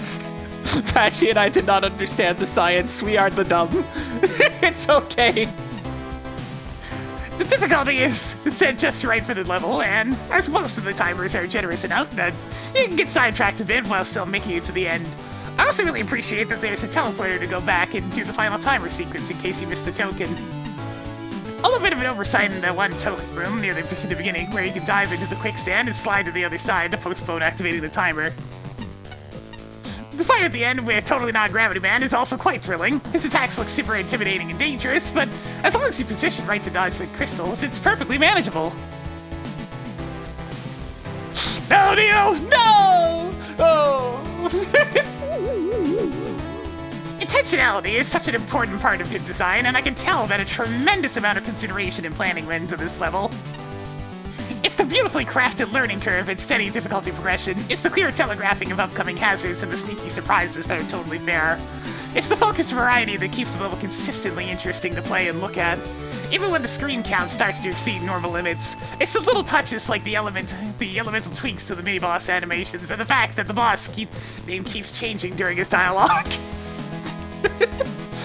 The challenges have been polished to perfection. Multiple playstyles are accommodated, checkpoints and power-ups appear in all the right places, time sections are the perfect balance of forgiving and demanding, and enemy swarms never feel like enemy spam. I like how the boss's attack pattern connects with the rest of the level. The only problems I have are the unlabeled bottomless pits and with some odd architecture early on that briefly weirds the level flow. A couple technical issues are also worth noting. Switch activated blocks should all be off by default, both for consistency and to avoid an odd glitch that's possible after using the very thoughtful return teleporter at the end of the highly satisfying final area. Not all special weapons acknowledge when enemies are invincible. I expect a dink noise or a visual effect. I can't tell whether metals are supposed to be able to climb over low walls. It looks glitchy, yeah. But any shortcomings are forgivable, and it's purely personal preference accounting for any restraints in my enthusiasm. I am modestly wowed by the overall experience, but massively impressed by the thoughtfulness and quality of the level design. Music, theming, and anything else I didn't bother to mention, everything works. First off, certain aspects of the stage did not land as well for me the second time when I finally got to play it. This is another notable stage where Leano had initially played as a proxy. I have a feeling that might have soured things. But that would be unfair on me to change it now, when clearly my initial notes reflect positivity. I honestly don't know if this is just a thing where having another person next to you helps things land or not, so I'm going on with my initial thoughts when it comes to that, and this will be noted as such. Almost all the fundamental aspects of the level, such as the theme, gimmicks, and most enemies, gelled together really well. The re-implementation of Sheepman's gimmick was the best bit of the stage and feels like such an obvious improvement over the original idea that I'm surprised I've not seen it before. It fixes all the issues I had with the original gimmick in one go and makes this stage all above average just by its inclusion. The other revisited ideas work really well on the stage, using sand as a vertical platform is a gimmick I've always liked, and just changing the attacks of the mid-boss makes it feel like a whole new fight. A fight that's seen so often in this contest, but this worked. Yeah, you notice how I pulled out the weakness immediately, thinking that it was just gonna be another one. It was refreshing to see it was different. The token rooms were fun and all. Different, even building on a sort of lore to this stage. The last quarter of the stage brings everything together nicely. The final theme time section, although obvious, ramps up the tension, well, it flows most of the time. Battery / gravity / question marks, man, was somewhat unpredictable, but nevertheless felt like a fair fight. The one exception was the pink electric shot, which seemed both too fast, it was impossible to predict whether it was being fired. When it was being fired, as it never seemed to aim correctly. I thought I understood it when watching Leona, but in practice even I struggled. However, I always like boss fights that bring in stage assets, so reusing the drop of glass was a nice touch. The two new enemies let the stage down a bit. As soon as you fail to kill the main enemy, it becomes very frustrating to deal with, as it is accelerating so quickly. It doesn't quite work with the terrain, clipping over blocks it shouldn't appear to. The Baghdad battery was particularly annoying, given how charge shots were ineffective, and you were often given very little space to deal with both the attacks and opportunities to hit it. Finally, the theming of the level felt a bit generic, and seeing the electricity involved in the stage would probably have made it feel less so. Despite this, the stage was fun to play, and that's the most important thing. It is, in fact, a good Mega Man level. Finally, the humor! My memories say this landed. I remember laughing. I remember the museum got a hearty laugh out of me. A rare accomplishment! And it didn't when I got to play it. When I got to play it? I don't know why. It's in the notes. Maybe at this point, and judging by myself, I had seen so many unfunny situations that my sense of humor has melted. I'm gonna go with my past self and say the stage is funny. Fashion Man 85.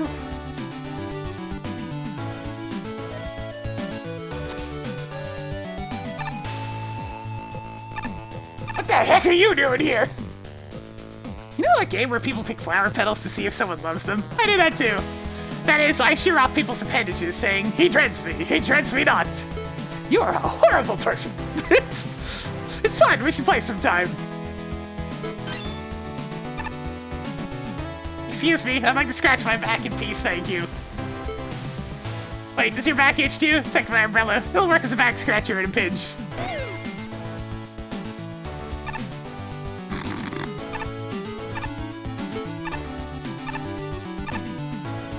The double spin! Hey, how's it going, Spike Wall Man? Is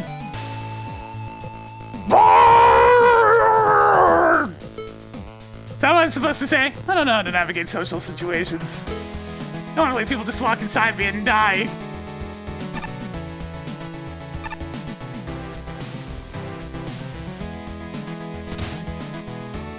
A double gold favorite, huh?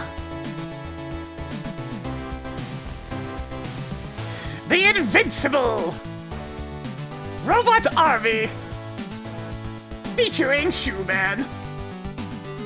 It's a little too long of a title, has to be shrunk slightly. There we go. By Phazon. What a brain. Wait, don't I know that username?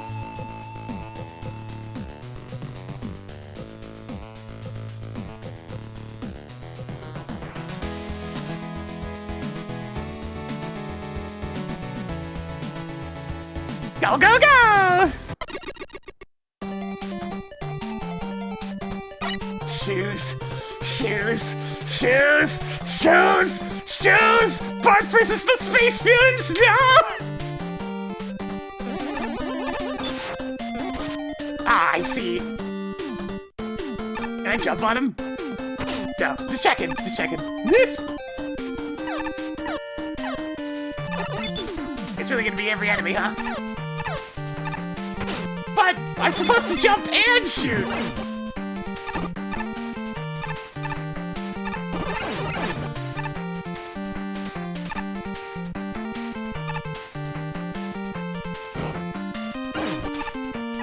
Burn! Burn!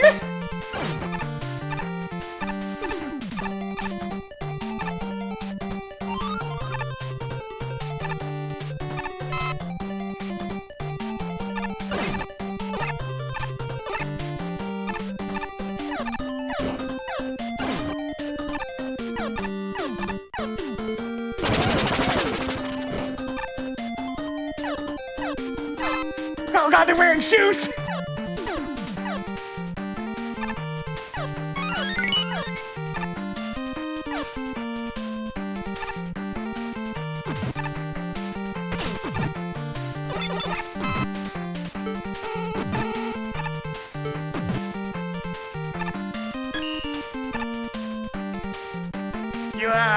You good there, Power Master? You good? You good?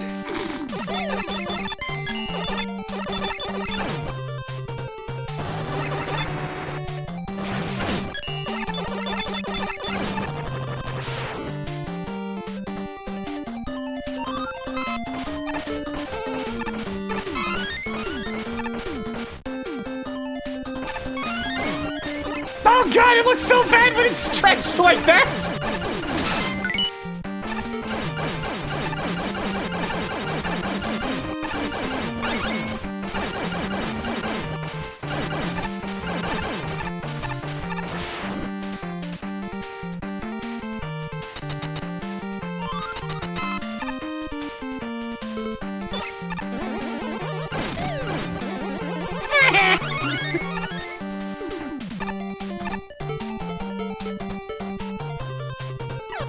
I mean, if I could just break dash through things, then I'm gonna take a different approach for this level.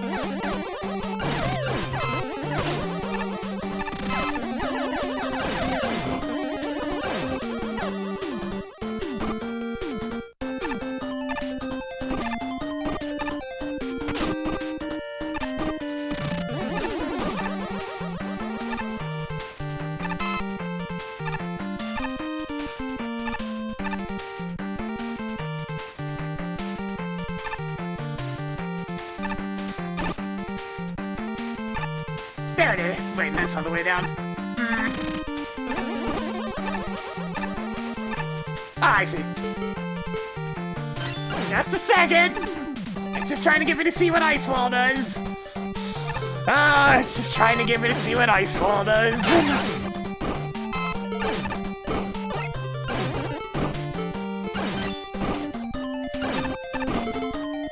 Hey, I want that, though.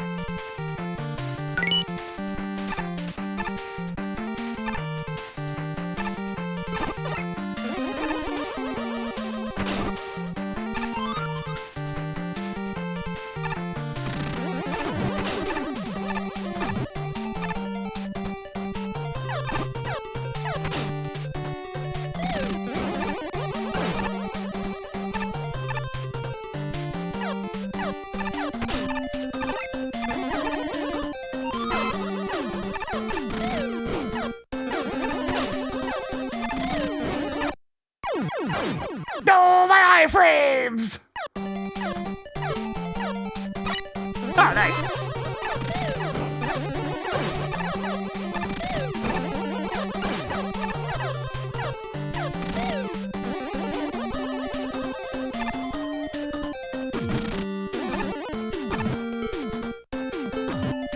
Ah, just a second, just a second.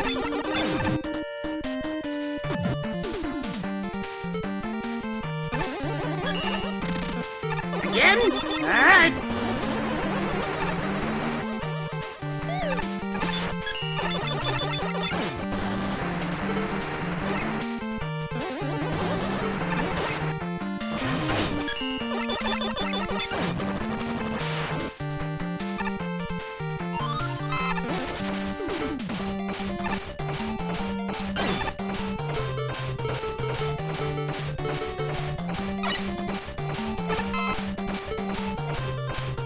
I don't think I need the extra HP that bad. I appreciate the audible warning that that show is coming. Doing the impacts.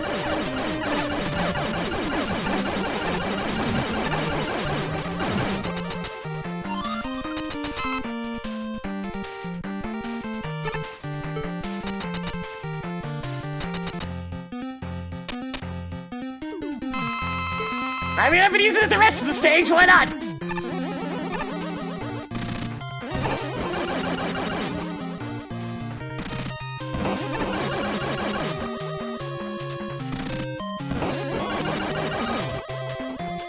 If the stage is gonna encourage me to use Robot Master weapons, by God, I'm using it on the boss too!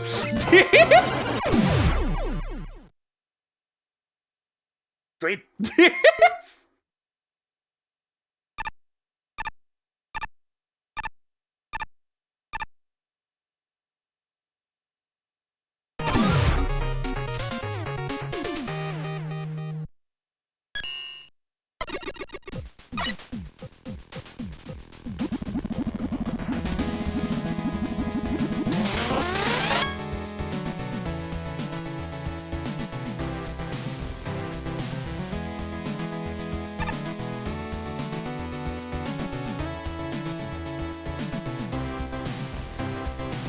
Let's see. I mean, it's neat and all, but it really feels like a big ol' fuck next to the previous stages that were just excellent Mega Man levels. This one's fine, but like...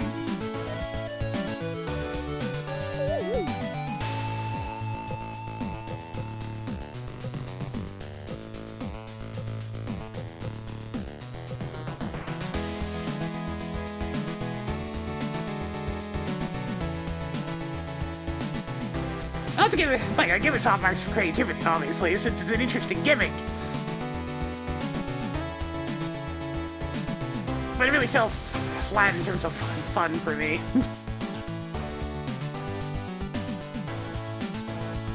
Well, everything's definitely 10 of functionality.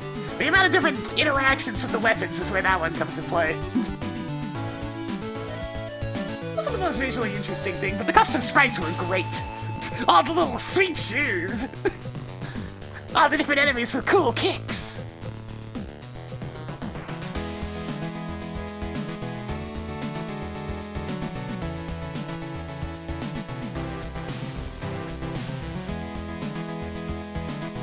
Paul, get yourself one of these!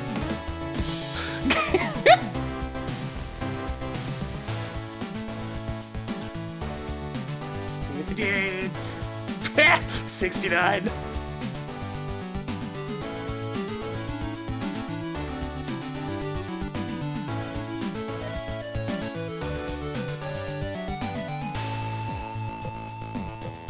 Oh, this stage feels like a firm divider, depending on what sort of gameplay you're going for. When you load up a classic Mega Man game. Those looking for a shake to the formula will be pleased, as this is an extremely creative and very thoroughly implemented shake-up to the usual formula. But for those, like me, who prefer, and I mean strongly prefer standard gameplay, this just falls super flat. On to jump and shoot! But the shoot is just useless. I can knock enemies aside and blow them away, but like, yeah.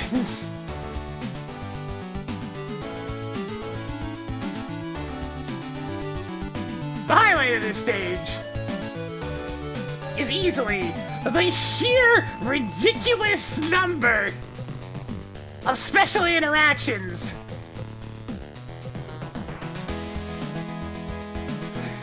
with the various weapons for the invincible enemies.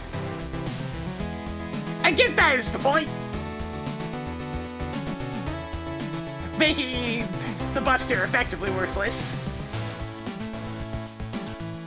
And the variety is quite crazy.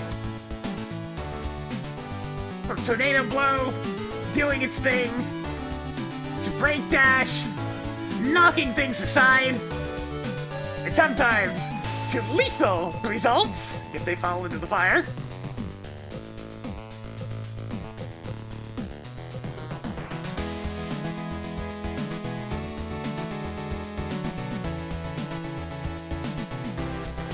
all very clever and well implemented. There are also small details as consideration to the players. Actually being able to hear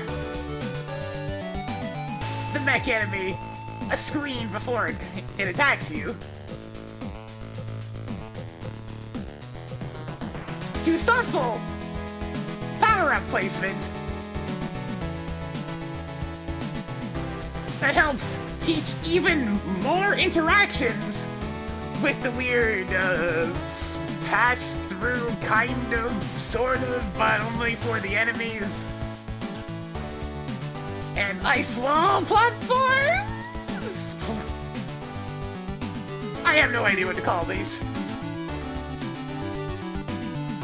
But they were used in varied and interesting ways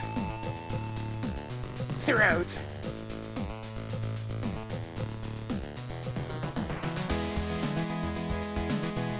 The general uselessness to the Buster, unfortunately, translates to having zero desire to use it on Shoeman as well. I saw the fire, knew what Breakdash did in the stage itself, and well, Breakdash go burr, as they say.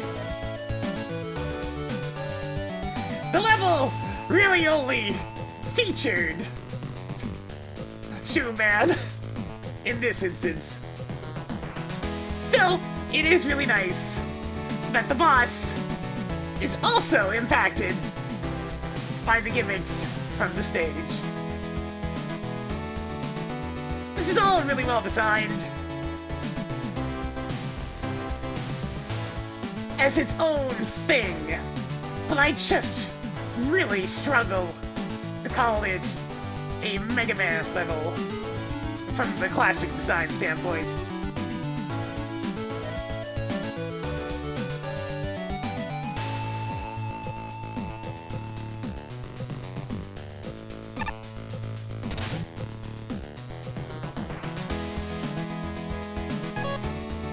I wish I recorded the moment when I realized this level's name wasn't hyperbole. It was a sight to behold. Yeah, I can only imagine. But despite the alienating concept, the level design is both smooth and silly. Everything's invincible to conventional weaponry, sure, but everything's dodgeable, and there's plenty of hazards and traps around to kill things. Combined with a high degree of enemy variety and loads of fun weapon interactions, the end result is a level that doesn't smell like stinky feet. Ew. Personal highlight has to be the chase sequences. I never thought a Dashon's footsteps would be intimidating, but somehow we have exactly that. Though the Dashon stretched to be that horse vertically tall still looks really ridiculous. Poor thing was not meant to be stretched. Unfortunately, while this has solid design and entertaining gameplay, I can't say this level really grabbed my attention as well as others of similar quality. The core of the issue is the visual theming, or rather the lack thereof. The graphics aren't necessarily bad, but considering it's a Robot Master stage, Wonder Man has a garden, Show Man's somewhere in the Arctic, Gravity Man's got a lab themed around pushing and pulling, even Ring Man still has a distinct visual theme. Shoe Man's stage looks like a generic fortress stage with a couple of shoes in it. And the lackluster theming detracts so much from my experience. Having good design is important, but interesting visuals are similarly important. Combined with the level being fairly easy, and it doesn't grab me as well as others in this contest. Still, this handles smoothly, and the bosses live up to the creativity of the level design. Shoe Master reminds me of Zelda bosses with the 3 hits and dead bit, and he's about everything I want in a mid-boss, though the first time can be utter horseshit or even Buster only. Shoeman himself, probably the most impressive part of the level for me. Being a respectable boss is one thing, but I appreciate that he hits all the notes of a good Robot Master fight, while still using his level gimmick. I particularly like that he has a working weakness, even if it goes a bit into Mega Man 7 territory, with how easily it crushes him. It was just plain fun, like a good portion of this level. If this was just a little more visually interesting, it'd probably be one of my favorites. I had no idea what to expect when I first saw the title of this level. Not only does it turn out to be accurate, but the stage itself is also pretty good. I love the whole idea behind this level. The fact that you can't kill enemies through normal means opens up a ton of unique ideas for even the most basic of situations. This level takes great advantage of that. I also really like how nearly every weapon causes some sort of reaction, with either the enemies or the platforms. Adds a bit more depth to the mechanics here, but at the same time, I can't help but feel it's something of a double-edged sword. Because it spends so much time showcasing how the weapons affect everything, a decent chunk of this stage feels like it's stuck in the intro segment of the whole intro test master formula. It's not something that ruins the stage, far from it in fact, but it's still rather noticeable if you're going for all the tokens. Beyond that, I only have two other problems here. First, there's the aesthetics. The overall look of the stage is relatively fine, but it's nothing special. It's not bad either. If anything, the only bad-looking part of the level is the giant Vashon enemy. It looks really off when compared to everything else, being all stretched and squashed like that.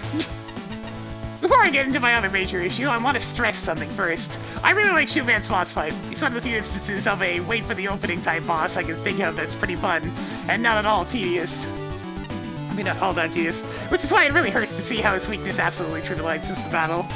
I know that weapon weaknesses are there to give you an edge against bosses, but there's a big difference between having an advantage and completely shutting down the fight. Even with those issues, however, I still think this is a pretty good stage that takes an approach that's not seen too often. Great work!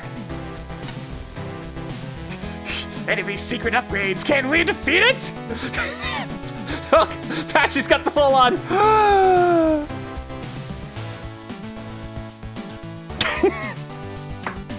Oh my goodness! Like, I can almost do that, almost. My hands don't have that much mobility. But I can do this!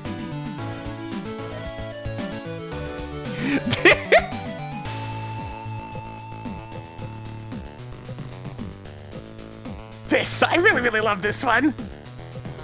The funny sprites of how the enemies interact with your special weapons and the environment, the whole concept of them wearing shoes to protect themselves from being burned, and that the stage is still very much played fairly despite that enemies are invulnerable to your normal shots. It's all brilliant!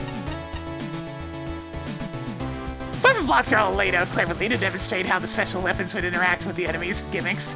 It's a great addition to the interactivity of the invincible enemies, providing more than one way for players to deal with them.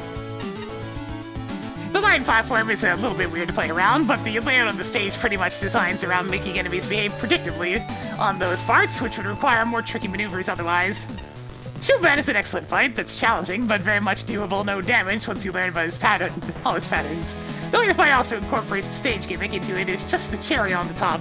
A lovely climax to this brilliantly crafted entry. Invincible enemies and shoes? Now that's a premise I wasn't expecting in this contest. Or ever. But it works remarkably well, and it satisfies the unconscious need I've had for more shoe-themed levels since Mario World 5-3 of Super Mario Bros. 3. Everybody loves that damn shoe. Capcom quality production values start the level off on the right foot. Not only does everything look and sound thoroughly like it belongs in an official game, but there's so much polish and solid construction. Fire pits that bounce power-ups to where you can reach them, fun and endearing sight gags of the enemies, etc. Only a few details aren't quite in step with the standard of quality. I see what you're doing, Flashman! I found a couple minor programming oversights. Shoelace platforms don't look shoelacy enough. Vashon, funny as it is, appears too stretchy and smooshy for this level. And the dweebs like me will find a way to get behind Vashon and ruin everything. Some levels cobble together loosely related challenges and call it a day. This one is assembled with great care, presenting a steady difficulty curve and purposeful challenges. Going toe-to-toe with an invincible army could easily be a tedious or frustrating affair, but here's an opportunity to discover all sorts of interesting mechanics. My only qualms are that the boss and mini-boss tread outside my preferred playstyle, and that sometimes the ambitions of an area start to clog the screen with too many components. I have consistently complained about levels blatantly advertising what weapon to use on destructible blocks. This is the sole exception! As if all the lovingly crafted enemy and gimmick introductions weren't good enough, this level is laced with barriers that are strategically situated to teach the player a useful trick when destroyed. Between the excellent execution of a clever concept and the rampant charm, this is a level that leaves a lasting impression. Like a footprint, you might say. I don't have enough of these for this entire review.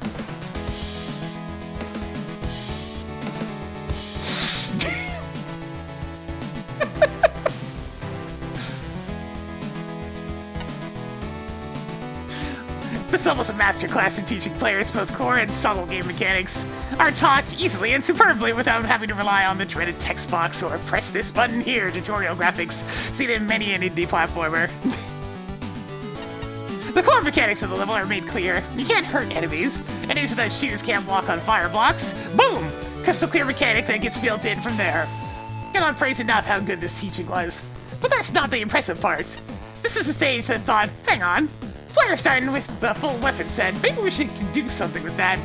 We have breakable weapon blocks. This is the key method used to show, not tell its interactions. I could highlight moments throughout because there's many, but we'd be here all day, so let's name the most noteworthy. The room with the breakable tornado blow blocks is an optional path, and players hunting for the tokens will be instantly rewarded. By opening the path, the player is shown that this weapon knocks enemies on their butt. But not just that. In one fell swoop, it's shown that butt-first enemies are also not protected from the fire blocks. Yeah, Sam Cat, thank you for 84 months. Getting on to spin it a bit more for us today. Have to watch the VOD later on. Yeah, thankfully they're easy enough to get to, since they're always on YouTube. And they're here for 2 months on Twitch. But YouTube, they're permanent. So yes, I appreciate when a contest stage builds around the player's toys, rather than arbitrarily taking them away out of fear of breaking my pure stage design. It helps then that this stage is constantly builds on these mechanics and gets an absolute ton of mileage with that. By the end of the stage, I was satisfied that this stage explored its mechanics about as well as it could ask. And thanks to the weapon interactions, I found the level quite replayable once the puzzle elements wore off. Yeah, I can see the replayability of this one being pretty high, as well as just trying to find ways to speedrun it, since there's so many ways you can interact with the shoelace platforms. I can see a lot of potential for just going at Mach speed with this one. If I had one main complaint, it's that aesthetically, whilst the shoe-wearing enemies and new animations for them are really, really cute, the actual level itself is plain to a fault. I could have done with more tile set variety. The foreground in particular is hopelessly generic. Its personality is lacking. I'm also never a fan of weirdly stretched enemies, but I understand the death shown is a joke. So that's just a personal pet peeve. Let's have a shoot man himself. He good. He good. This is one of those 6 bosses in this contest where I felt compelled to master and no damage. Some of his attack timing is awkward, sure, but you can adapt. He's a super original fight and I love him. All in all, this is one of my favorite stages in this contest. It'll be tough to choose between this and some of the others. Excellent work! I don't really agree with anybody fully because of my particular taste, but Shinryo's the most.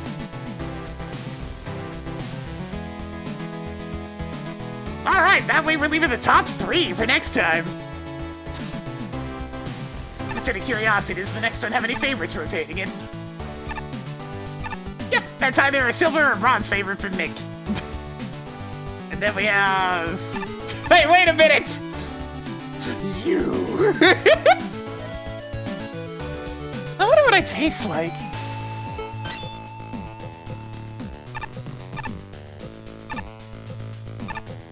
Okay, a couple of more favorites here, Shinryu, and I imagine up here on the top. A couple more favorites on the top, yep. Wonderful! You talking to him? Oh god. Look at me, I'm the Wonder Flower. Roll, what do I do? This is crisis. This is crisis, okay. You call this a vulture worthy of my majesty? Shoot it in the head! Hey, listen! I found this strange flower and decided to nurture it. Now it follows me around, commenting on everything I do. I'm conflicted. Should I try to abandon it in one of the simulations? Yes! You're right. If there's one thing simulations need, it's more talking. Thanks for your input. Frankly, I don't know how many simulations made it into the top 10 without any talking at all. No, what have I done?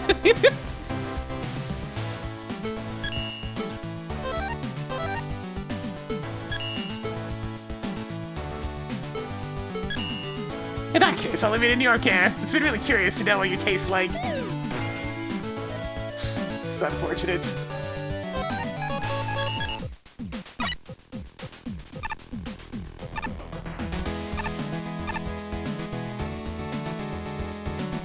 Don't be surprised if I'm gone next time. I'll be in the real game. Roll stole my pants. You don't have any pants. You don't share password. Now this, I'm so blocking you. Have you been exploring the entitled person's Reddit? After that episode with the egg bear, I thought you'd never impress me again. Congratulations, you just lost your sponsors. What sponsors?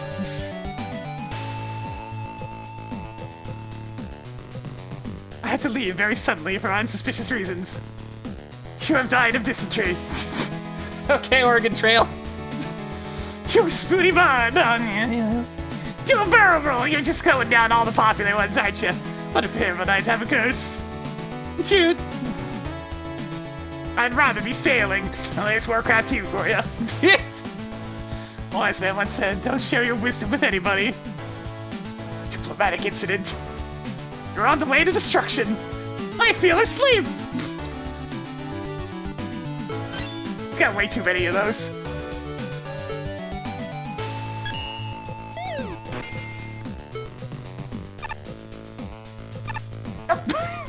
I pressed the slide button and he's gone now.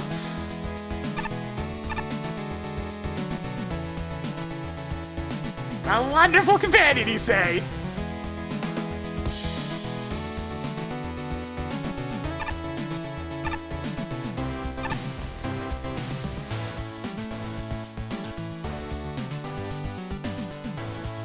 Man, I wish I were covered with spikes.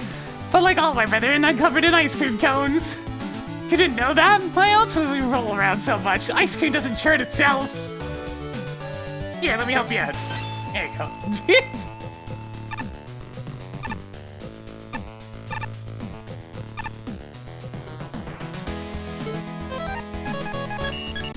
Alright, I'll put it on my head again. I just have to not press the slide button, which is very difficult.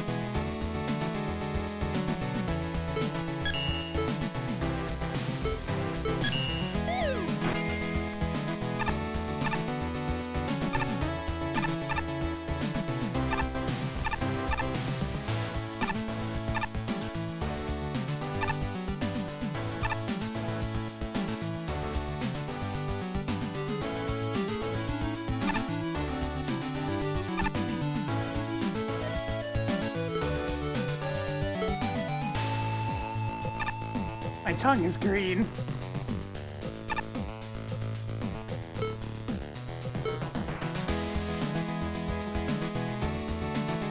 So he adds an extra text box every time you talk to somebody?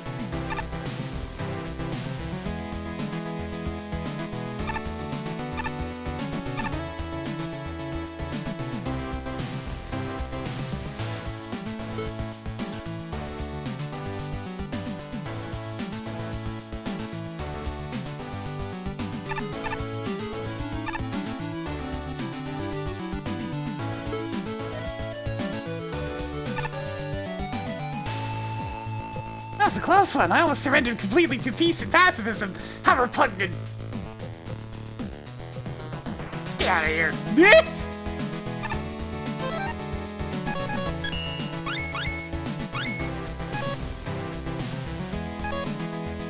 It looks like he's just going through his various lines, because I've already seen a bunch of those.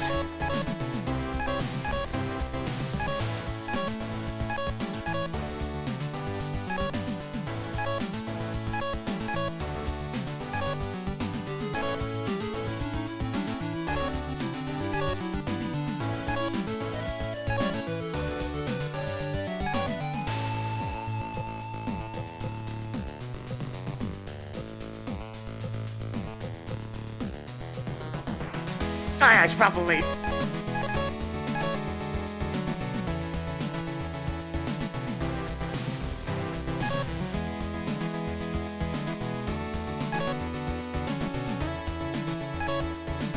Electric Boogaloo!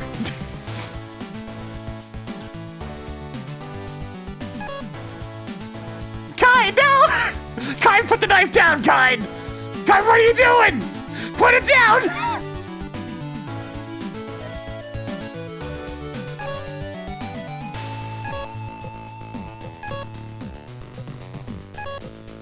And then we're into the custom ones again. Now this is annoying.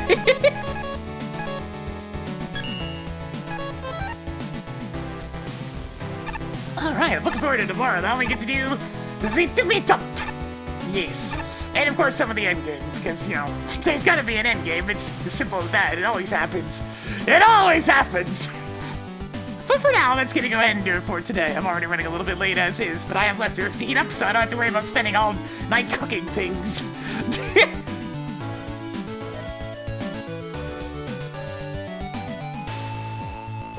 If you enjoyed the content, please give it a follow. It helps the channel grow. Gets those numbers going on up. We need to succeed here on Twitch.tv.